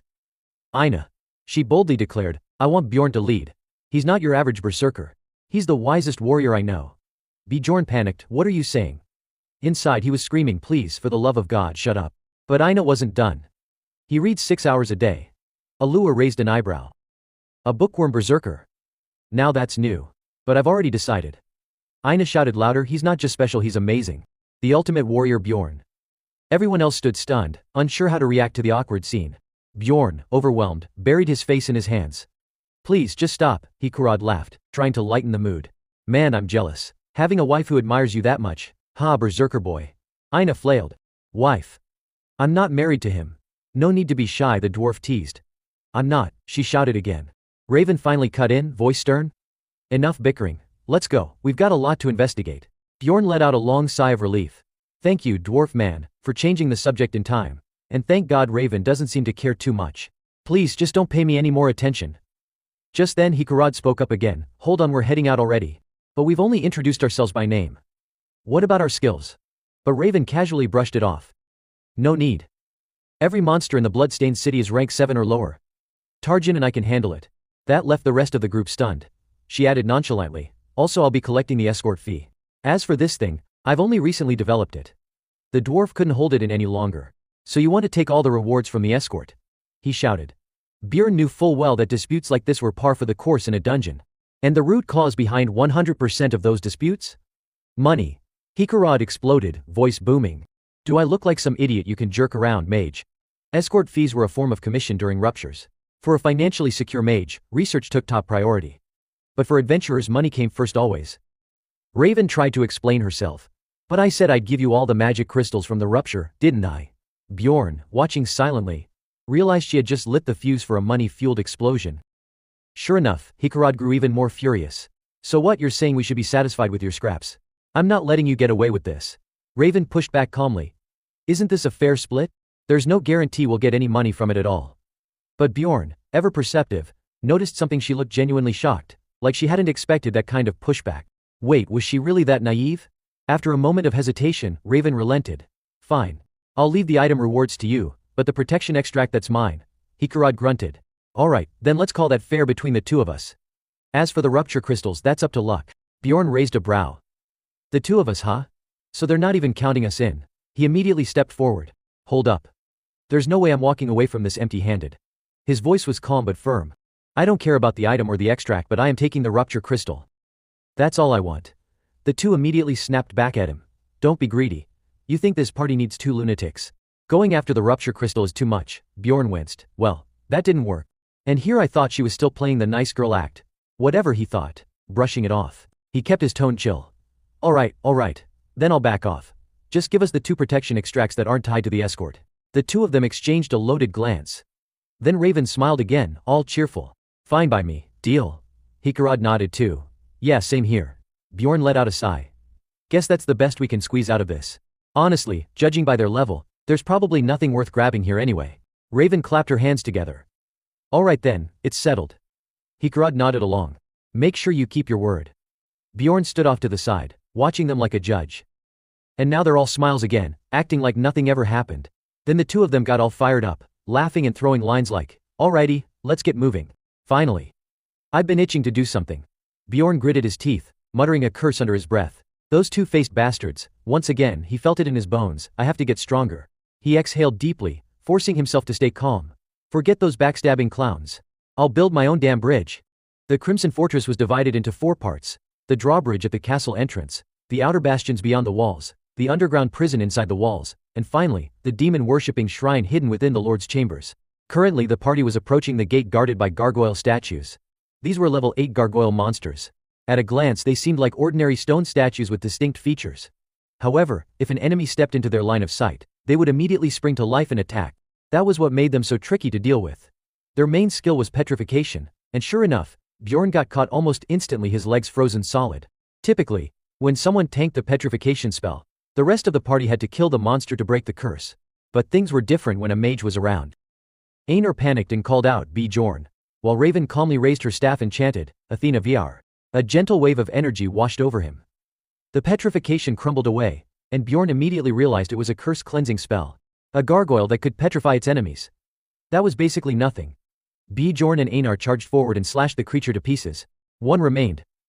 Hikarad let out a battle cry and swung his warhammer in a wide arc. His initial strike didn't kill it outright, but it shattered one of its legs, leaving it crippled. Wasting no time, Hikarad leapt up and came down with a finishing blow. The last thing the monster saw was the warhammer filling its vision. They had dealt with the gargoyles in perfect coordination. Hikarad turned to the group and praised, You guys did good. Bjorn glanced sideways and was genuinely impressed. The dwarf really was as skilled as he had thought. The way he crushed the monster, it was something only a real man could do. Suddenly, a heartstone appeared, hovering in mid-air. It floated straight into Raven's inventory pouch. Einar blinked in astonishment. Wait, did that heartstone just move on its own? Raven smiled sweetly. It's a magically linked recall heartstone. I'll hold on to it for now and pass it around as needed. Hikarad laughed and nodded, Sounds good. Let's keep moving. They smashed through the castle's main gate. Everyone entered, full of adrenaline and determination. But the interior was pitch black. It's too dark, someone muttered. We could use some light. Raven understood and simply said. If that's the case, with a single incantation, read a glowing orb of light appeared in her hand. As it lit up the hall, the first thing they saw was a grotesquely fat creature, an undead abomination. It wasn't even a ranked monster. It wouldn't drop a heartstone or provide any experience unless its soul core was destroyed. Otherwise, the corpses would simply keep coming back. Raven warned them. Their attacks are like ant bites. I'm going to conserve my magic. Hikarad agreed. Yeah, it'd be a waste to use spells on something already dead. Suddenly the undead swarmed toward them like a burst hive of ants. The 3 frontline fighters sprang into action. We'll make this quick, one of them said. Einar slashed through multiple enemies in zigzag patterns, cleanly taking down several in a row. Hikarad followed with a powerful, elegant swing, smashing one to bits. Bjorn hefted his mace, gathered momentum, and with a full force swing, wiped out the rest. Then something unexpected caught his eye, a warhorn. The command horn of the undead. Einar stared in awe. That's a warhorn. It's huge. How do we even use this? Hikarad gave her a wink. Don't worry. You'll find out soon enough. Standing before the massive gate, Hikarad frowned and muttered. This time it's a steel door. My hammer's no good here. Without hesitation, Raven stepped forward, full of confidence. Leave it to me. She then invoked a powerful spell, Anchendirtu. The gate shattered under the force of her magic, sending up clouds of dust that forced everyone to shield their eyes and mouths. As Bjorn squinted through the haze, he saw a stunning sight: Raven standing tall and composed at the center of the wreckage, smiling calmly. Shall we go? She said. All Bjorn could blurt out was, damn badass mage. The first section of the Blood Fortress was the drawbridge at the castle's entrance. Raven came to a halt and sighed. I knew it. The drawbridge was cut off right before the gate. Einar spoke up, then blow the horn already. Raven nodded. Got it. She pulled out the horn and raised it to her lips. The resounding blast echoed across the vast surroundings. Then, a system alert rang out. The slumbering Aqua Circle has been awakened. Startled by the strange noise, Einar looked around, confused. What was that? She said. Then she gasped. The bridget's lowering. But something else caught her attention. The blood beneath us, it's rising. Panic crept into her voice. Wait, there's something in the water. Blood-red water below. Crimson skies above, that's why this place was called the Blood Fortress. Raven smiled reassuringly. They're just the undead. No need to be scared. Einar stammered awkwardly. Peesh. Who said I was scared? The objective of this section was simple: survive until the drawbridge finished lowering. In theory, it could be difficult due to the endless waves of undead pouring in, but that only applied to an average party. Raven let out a smug little laugh. I figured this might happen, so I came prepared. She motioned to everyone, stick close to me. The challenge would become trivial with a mage capable of wide area spells. Raising her staff, she chanted Winterna Durtu. A storm-like surge of magical energy exploded outward, sweeping through the battlefield. Wherever her magic touched, the undead disintegrated. They were obliterated on the spot, nothing left intact. Hikarad stared in awe. Amazing, he breathed. Raven responded with a cocky grin. They're just zombies after all. Bjorn clenched his teeth. He had known she was powerful but not this powerful. He didn't expect the gap between them to be so vast. With a calm voice Raven announced, I suppose all we need to do now is wait for the bridge. Bjorn looked uneasy. Something about it didn't sit right. Are we seriously just done? Already? A short while later, the drawbridge finally dropped. Raven led the group forward. Time to head into the castle. And just like that, the first section of the Blood Fortress was complete. Bjorn scowled. A sour look on his face. That was laughably easy. His eyes stayed locked on Raven, as if trying to burn her image into his memory. We successfully crossed the drawbridge, and entered the outer district. Normally we'd be swarmed by countless enemies here as well, but Raven cast a spell, Oetherna Daruth. A surge of immense magical energy flooded the area, blasting away the undead and scattered skeletons. Bjorn observed carefully. Unlike before, this time she couldn't wipe them all out in a single strike, even though the spell was still incredibly powerful. With just one incantation, she managed to eliminate nearly 90% of the monsters. However, it had no effect on the Death Knights, most likely because they possessed regenerative abilities. Raven quickly took command. I'll leave the rest to you guys. Without hesitation, 3 of them charged in confidently. Einar replied with a proud grin, got it. She swiftly slipped beneath the Death Knight, catching it off guard. Then, using their team combo skill Berserker's Twin Assault, they knocked the creature flat on its back. Both moved with the precision and ruthlessness of true warriors, delivering brutal blows in a blood-soaked frenzy. The sight left Hikurad shaken and questioning life itself. Wait, is that how you usually hunt? They look like they're having a blast. Meanwhile, Raven was casting another offensive spell, Lavioti Elthun. The spell worsened the wounds of enemies. The Death Knights were engulfed in pink bubbles, their already festering injuries now oozing pus. The Death Knights' main advantage was their passive self-regeneration ability. Once that was neutralized, they were nothing more than walking chunks of flesh. Before long the team had wiped them out. The loot automatically flew into Raven's inventory. Einar, a little dazed, murmured, Bjorn, now I understand why people idolize mages so much. Hikurad nodded. With a mage on our team we're way stronger. Raven, who had been quietly listening, beamed with pride. That's why we study so hard, and of course you also need a bit of natural talent. Bjorn twitched slightly. So that's what she's really like. She pretends to be humble. But she absolutely loves showing off. And yeah, she clearly spends a ton of time researching and training, too. She smiled brightly and asked, I was thinking of gathering some materials from around here for research. Will you all help me out? The dwarf nodded right away. Thanks to you we've got plenty of free time. Of course we'll help. Bjorn joined in, I'll help too. He thought to himself, I think I'm starting to understand how to deal with her. They soon found everything Raven needed. She cheerfully said, that was fast. It's all thanks to you guys. Let's head to the next area. Meanwhile, Einar had just one thought in her head, if we sold this stuff, how many cakes could I buy? Raven interrupted her daydream, come on let's go. Bjorn however found something odd. Strange, she researched this entire area thoroughly, but she didn't collect everything. Why not? Did she not know it was here? But it's obvious, you just need to break that statue, and it's right there. Some players have a habit of spamming the interaction key when they see something unusual or suspicious, like a statue or cracked wall. Bjorn was one of them, and he'd uncovered countless hidden items during his 9 years playing Dungeon and Stone. But if someone like him, a berserker, claimed to know something that someone like Raven, who devoted her life to research, didn't, it might hurt her pride. I'd better avoid doing anything that might make her suspicious, he thought. For now he put the matter aside, and the group pushed forward. They arrived in a ruined, crumbling zone. The sky above glowed a deep blood red. This clearly was the inner city.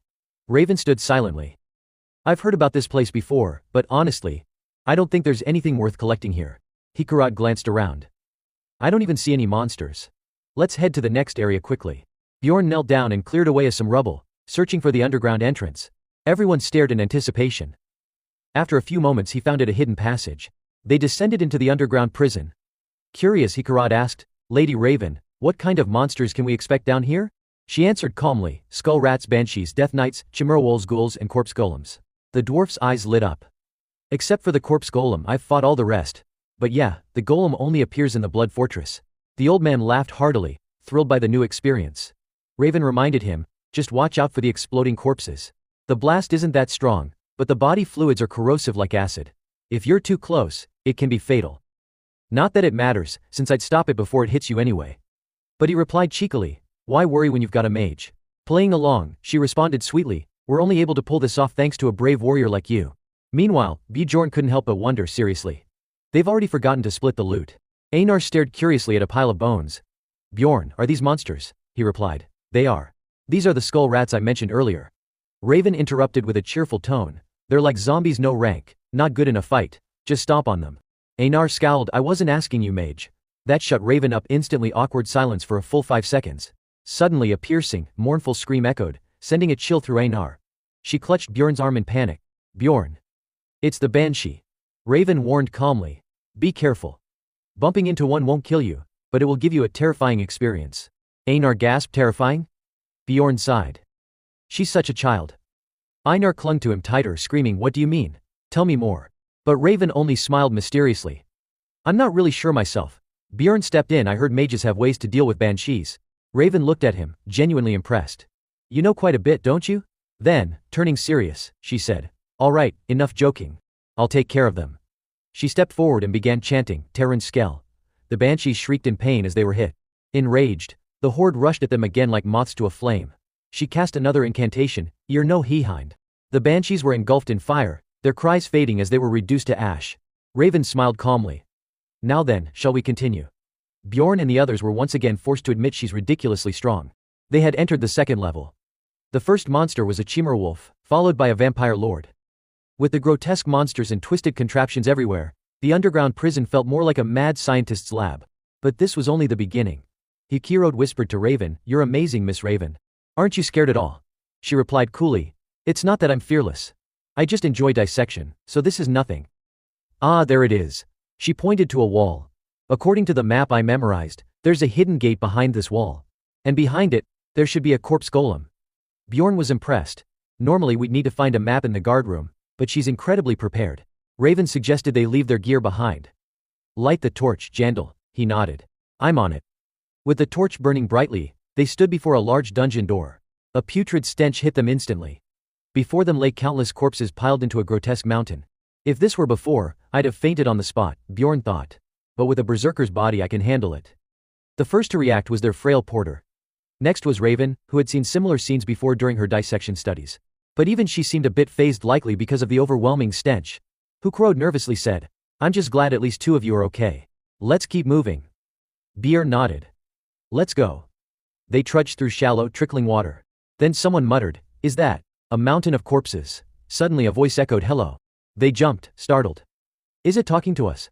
Then came a chilling scream, Father. Help me. Everyone froze in fear. What the hell was that? The cries repeated. Help me. Bjorn's eyes reflected something monstrous. A system alert flashed. Golem has appeared accompanied by eerie moans. It hurts. It hurts so much. He cursed under his breath. God damn it. Weren't these things supposed to be silent in the game? The cries continued.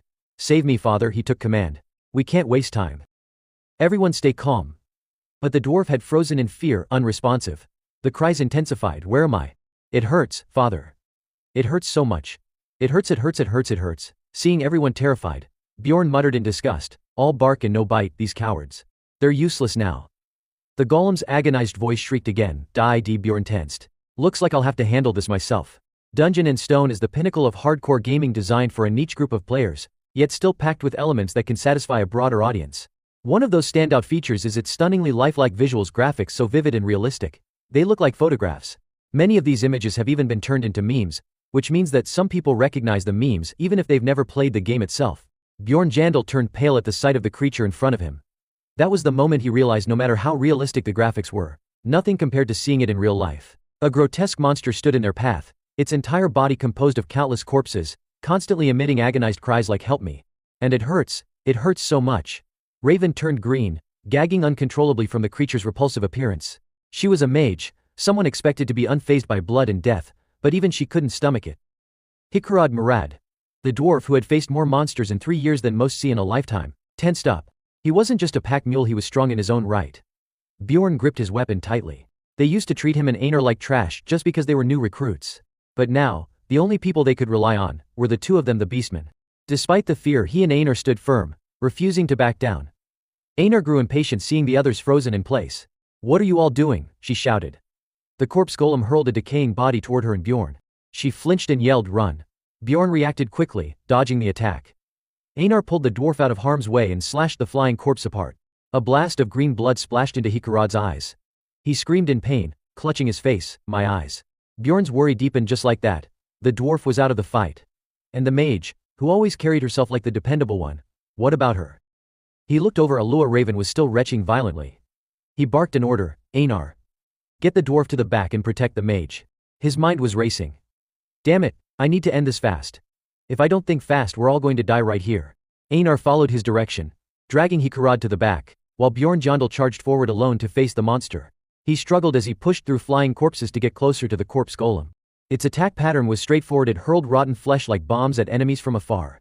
Its grotesque, corpse-built hand lunged at him. At close range the golem would pull people in and devour them. Bjorn dodged and paused just far enough away. He couldn't get too close.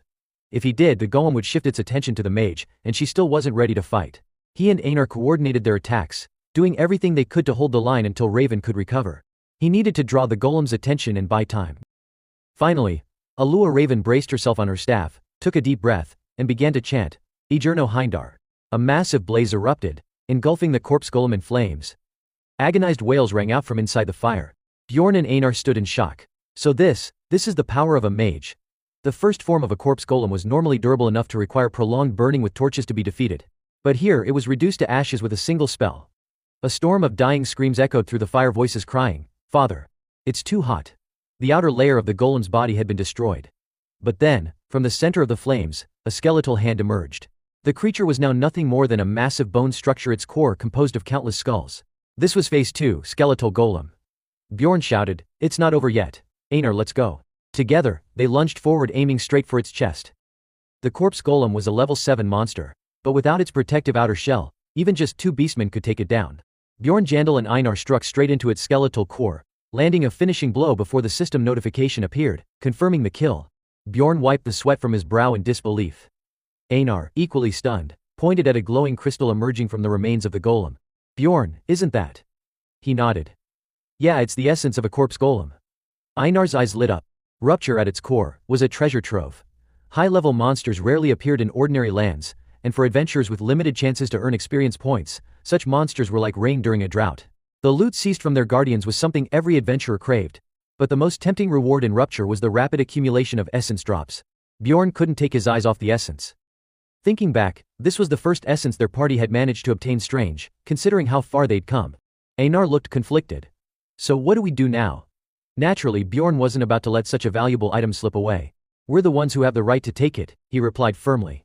Glancing at the wizard and the dwarf, both still struggling to recover, he reminded himself that he had done the lion's share of the work. That had been the agreement from the beginning. In truth, he wanted 2 essences, one from a death wraith with powerful resurrection abilities, and another from a chimera wolf known for its savage strength. He never imagined he'd get the essence of a level 7 monster like the corpse golem, especially since it only ever appeared once in the entire Blood Citadel arc. He checked the stats of the corpse golem's essence. On top of everything, its stat bonuses were perfect for a tank build. Granted, his intuition stat would decrease, slightly dulling his reflexes, but other boosts would more than make up for it. Bone density, a huge plus for defense, would increase by 55 points. Endurance was also a highly valuable trait. The boosts to strength and poison resistance were undeniably useful as well. But the problem lay in its skills. He reviewed the active ability, a powerful area of effect attack that detonated part of the user's body to cause massive damage. A brutal move, but it came at the cost of the user's HP. The new passive skill wasn't exactly comforting either. It turned bodily fluids and blood into corrosive acid. On top of that, since his blood would now be acidic, any injuries could lead to acid splashing onto his gear and significantly reducing its durability. The more he thought about it, the more it gave him a headache. In short, the corpse golem's essence was powerful, but it would wear down his weapons and eat through healing potions. With a sigh, he decided to leave it be for now and went to tend to the dwarf's injuries. The essence would last for about 30 more minutes anyway. Once treated, the dwarf leaned weakly against the wall, clearly exhausted. I'm so embarrassed. If it weren't for you two, things would have gone horribly wrong, he admitted. Bjorn didn't sugarcoat anything. Good. As long as you know. If Einar hadn't been there, you'd be dead right now. The dwarf looked away, ashamed. I know. I completely froze the moment I saw that thing. He scratched his head with an awkward smile. I thought I'd seen every kind of grotesque monster out there. Bjorn couldn't even muster a smile. They had nearly been wiped out by a mid-tier boss monster, and all because of psychological pressure, even though they had the strength to defeat it. This whole ordeal was a harsh reminder that this was reality. Alua Raven was brought over, still looking weak. I'm very sorry, she murmured. Bjorn Yandel didn't seem particularly concerned. So, she's back to normal. Good. Then let's talk about how we're splitting the loot. He got straight to the point. We were the ones who took down the undead golem. Alua didn't argue. I know. Luckily I managed to force myself to cast that spell. That irritated him. Typical adventurers always credit-seeking bastards. Instead of thanking them, the first thing she did was talk about her contribution. He realized if he didn't speak up now, they'd walk away with nothing. He pressed on firmly. We saved your lives. That goes beyond the responsibilities of any single individual, doesn't it? Alua suddenly sharpened, more alert. I agree. So what exactly are you getting at? He didn't hesitate. We're taking the rupture stone. Silence fell over the group like a heavy blanket. It was Hikarad Murad who broke it first, chuckling and pointing at Einar. I'm good with that. If it weren't for this barbarian girl, I'd be dead meat. Alua tugged her hat lower. I don't agree, but if we really did get a rupture stone, I'll play fair with you. Bjorn gave a curt nod. Tech, that's more like it. Then he dropped the real bombshell. Also, the undead golem left behind an essence. Both Alua and Hikarad stared at him in disbelief just as he expected. What about that? He asked. Alua couldn't hide her excitement. An essence from an undead golem. That's even rarer than a guardian's. I heard those are extremely limited. Even the guild doesn't fully understand their uses. She bit her fingernail, torn between desire and caution. Losing something that valuable was painful, but if she could get her hands on it and study its properties, Bjorn knew it. He knew she'd react like this. Now the real negotiation begins. I've got a proposal, Raven, he said smoothly. If you want it, I'll hand over the undead golem's essence to you. But if we find a guardian's essence later, I get that one. She narrowed her eyes, instantly on guard. Bjorn extended his hand with a confident grin. So, what do you say? Raven looked skeptical. You want to trade the undead golem's essence for a guardian's? Even though there's no guarantee it'll drop. Bjorn answered calmly, I'll take full responsibility for that. Her eyes lit up with excitement. In that case, sure. The undead golem is way more interesting than any of the guardians. Bjorn felt a quiet rush of satisfaction. He'd gotten exactly what he wanted.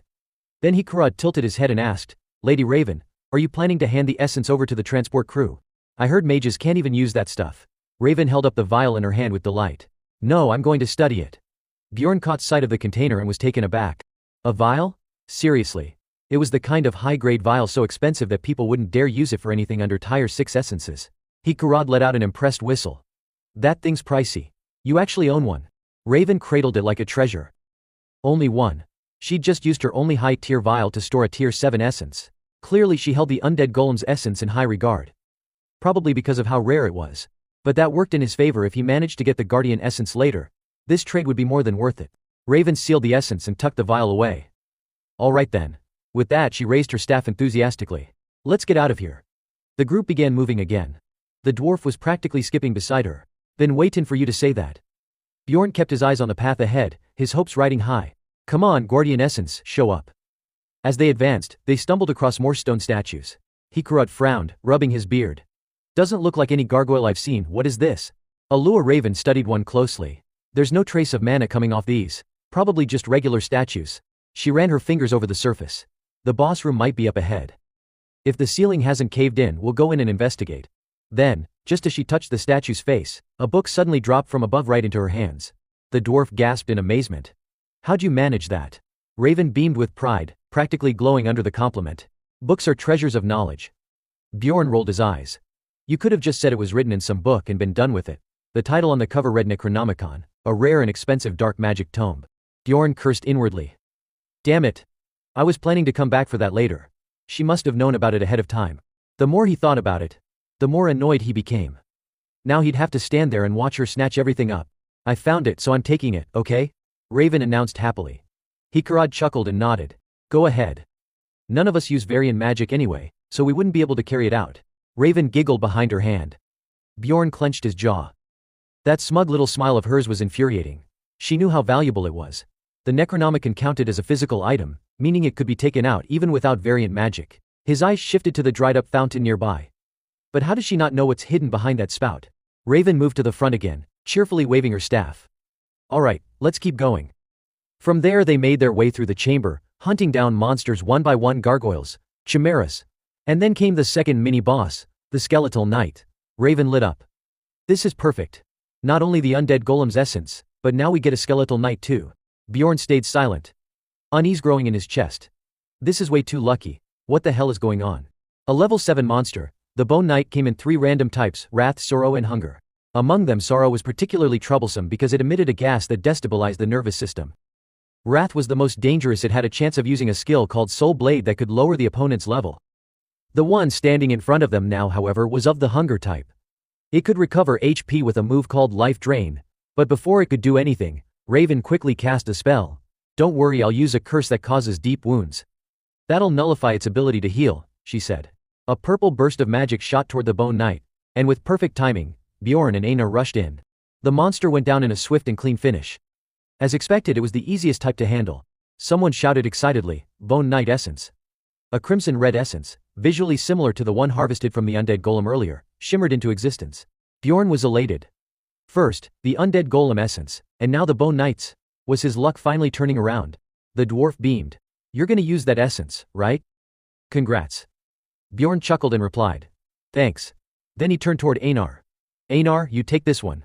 She stared at him, stunned. Are you serious? Bjorn didn't really want to give it up, but from a player's strategic perspective, it made far more sense for Einar to use it. The life drain ability paired well with a swordsman. And besides, he had long-term plans of abandoning weaponry altogether. Most importantly, Bjorn trusted Einar. He thought back to their time spent fighting together and realized he could count on her. Einar was so thrilled she looked like she might jump into the air. Thank you, Bjorn. I swear I'll repay you. Bjorn just smiled in return. Her straightforward, honest nature reassured him that she'd never leave him behind. He had to be patient. Strengthening Einar would make it easier to obtain the right essence for himself later.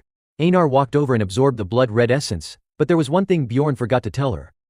A blinding red light flashed and then slowly faded. Einar looked confused. That's it? Her body had noticeably slimmed down, but she didn't seem to realize it yet. I don't feel any different. Suddenly, she felt something off. She glanced at Bjorn standing nearby. He looked massive compared to her. Wait, something's wrong. Why is Bjorn so huge? Then she looked at Raven and the dwarf, both of whom seemed taller than before. Even the dwarf looked less short. What's going on? Did you guys do something? Bjorn sighed and calmly explained. You shrank, Einar.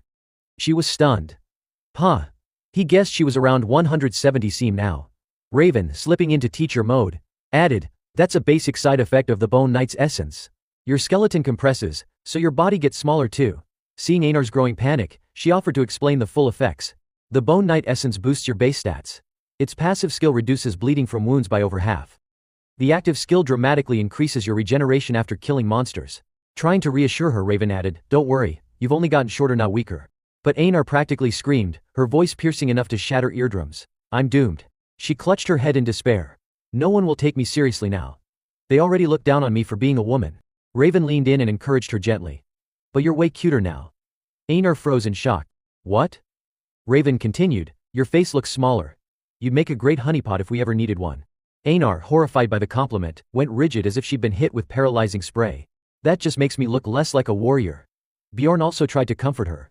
No, Einar, everyone knows you're a powerful warrior. But deep down, he thought to himself, honestly, if she didn't have that tribal tattoo on her neck, she'd look just like an ordinary girl. Still, I need to reassure her right now. In the middle of all this, Hikirad tried to lighten the mood. This essence is pretty wild. If I drank it, I'd probably shrink out of existence. Raven chimed in casually, Miss Einar, if you don't mind, would it be okay if I examined you once we're back in the city? Meanwhile, Einar was still sitting on the ground in despair, mumbling, I'm doomed. Bjorn rubbed his temples in frustration. These lunatics and their careless mouths.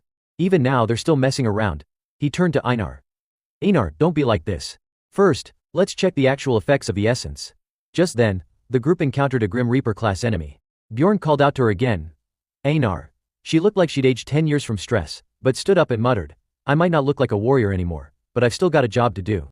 As the Reaper lunged at her, Einar gripped her sword tight and took it down in a single strike. The others were stunned. One hit. That was it. Bjorn beamed with pride. See? You've gotten way stronger, Einar. She was visibly moved. So I'm still a warrior? Bjorn grinned. No, you're not just a warrior. You're a super warrior now. Her energy instantly bounced back, and she lit up with enthusiasm. The other three, however, walked on without a care, uninterested in the emotional moment. Hikirad murmured to Murad. They really click, huh? Raven replied half-heartedly, yeah, whatever. Let's go. They stopped in front of a massive door. Behind this is the Guardian's chamber, Raven said. Hikirad grinned. Looks like we're almost at the end. It's been a blast adventuring with you all. Raven agreed, though her tone carried a hint of melancholy. Yeah, it's been fun. I almost wish we had more time together. Bjorn remained quiet, deep in thought. All right, almost there. The Guardian's essence is within reach. Up ahead, the two were chatting and laughing as if on a field trip. We really did get lucky today, one of them said. Bjorn nodded. They're right. It's been a lucky day. We got Einar an essence and defeated that undead golem. But his mind wandered back to everything he'd been through. From his days in the modern world up to now. Has my life ever gone this smoothly? Then a chilling thought crept in.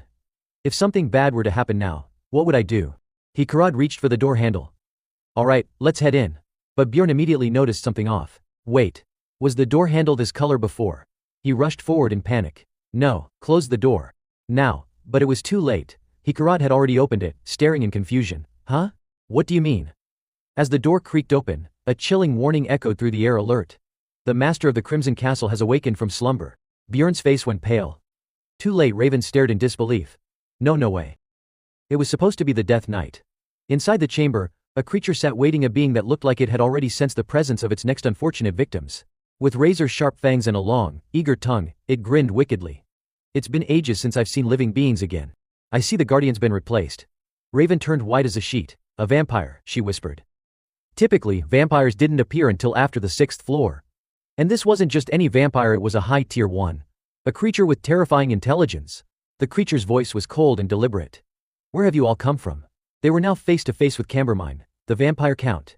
Monsters are divided into 4 main categories. First, there are mutated monsters, variants within the same species, such as goblin archers or goblin swordsmen, who possess enhanced abilities.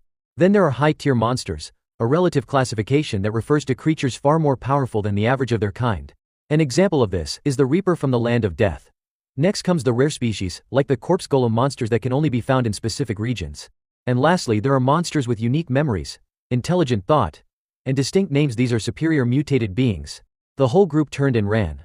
Hikarad, wide-eyed and shaken, stammered, "What are those things? Why would a vampire show up here all of a sudden?" Bjorn snapped, "Just run. Stop asking questions." The vampire Duke Cambermine, a powerful sub-boss monster that operates alone. A level 5 monster, has not only a deadly melee fighter but also a master of dark magic. Raven's voice was tight with tension. A superior mutated monster appearing here. This has never happened before. Even he couldn't explain it. Why now? Monsters like that aren't supposed to show up on the 3rd floor. He clicked his tongue in frustration. If we take the 1st floor as the norm, then yeah, this kind of thing has never occurred. I've played this game 10,000 times, and not once have I encountered the vampire Duke here. I only knew of his existence from watching other people's playthroughs. Raven, curious and suspicious, asked, "But how did you know something was wrong, Bjorn? You told me to shut the door before I even opened it." Bjorn was clearly annoyed. "She's still trying to learn even in a moment like this," he muttered. Then, yelling over his shoulder, "Just keep running." Raven coolly replied, "Well, I'm being carried. I don't need to run." The remark was too spot on for him to argue. He cursed under his breath. "God damn it." He explained, "It was just a bad feeling. That door handle, the color was off. I've played that stage hundreds of times and never saw the Duke appear, so I fast-forwarded through countless recordings of other people triggering him. The only consistent difference I found was that door. It looked slightly different in those videos." Grinding his teeth, he thought, "If I hadn't been so obsessed with analyzing those clips over and over, would I have noticed the difference before it was too late?" While they ran, the dwarf wheezed but still asked, "If we can't beat him, we can't get out, right? Shouldn't we fight instead?" Bjorn snapped back, "We at least need to get to a place with sunlight first." Then came Cambermine's voice, echoing eerily, "Such rude little guests." Floating above the group in his wraith form, Cambermine blocked their path. This, Bjorn realized with dread, was why he hated monsters that used magic. In this form, his physical attacks were useless. Bjorn shouted, "Raven." Even though she was terrified, Raven understood immediately and cast a spell. "Everyone, close your eyes." A powerful fire sigil exploded upon impact with Cambermine's ghostly form Infernal Rune. When the light cleared, Bjorn looked up. "It's gone." Einar, equally shaken, whispered, "The vampire's gone." One of the more terrifying spells vampires use is the Vengeful Wraith form. It allows them to project themselves rapidly, even while their real bodies remain fixed in place. When needed, they can swap their real body with the projected one. It's a tough ability to deal with, but thanks to Raven's quick thinking, they destroyed the projection in time, stopping him from teleporting his true body into the room. That bought them roughly 3 more minutes. But by now he'd likely recovered. Suddenly someone screamed, "Bjorn!" "The mage girl, she's been attacked." Bjorn froze. "What?" Tarjan called out anxiously, "Miss Raven. She had lost consciousness, blood trickling from her mouth." He looked confused. "Internal injuries. But as far as I know, vampire magic doesn't include ranged attacks like this." A sudden realization hit him. Was it magical backlash? Or a different spell he didn't know about? Even in the recorded playthroughs of this stage, players barely had time to react before dying. He had no idea what other spells the Vampire Duke could use. He'd already considered all the known possibilities, but now wasn't the time to dwell on it. They had to escape now. He turned to the others. "Let's get out of here first." Hikarad looked around, panicked. "But how?" The mage who knew the way has passed out. Bjorn pointed to himself. Don't worry. I know the way out. The dwarf stared at him in disbelief. What? Isn't this your first time in the Blood Castle?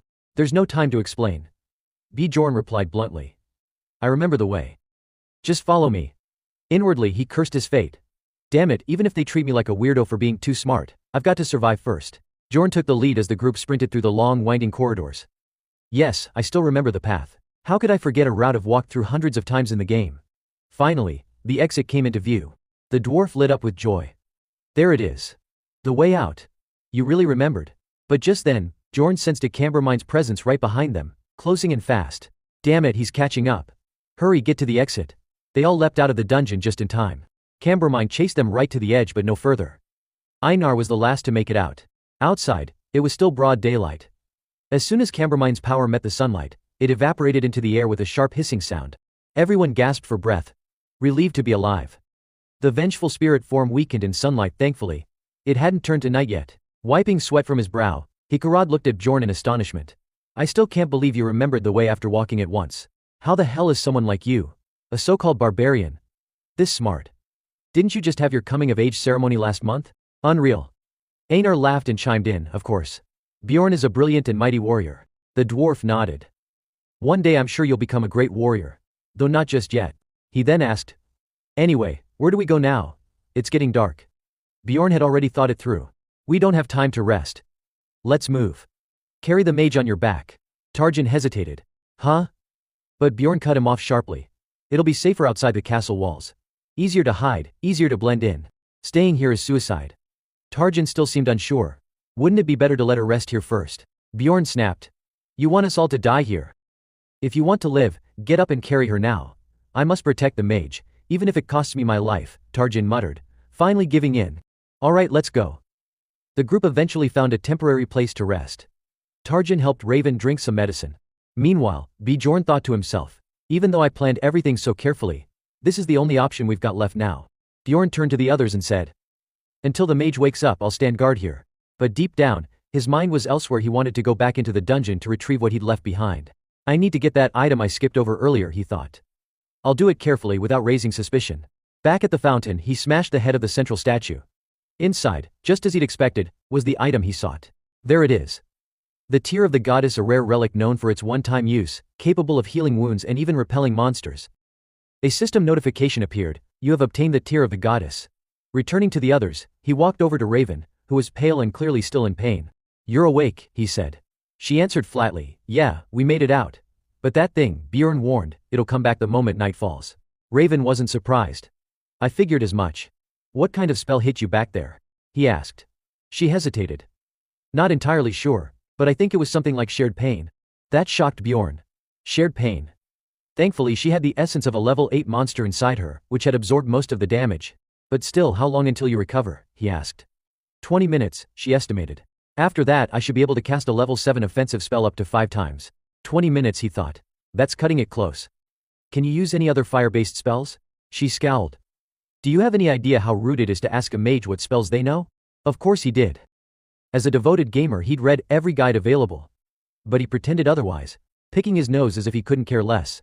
She knows what I am, he smirked to himself. The pinnacle of rudeness, your classic barbarian.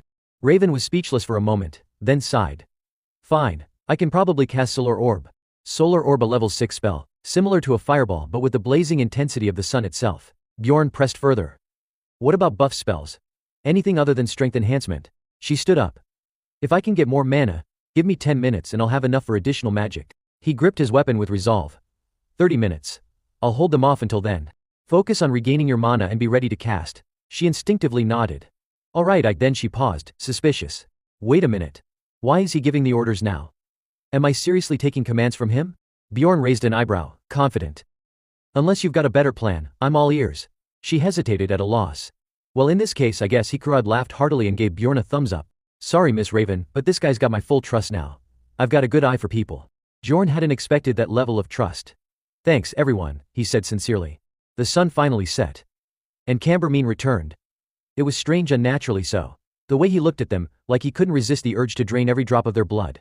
He let out a twisted laugh. Do you know why? Everyone readied their weapons, forming a protective line in front of Raven. He's here. Bjorn said grimly. We've got 30 minutes until her spell is ready.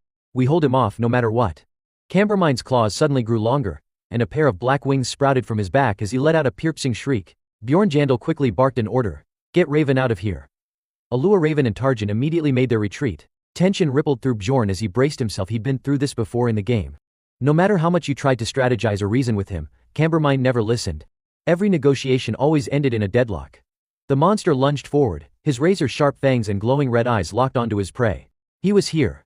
With a swipe of his claws, he launched his first attack only to be blocked by the dwarf. Hikurad Murad grunted, unfazed. Not bad, he muttered, holding his ground as Cambermine unleashed a flurry of attacks. The dwarf didn't budge, enduring the blows with the resilience of his kind. This was the first time a dwarf had obtained such a rare essence, one derived from a level 7 monster, the balance pillar. As long as he kept one foot planted on the ground, he was immovable. It granted a passive ability that significantly reduced damage received. For a tank, it was a priceless enhancement. Bjorn and Aina quickly sprang into action. Einar, flank him, will attack from both sides. I'll take the left, he shouted. She darted to her side and struck with a powerful slash. Cambermine noticed and dodged backward right into Bjorn's ambush. Gripping his mace tightly, Bjorn poured all his strength into a crushing blow. The hit landed, sending Cambermine staggering. But immediately, Bjorn felt a sharp, electrifying pain shoot through his right arm. My arm, this pain, he grimaced. Yet Cambermine appeared unfazed. Then Bjorn noticed something disturbing, dark crows spilling from Cambermine's body. Those crows, he thought grimly. The eerie flock surged toward the trio. I'll take them head on. The dwarf growled, raising his shield. It was his second essence, emergency recovery. The crows slammed into his shield and exploded, splattering tainted blood everywhere. Bjorn broke into a cold sweat. I have to stop this. But that blood, it's dangerous. If it touches us. Einar's expression darkened. Strange markings had appeared on both her and Hikurad Murad's foreheads. Bjorn. What the hell is this? She shouted. Things were escalating. Damn it, they've all been marked, Bjorn realized. He'd been marked too. Vampiric ritual mark, a cursed ability that designated marked individuals as sacrificial vessels. The vampire duke's strength temporarily increased based on the number of vessels within 100 meters. It enhanced regeneration, physical strength, and allowed him to absorb a portion of their power directly through blood. All vampire skills were monstrous. They could manipulate blood, recover insanely fast, turn into mist to evade attacks, send explosive crows at enemies, or summon monsters using the blood spilled on the battlefield. Cambermine was a devious and powerful foe. A strike sent the dwarf flying into the wall, coughing up blood. Bjorn. Hikurad's down. Einar yelled. Stay focused. Bjorn shouted back, just in time to block Cambermine's next attack with his shield. Damn it, I can't keep this up. Is this where the fight ends? Raven, how much longer until your magic is ready? Then. Alua, Raven's voice echoed in his mind through telepathy. Can you hold out for 5 more minutes? Bjorn clenched his teeth. 5 minutes, but Hikurad, his main damage buffer, was out. He and Einar were both heavily injured. There was only one choice. Einar. Get the dwarf out of here, he shouted. She hesitated. But go, he barked. I'll hold him off. Just move. She hoisted the unconscious dwarf and ran, while Bjorn blocked Cambermine's attacks. I'm going all in. No more holding back. No more defense. From now on, a claw tore into his flesh. Blood splattered everywhere. But then Cambermine suddenly froze, caught off guard. Bjorn smirked through the pain, lifting a healing potion and downing it. Come on. Keep stabbing me if you dare. Cambermine snarled, and his claws dug even deeper. Behind them, Alua Raven observed in silence, taking in every moment. She turned pale in shock. What the hell is he doing? Could someone really endure that much damage just by chugging potions? She had never heard of a fighting style like this before. Yet under the effects of the elixirs, his wounds were slowly healing. Bjorn pushed through, muscle straining as he clashed with Cambermine. His body was riddled with injuries, each more severe than the last. By all accounts, no one should have been able to survive that. The pain from the vampire's strikes was unimaginable. The intensity of the pain varied depending on where and how deep the blows landed. Dozens of elixir vials were now empty, scattered across the blood-soaked floor. His entire body was covered in gashes. Blood poured from him in torrents. At this point, it wouldn't be surprising if he died from shock or massive blood loss. How is he still standing? She thought. How is he managing to block the vampire count's attacks in that condition?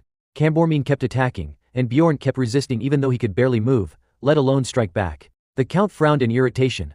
Though Bjorn could fend off every blow, he still managed to block most of the fatal ones. Every strike was aimed to kill, but time and again, Bjorn countered at the last second. Even when Cambermine went for his throat, Bjorn deflected the blow. She recalled something she'd read long ago. The true strength of a berserker isn't their raw power, it's their indomitable will. She murmured to herself, now I understand what that meant. Tarjan, standing nearby, looked worried. But Lady Raven, this has gone way too far. How much longer can he keep this up? Shouldn't we get out of here while we still can? His concern wasn't unfounded. With a body that wounded, how long could Bjorn even stay conscious? Raven fell silent. Run. Run where? There's nowhere to escape to. There's only one path left now.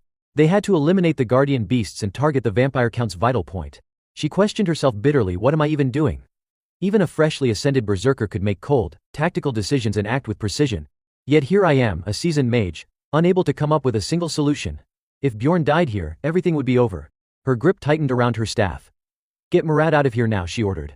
Einar, you're staying to fight with me. Though visibly unsettled, Einar nodded. Understood. Raven rummaged through her bag. Mages weren't just spellcasters standing in the back. They were supposed to analyze, assess, and guide their team with knowledge and foresight. Even if it cost her life, she had to choose the best possible course of action. She pulled out the vial containing the undead golem essence they had gathered earlier. This is the best option we have right now. Raven began casting. Magic circles ignited one after another in the air, enhancing her accuracy and control. The spell allowed her to fine-tune the item's trajectory mid-flight, homing it in on the target. Bjorn, she shouted and tossed the vial. He staggered in surprise.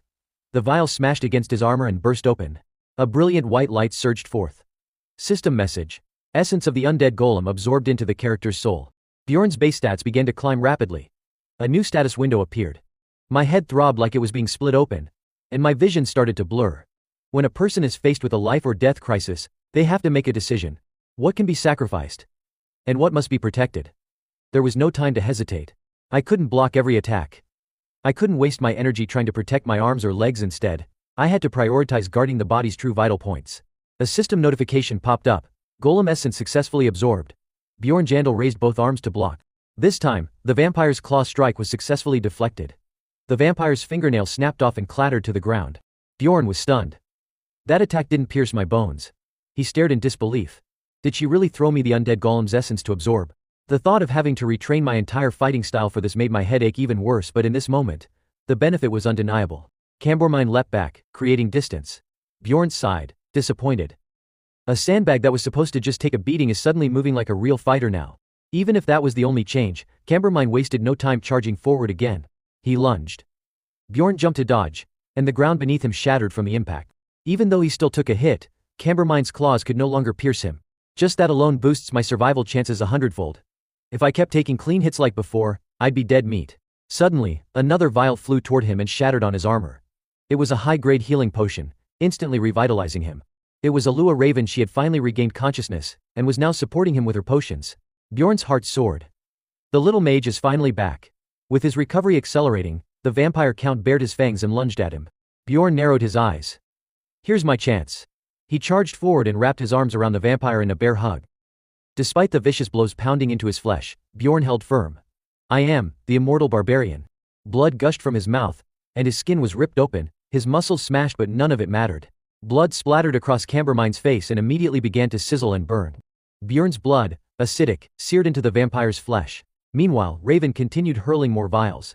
Cambormine shrieked in agony. Bjorn held his ground. His wounds were healing at an incredible rate. Thanks to the healing potions and the dual essence boost, his body would recover in moments. Cambormine, enraged, flung him aside and lashed out in fury. Just then, Einar dashed in.